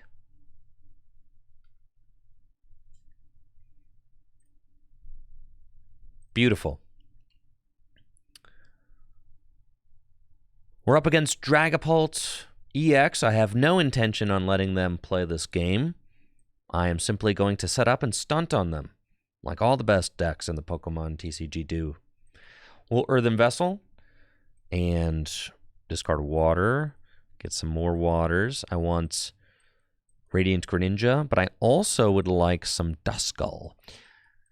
Honestly, I can afford to just go get Duskull with the Nest Ball, but I'm going to use Pokestop first and see if I actually discard anything.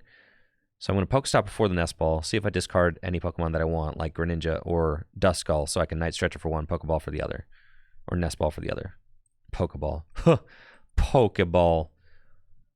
Cool. That all looks good. Prime Catcher in deck. No. Okay. Noted. Stop. Hammer time. We've got Mew down and a Trek. We'll Trek. I would love that. Thank you. Nest Ball. Greninja. Conceal those cards. Hisuian Heavy Ball. There's my stinking Prime Catcher. Nest Ball. Duskull. And then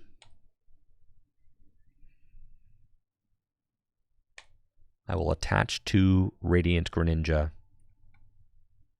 and pass.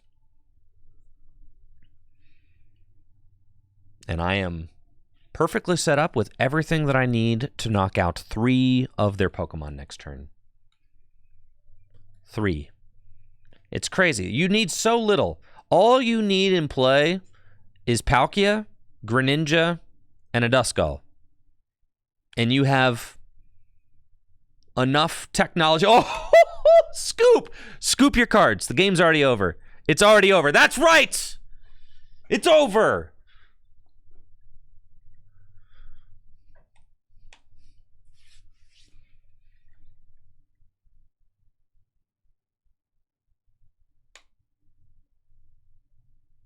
That's right, baby.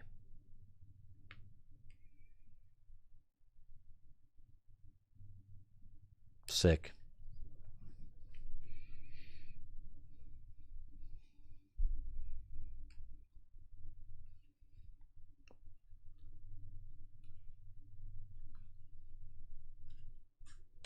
Tail.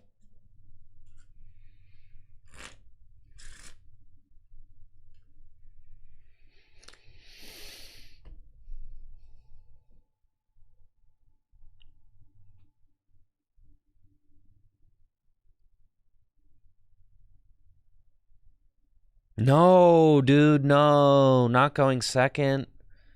No. Why would you force me to go second? So cringe.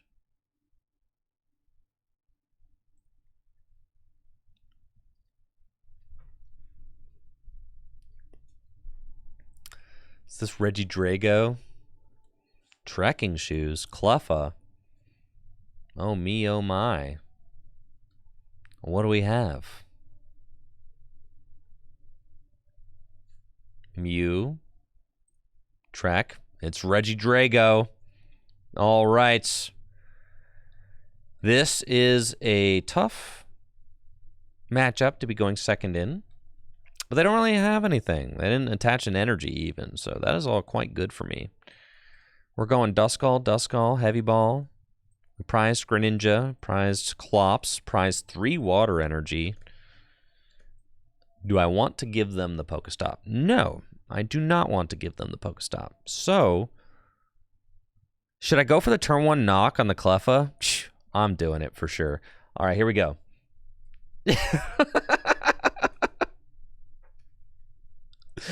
Yeah, dude.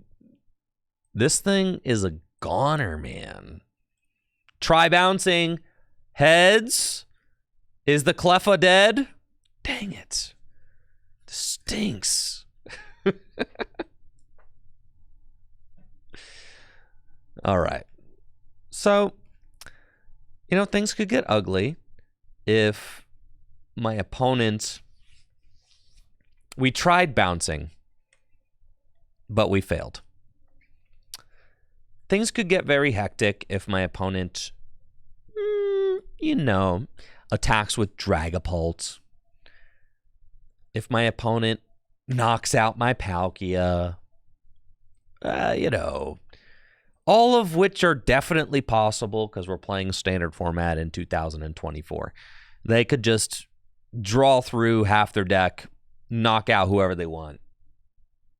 Bada boom, bada bing. Yeah, that kind of stuff, right? That kind of thing, very par for the course these days. Now, the one thing that I have going for me is that they did not attach an energy turn 1, so it might be a little bit difficult for them to pull all that off. But have no fear. They've got a broken deck. And they've got Regidrago VSTAR, which can use its VSTAR power, Legacy Star, to discard a lot of cards. No energy switch yet, though. All right, folks, no energy switch. You know it's bad if they grab double trekking shoes.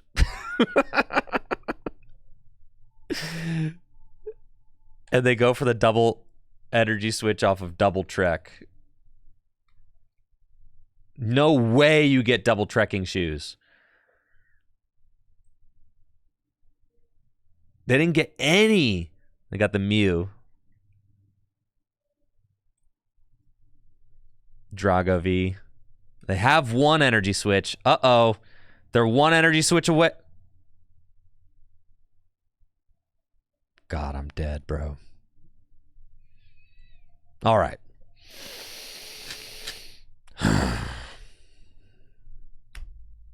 Interesting.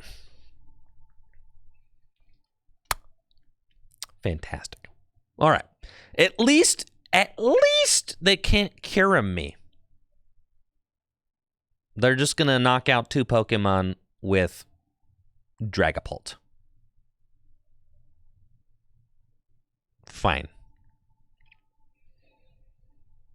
I just knock out the active Drago and profit, right? So that's what we're going to do. Let's go. Time to party.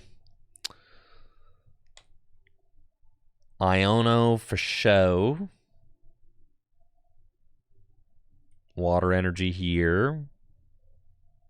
I don't really want to give them a free Duskull, but I think we just have to believe. And we're going to Iono, set them to 4.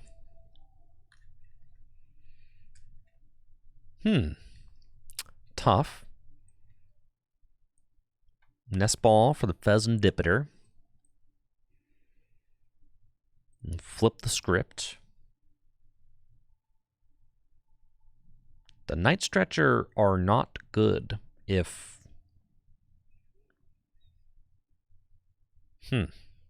This is bad.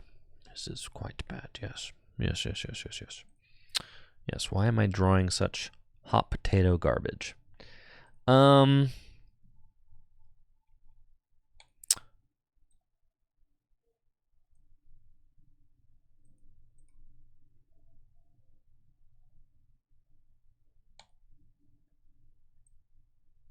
Yeah, my Klops is prized too. So I put down Palkia. Man, I can only accelerate one energy too. Oh, man, that's tough.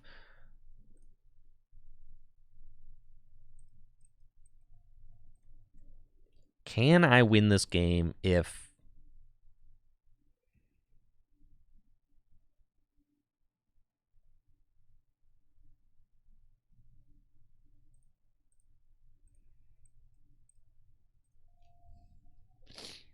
Okay.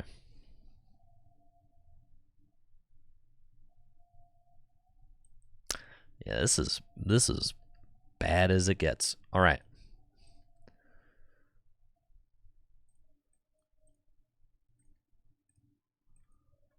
Oh, man. I was thinking about the concealed card Gamba, but didn't seem worth.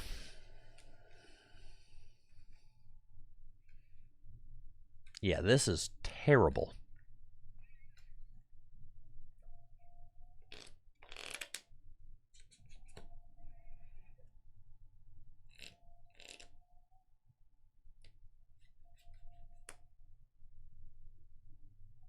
Curum is down. I have Iono. That is the one nice thing.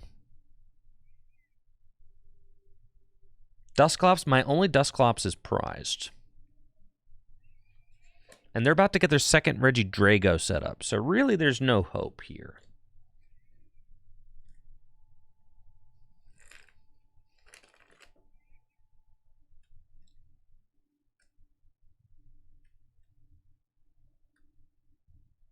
They're doing what the Regidrago deck does best. And really, it is just... A lot of it feels like a go-first format. Because you've got your VSTAR decks want to go first, and your rare candy decks want to go first. So the only decks that don't want to go first are your turbo basic decks.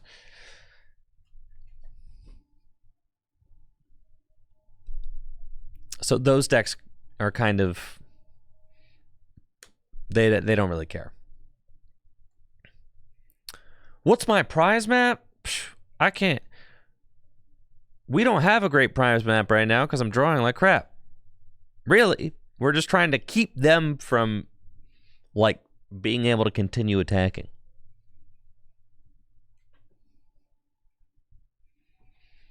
Do I think going first slightly gets fixed when V-Stars rotate out? I still think there's going to be a big advantage if you can be the first one to get Dusknoir into play. Because think, like, if you're playing like Dragapult Dusknoir, you're still getting the turn 2 Dragapult is really good, right? Going first. Well, maybe it's somewhat... I mean, it probably gets somewhat better, for sure.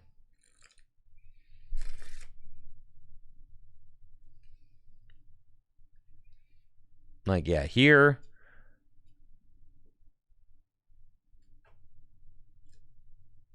There is no prize map. They are going to... I might not even get another turn to play, you know? This next turn is probably my last turn.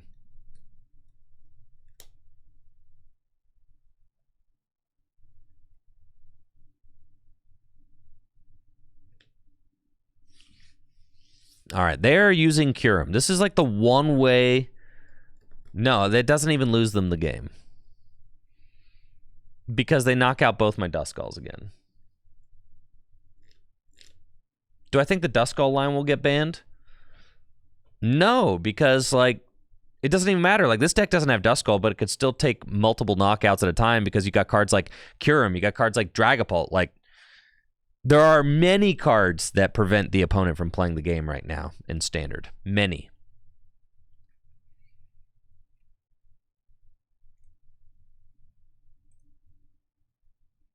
So all they need is one Grass Energy, and they'll just cure him again.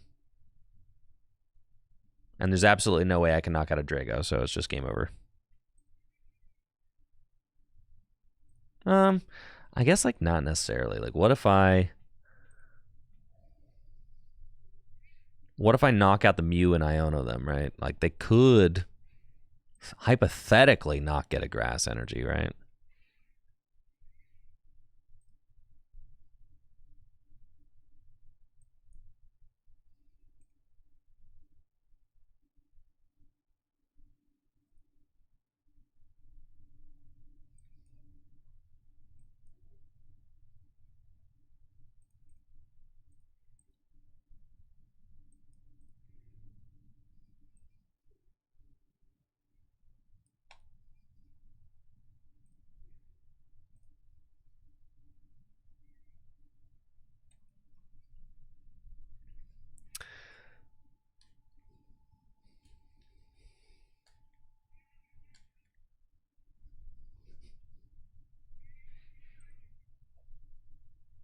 Flip the script.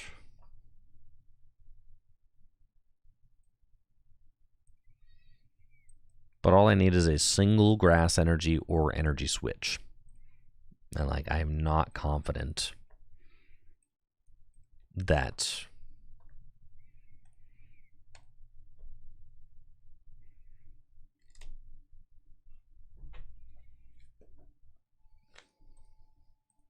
that does that. Because hand disruption is a lie now. Hand disruption is a total lie.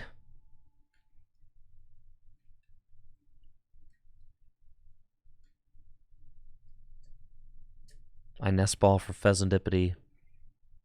I draw a million cards.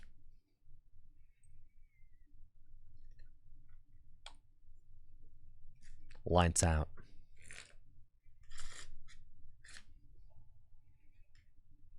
Finish me!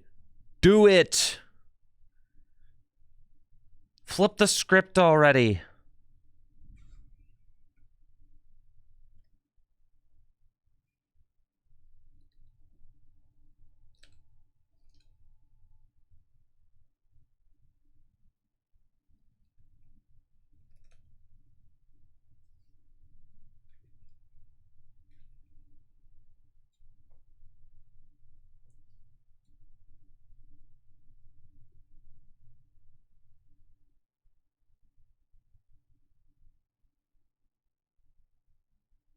Why are you BMing me, man?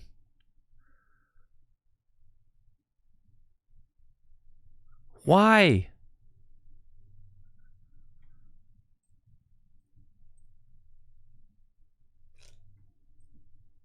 Iono pass.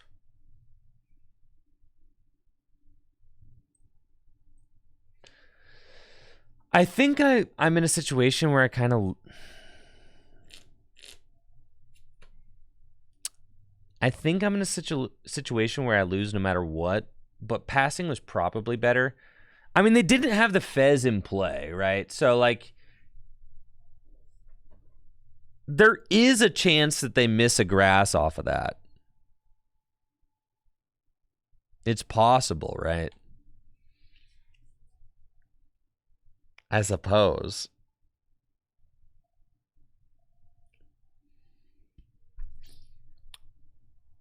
And then I already had to use my VSTAR power, so, like, Radiant Greninja shenanigans were not an option.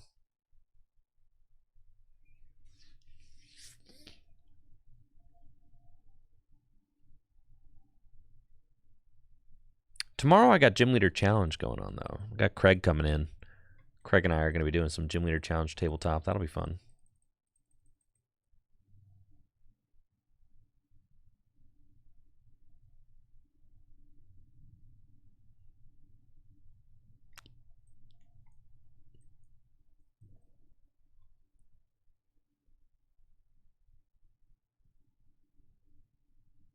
We're up against the Dragapult Dusknoir deck, maybe. They've got Radzard in their list. Okay, let's get to trekking, shall we? Ultra Ball, trek again. Don't want that. I should have Earthen Vessel first, but it's fine. Vessel. Take a look at the deck. Is Greninja prized again? Why, dude? Why? Tell me why.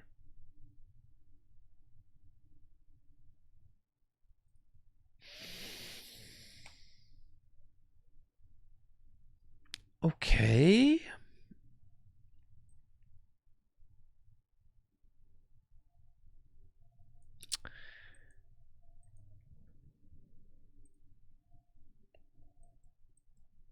Okay. Sure. You think they got the turn 2 attack with Dragapult just in that hand?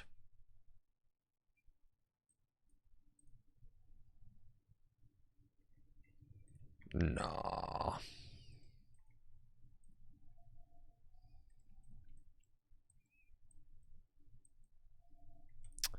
What do I got in hand? One rare candy? To heck with it.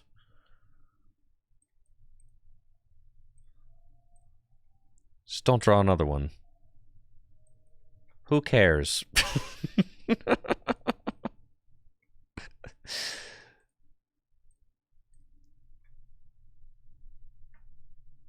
No shot, brah. No shots. 4 energy in the discard pile. So many resources down.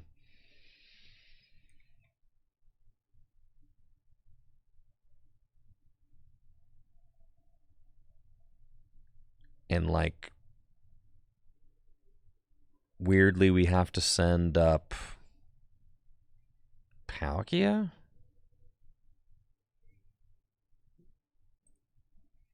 I'll keep Squawkabilly up.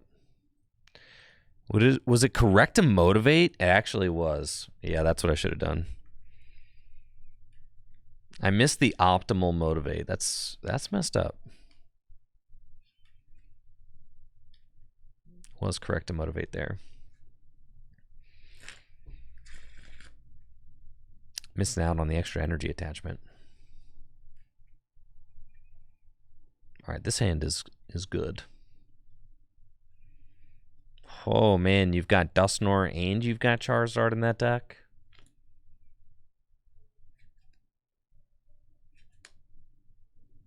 Alrighty then.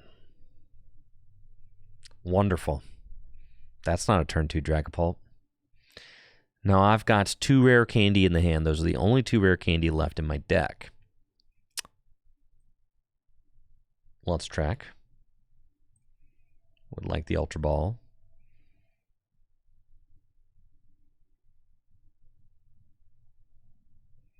I prized Greninja.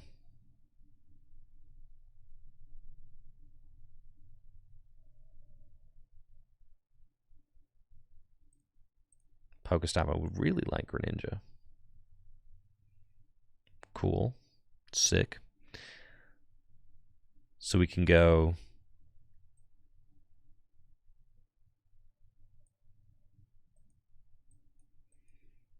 Ultra Ball away those. Get Dusknoir. I might find Greninja though. Off of the Dusknoir, honestly. So let's do that. Rare Candy Dusknoir. I Curse Blast your Dreepy. And then we might just find Greninja here.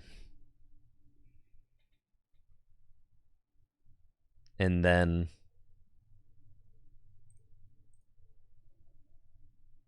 we've got Vacuum.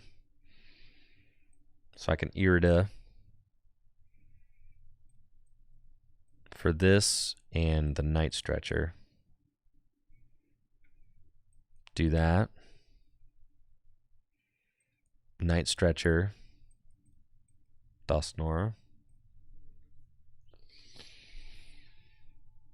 Rare Candy Dusknoir. Vacuum.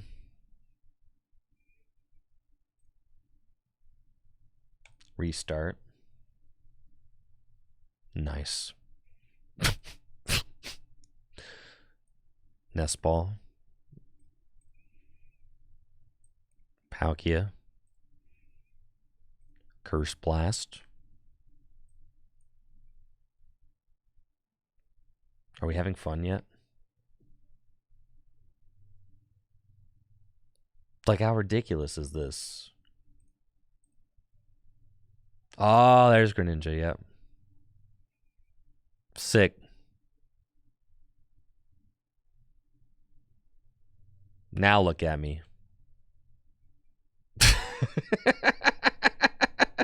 I almost can bench them.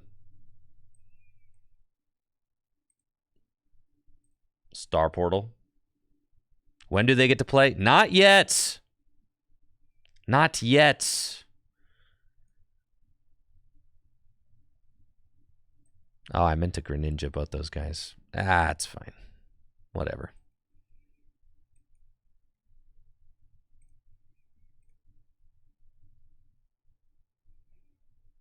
I meant to Greninja the Pidgey too.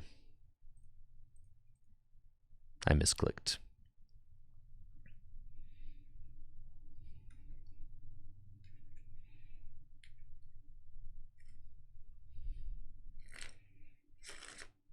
You go, bud. I think I'm down both my rare candies and all 4 Night Stretcher. Yeah, the resources have been really atrocious this game. Unfortunately.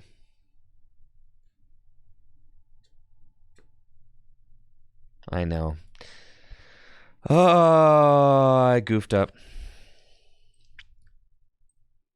I am down all 4 Night Stretcher, though.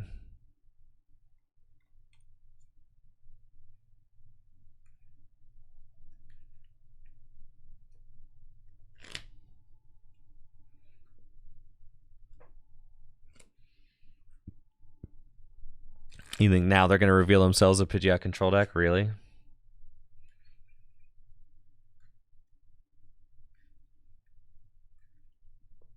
Manaphy. Cringe. I could still lose this just because I goofed up knocking out that Pidgeot, definitely.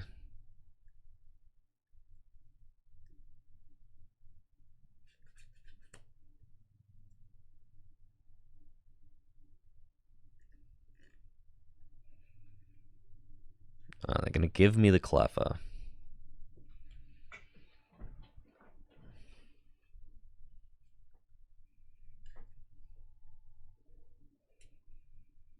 We've got Water Energy.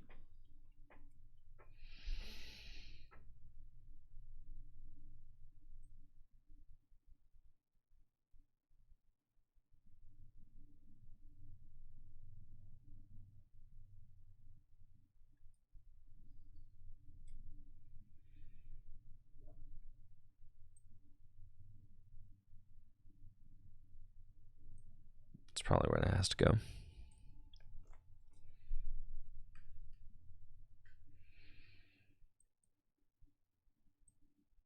Got a Clops, we got Iono, we got 1 switch.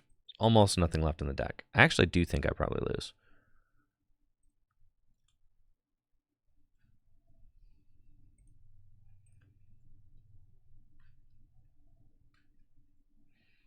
I really needed to knock out that Pidgey.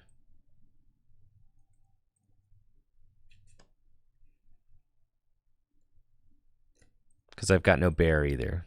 Yeah.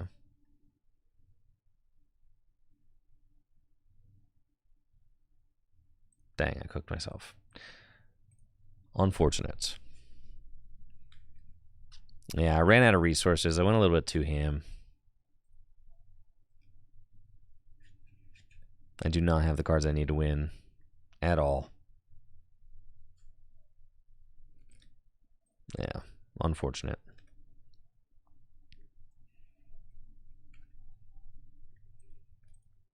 I felt like that was more of like a me beating myself, though. Make him show it. They got Pidgeot out. There's no make him show it to me.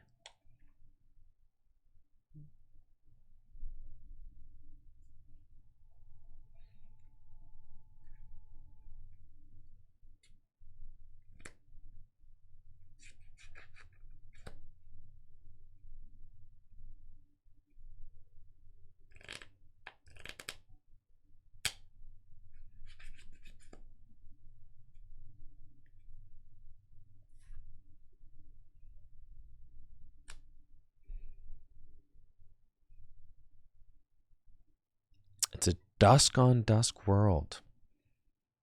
Oh, maybe Dragapult. I don't know. Pick your poison. Pick your favorite Dusknoir deck. That's what I would do if I was playing at Louisville. I would pick my favorite Dusknoir deck and hope I went first.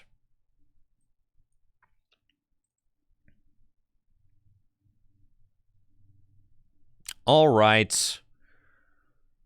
Playing against Bax Caliber. Bax Caliber, man. You know how long it's been since we've played against Bax Caliber? Wow. No, I've done a lot of trash talking on Bax Caliber because I don't really think that this deck is real anymore. I think it's dead. Really dead. And part of the reason why I think it's dead is because of Dusknoir. However, my opponent's going first. If Bax Caliber goes first every single game, you know, there's always a chance. Because they could just go first to get the turn 2 Moonlight Shuriken, and they could try to do to you what you're trying to do to them. So it's possible. They've got 3 Frigibacks down. Let's get this party started. Ultra Ball away, Greninja, and the water. And we're going to go get a Palkia. There's already a Palkia in my hand. We're going to go get a Duskull. And if I get both of these Duskull into play, I should be able to get at least one Duskull that survives. We do find the Duskull, so that's nice. There's this one. We'll trek. Mew seems good. Yeah. Keep the Mew. Pokestop. That's good. Oh, man. That's why we play that card. Rhythm Vessel. And then we want Radiant Greninja, but he's not around. He's just never around. All right. Nest Ball. We'll get the other Palkia. And then energy to the Palkia. And we'll say pass. And now, at this point, we are ready to go. We are ready to roll. We went second, which is totally cringe, but it should not matter. At best, they can go Radiant Greninja, Moonlight Shuriken to Duskull. If they do that, and they rare candy into a Bax Caliber, right? Then having 3 Frigibacks down is a lot. That's annoying. Because what I want to do is I want to use my remaining Dusknoir to blow up a Frigibax, and then I want to use like Prime Catcher or something to gust the other Bax Caliber and basically leave them with nothing. That's what we want to do. but they have 3 Frigibags down. That could stunt other areas of their setup, though, so I'll kind of just have to be patient and see what we can come up with. I could also do something where I use my remaining Dusknoir to blow up their Bibarel. It's a possibility. They're stacking their deck with Cypher Maniac, and then they can use Pokestop to discard the top 3 cards of the deck, or conceal cards and get the 2 cards that they stacked. Heavy Ball is going to get them a Froakie. The Spice. There's the Rare Candy Baxcalibur. The Froakie. And there goes Rare Candy and Superior.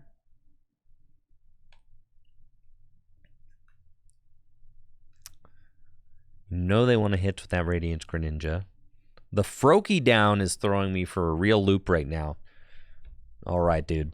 You lose. You literally lost. You've already lost the game. You didn't get it.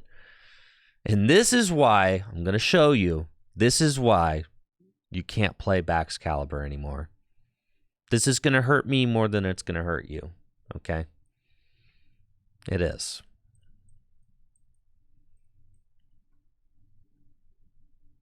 But an example had to be made of you. I'm sorry. Okay, we wanted to play the Irida first because if I discard the Palkia, that could be annoying. So we wanted to just go get the Palkia VSTAR before we did any of our other sequencing things. I've got 1 energy in the discard pile, so we would like to get a couple more. Let's go there and conceal cards. And there's the Earthen Vessel. All right. Well, Earthen Vessel. Get our other water energy. And then I can evolve into Palkia VSTAR. And then I can Ultra Ball away. A water and a Pokestop. And we can go get our Dusknoir, and then we can Pokestop. Very cool. We can go Rare Candy into Dusknoir and Cursed Blast.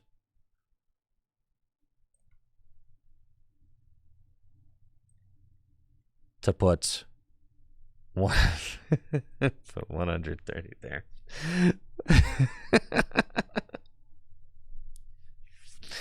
And then go ahead, take your prize. Go ahead. Go ahead. Excellent. Then I promote Radiant Greninja. And then I'll Night Stretcher and I'm going to get the Dusclops. Yeah. And then what I'm going to do, this is really funny. I'm going to Curse Blast and I'm going to knock out the Baxcalibur you worked so hard on. Yep, there. Now it's dead. Okay. And then for my next trick, I'm going to take a prize card. So I'm going to take one of these 6 prize cards over here. And then,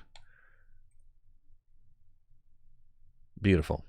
I am going to bench my Mew. And then I am going to, got 3 energy in the discard pile, attach an energy to him, and then I'll bench him, and then I'll restart for 2. And then I'll use Star Portal, and we're putting 3 on this guy, and now all of your Frigibacks are dead. Yippee. Isn't that nice? We'll take those. Okay. 3 prizes remain.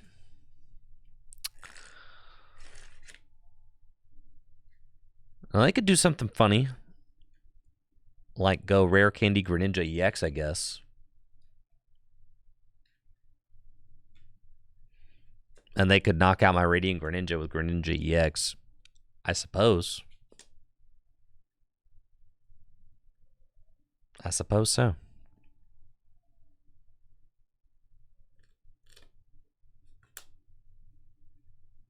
they're going to go get 2 Frigibacks back. Sure. And then I have to imagine that they'll get the knockouts. Yes, here's Irida. Yeah, Manaphy is worthless. Yes, with Dusknoir and formats, because you can just blow up the Manaphy. Here's Earthen Vessel.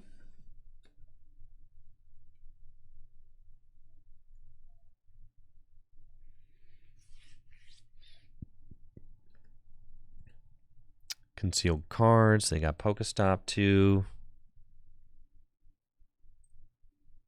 There is a whole Chen Pao over there. I cannot, for the life of me, figure out why they would have benched a Chen Pao. Because now I have a real win condition. Like a solid win con.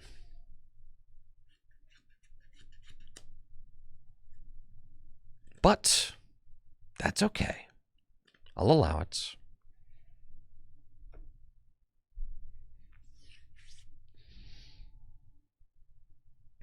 They have Ultra Ball. And they're going to get Beebs. Sir Beaverton. Sir Beaverton of Beavertown. Go ahead, pass the ball to me. I've got a switch and I've got a prime catcher in my deck. And if I could find either of those, I can get this Blood Moon out of the active and have some fun. I've got Pokestop, help us draw cards. Rare Candy. Water Energy prized.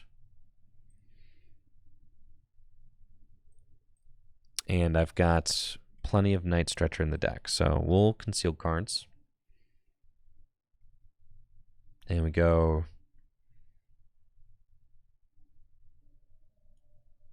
Rare Candy into Dusknoir. Cursed Blast.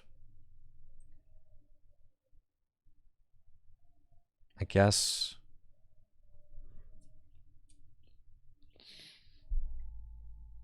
Correct to take out the Frigi. Yeah. That way if I find Prime Catcher, if I find Prime Catcher, it's game anyway, so that's fine. Take that. I was thinking B, but if I find Prime Catcher, it's game. Probably should have been B. Yep. It's all good though. Night Stretcher. We'll take an energy.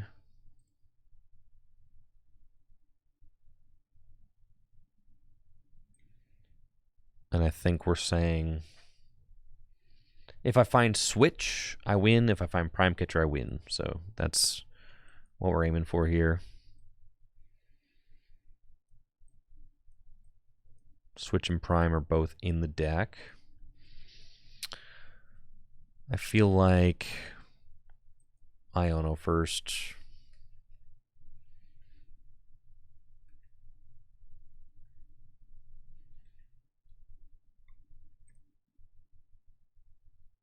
Restart. Trek. Trek.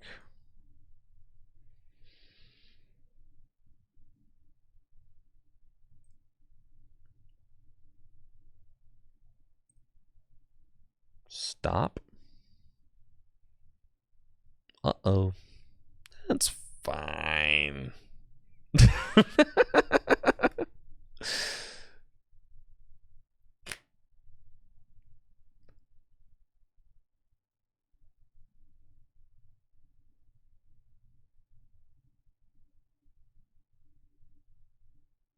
Pass.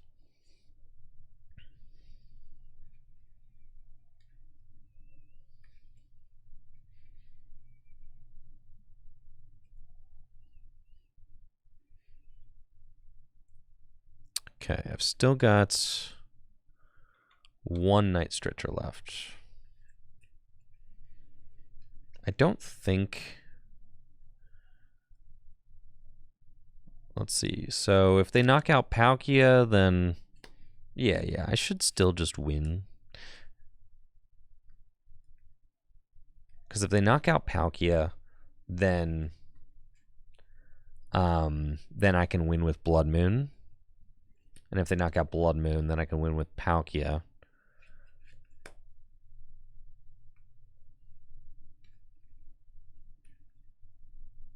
So we should be aight.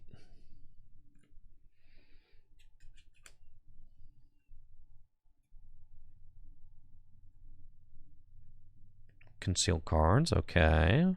And what, they have to go rare candy backs. That's unfortunate because the Radiant Greninja win condition is no longer. But, which is why, maybe we should have hit that Beaver instead.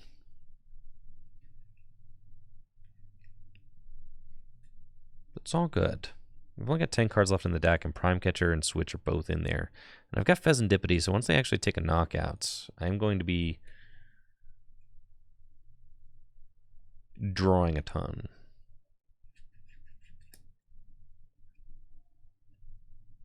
They need 5 energy to knock out Ursaluna.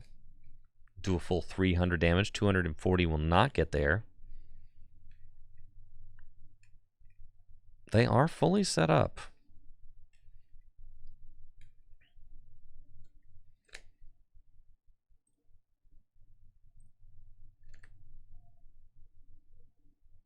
And there's the Superior. So I'm going to get the water energy out of the discard pile. They've already used Prime Catcher. No, I thought I saw Prime Catcher. No? Yes. They've already used Prime Catcher. Here goes all their energy. Now they can Beeb. And all I need is 1 water energy to win. Maybe the energy should have gone to Palkia. Well, no, because I was like, all right, Switch. So for the reason I attached the energy to Greninja last turn is because Switch or... They don't win, right? No, all right. They're kind of close in a funny kind of way. They just wanted so badly to Mirage Barrage. They wanted it so badly.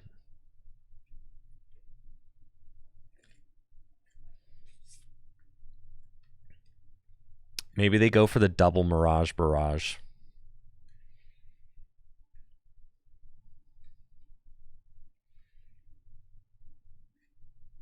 Yes, and that is what they're going for. They're trying to win with double Mirage Barrage, which is actually the correct decision for them to make right here. But too bad. Because, well, hold your horses there, chatters. It's not quite that easy.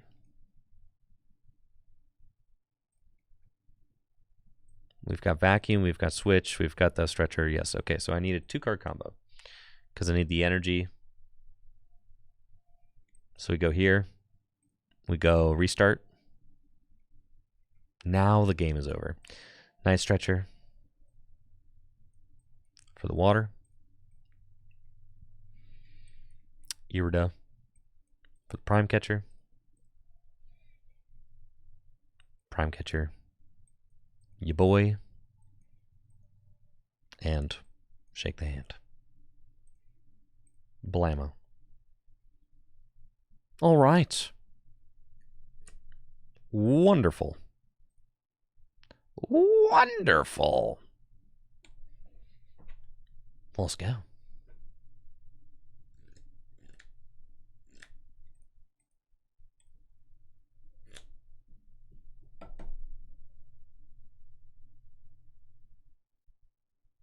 Who wants to get rewarded? Look at all of my rewards. Dang. I wonder if I'll get any new flippy floppies. Or any t-shirts.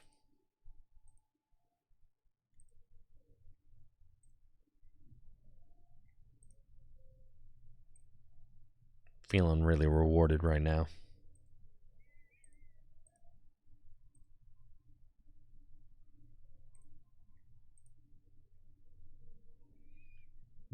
Jack Vance, baby. It's true. Okay. Ooh, man. Can't wait to unlock those. Those bad boys. Man. Yeah, those are going to be slick. Ooh, can't wait to get those kicks. All right.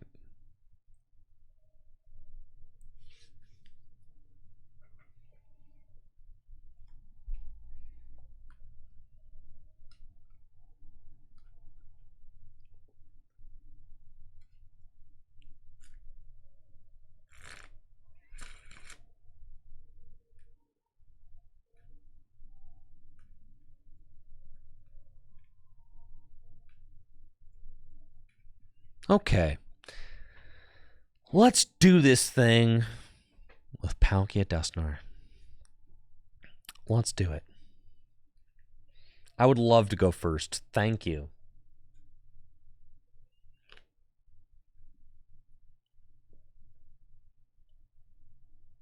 Yo, that's what's up, Nice King. Congrats. I also just finally got my Mew by completing the Kanto decks. My last cards that I needed were Poliwrath and Victor Bell.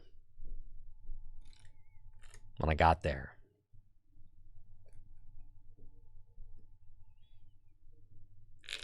I'm starting to think Charizard's kind of broken in TCG Pocket. Charizard with the fossils. Charizard with the fossil techs. Kind of nuts.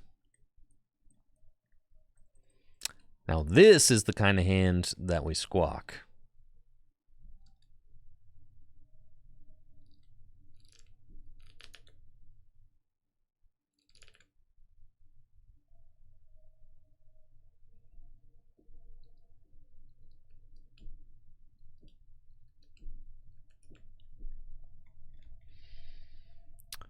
Playing against what appears to be Dragapult, and I'm going first. So you know what that means. Time to pop off. We're going to trek a couple of times, and then I have this Ultra Ball, and I'm going to Ultra Ball probably for the Squawker so that we can seize with Squawk and Seize. Want to make sure that some other goodies are in here. We've got Radiant Greninja. We've got a couple Duskull. We've got our Dusknoir. I do think that this hand is fine to Squawk and Seize away. So let's just do it. Let's do it, shall we? We'll go Water to Palkia. Squawker down. Let it rip. 6 new cards. Okay, that is an exciting bunch of cards there.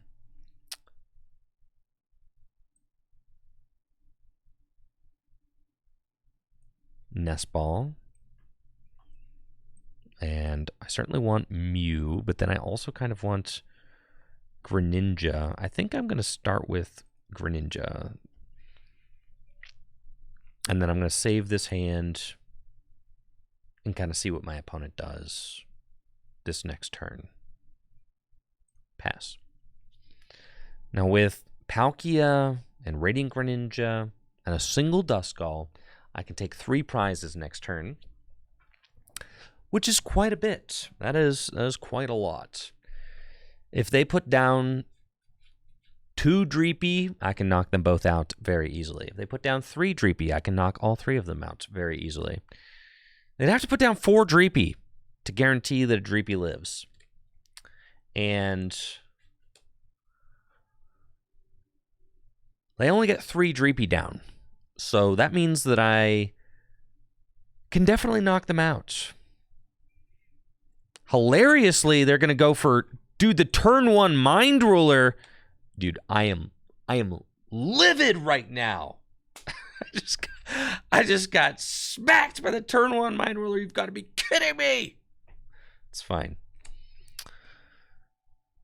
Whatever, man. Whatever. Whatever, bro. All right. You just think you're too cool for school, huh?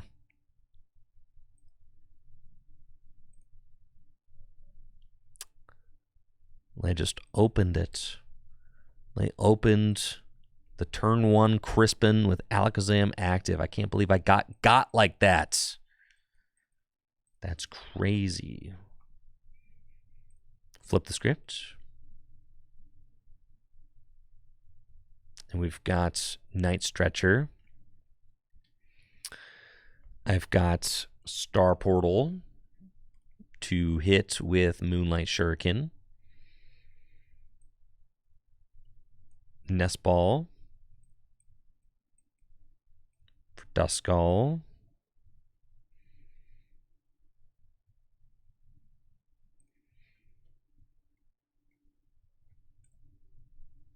And Ultra Ball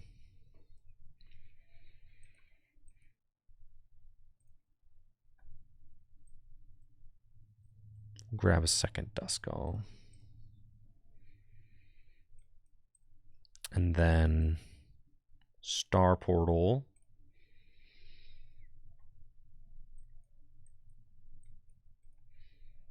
And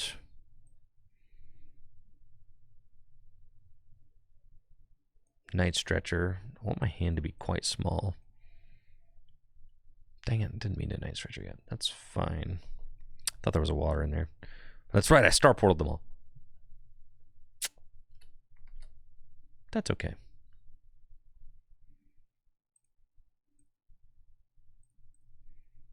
Grab that preemptively. And then we just Moonlight Shuriken. And I think it's correct to take out these.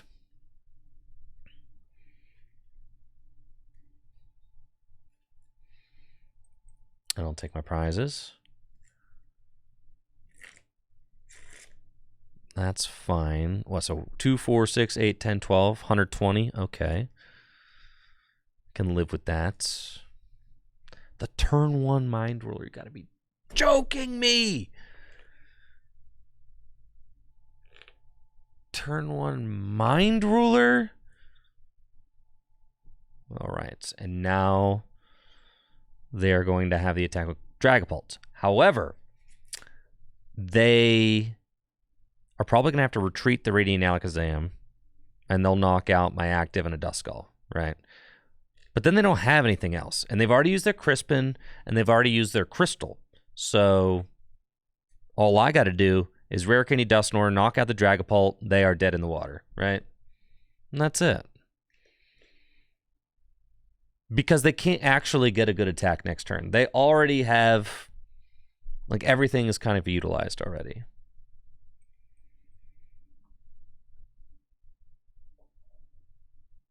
And we've got Iono. So let's go Rare Candy, Dusknoir. I could Iono them to 2. Curse Blast. Send that there. I do need to get enough bench Pokemon. 2, 4, 6, 8, 10, 12, 14, 16, 220, yeah. So I need to, not quite bench out, but I do need to bench some guys. Okay. So we've got Night Stretcher, can get the energy. Ultra Ball. Can Ultra Ball away.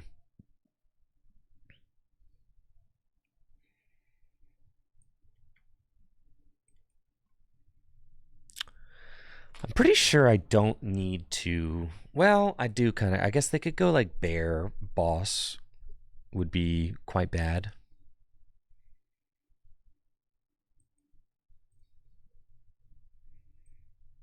What do I have in the realm of basics, huh? 3 energy left in deck.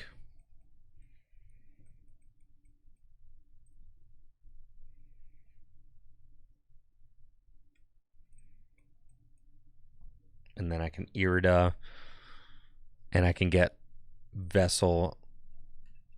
There's no way they can get Bear back from the discard pile and Boss's Orders or Countercatcher or whatever. No, not Countercatcher. It'd have to be Boss's Orders. There's no way they get all of that with an energy on it, especially if I Iono them to 2.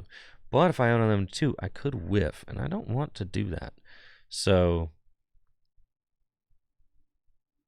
there's no way. There's absolutely no shot that they have it.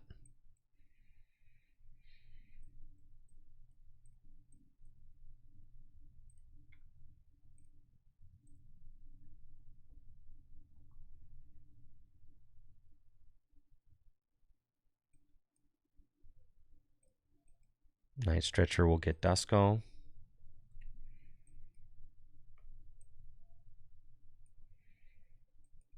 Earthen Vessel. Grab that. And smack for 220.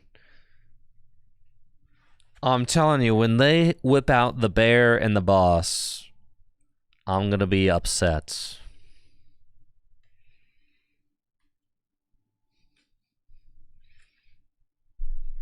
Night Stretcher, Energy, Boss, board right here. I got Recon Directive, sure. I wanted to make sure that I put a Dusknoir down because that gives me an opportunity to potentially win if my opponent, and I could just Prime Catcher the Fez, but like if I don't find Prime Catcher, it gives me a different route to be able to win. Looks like Roxanne's going to be more of the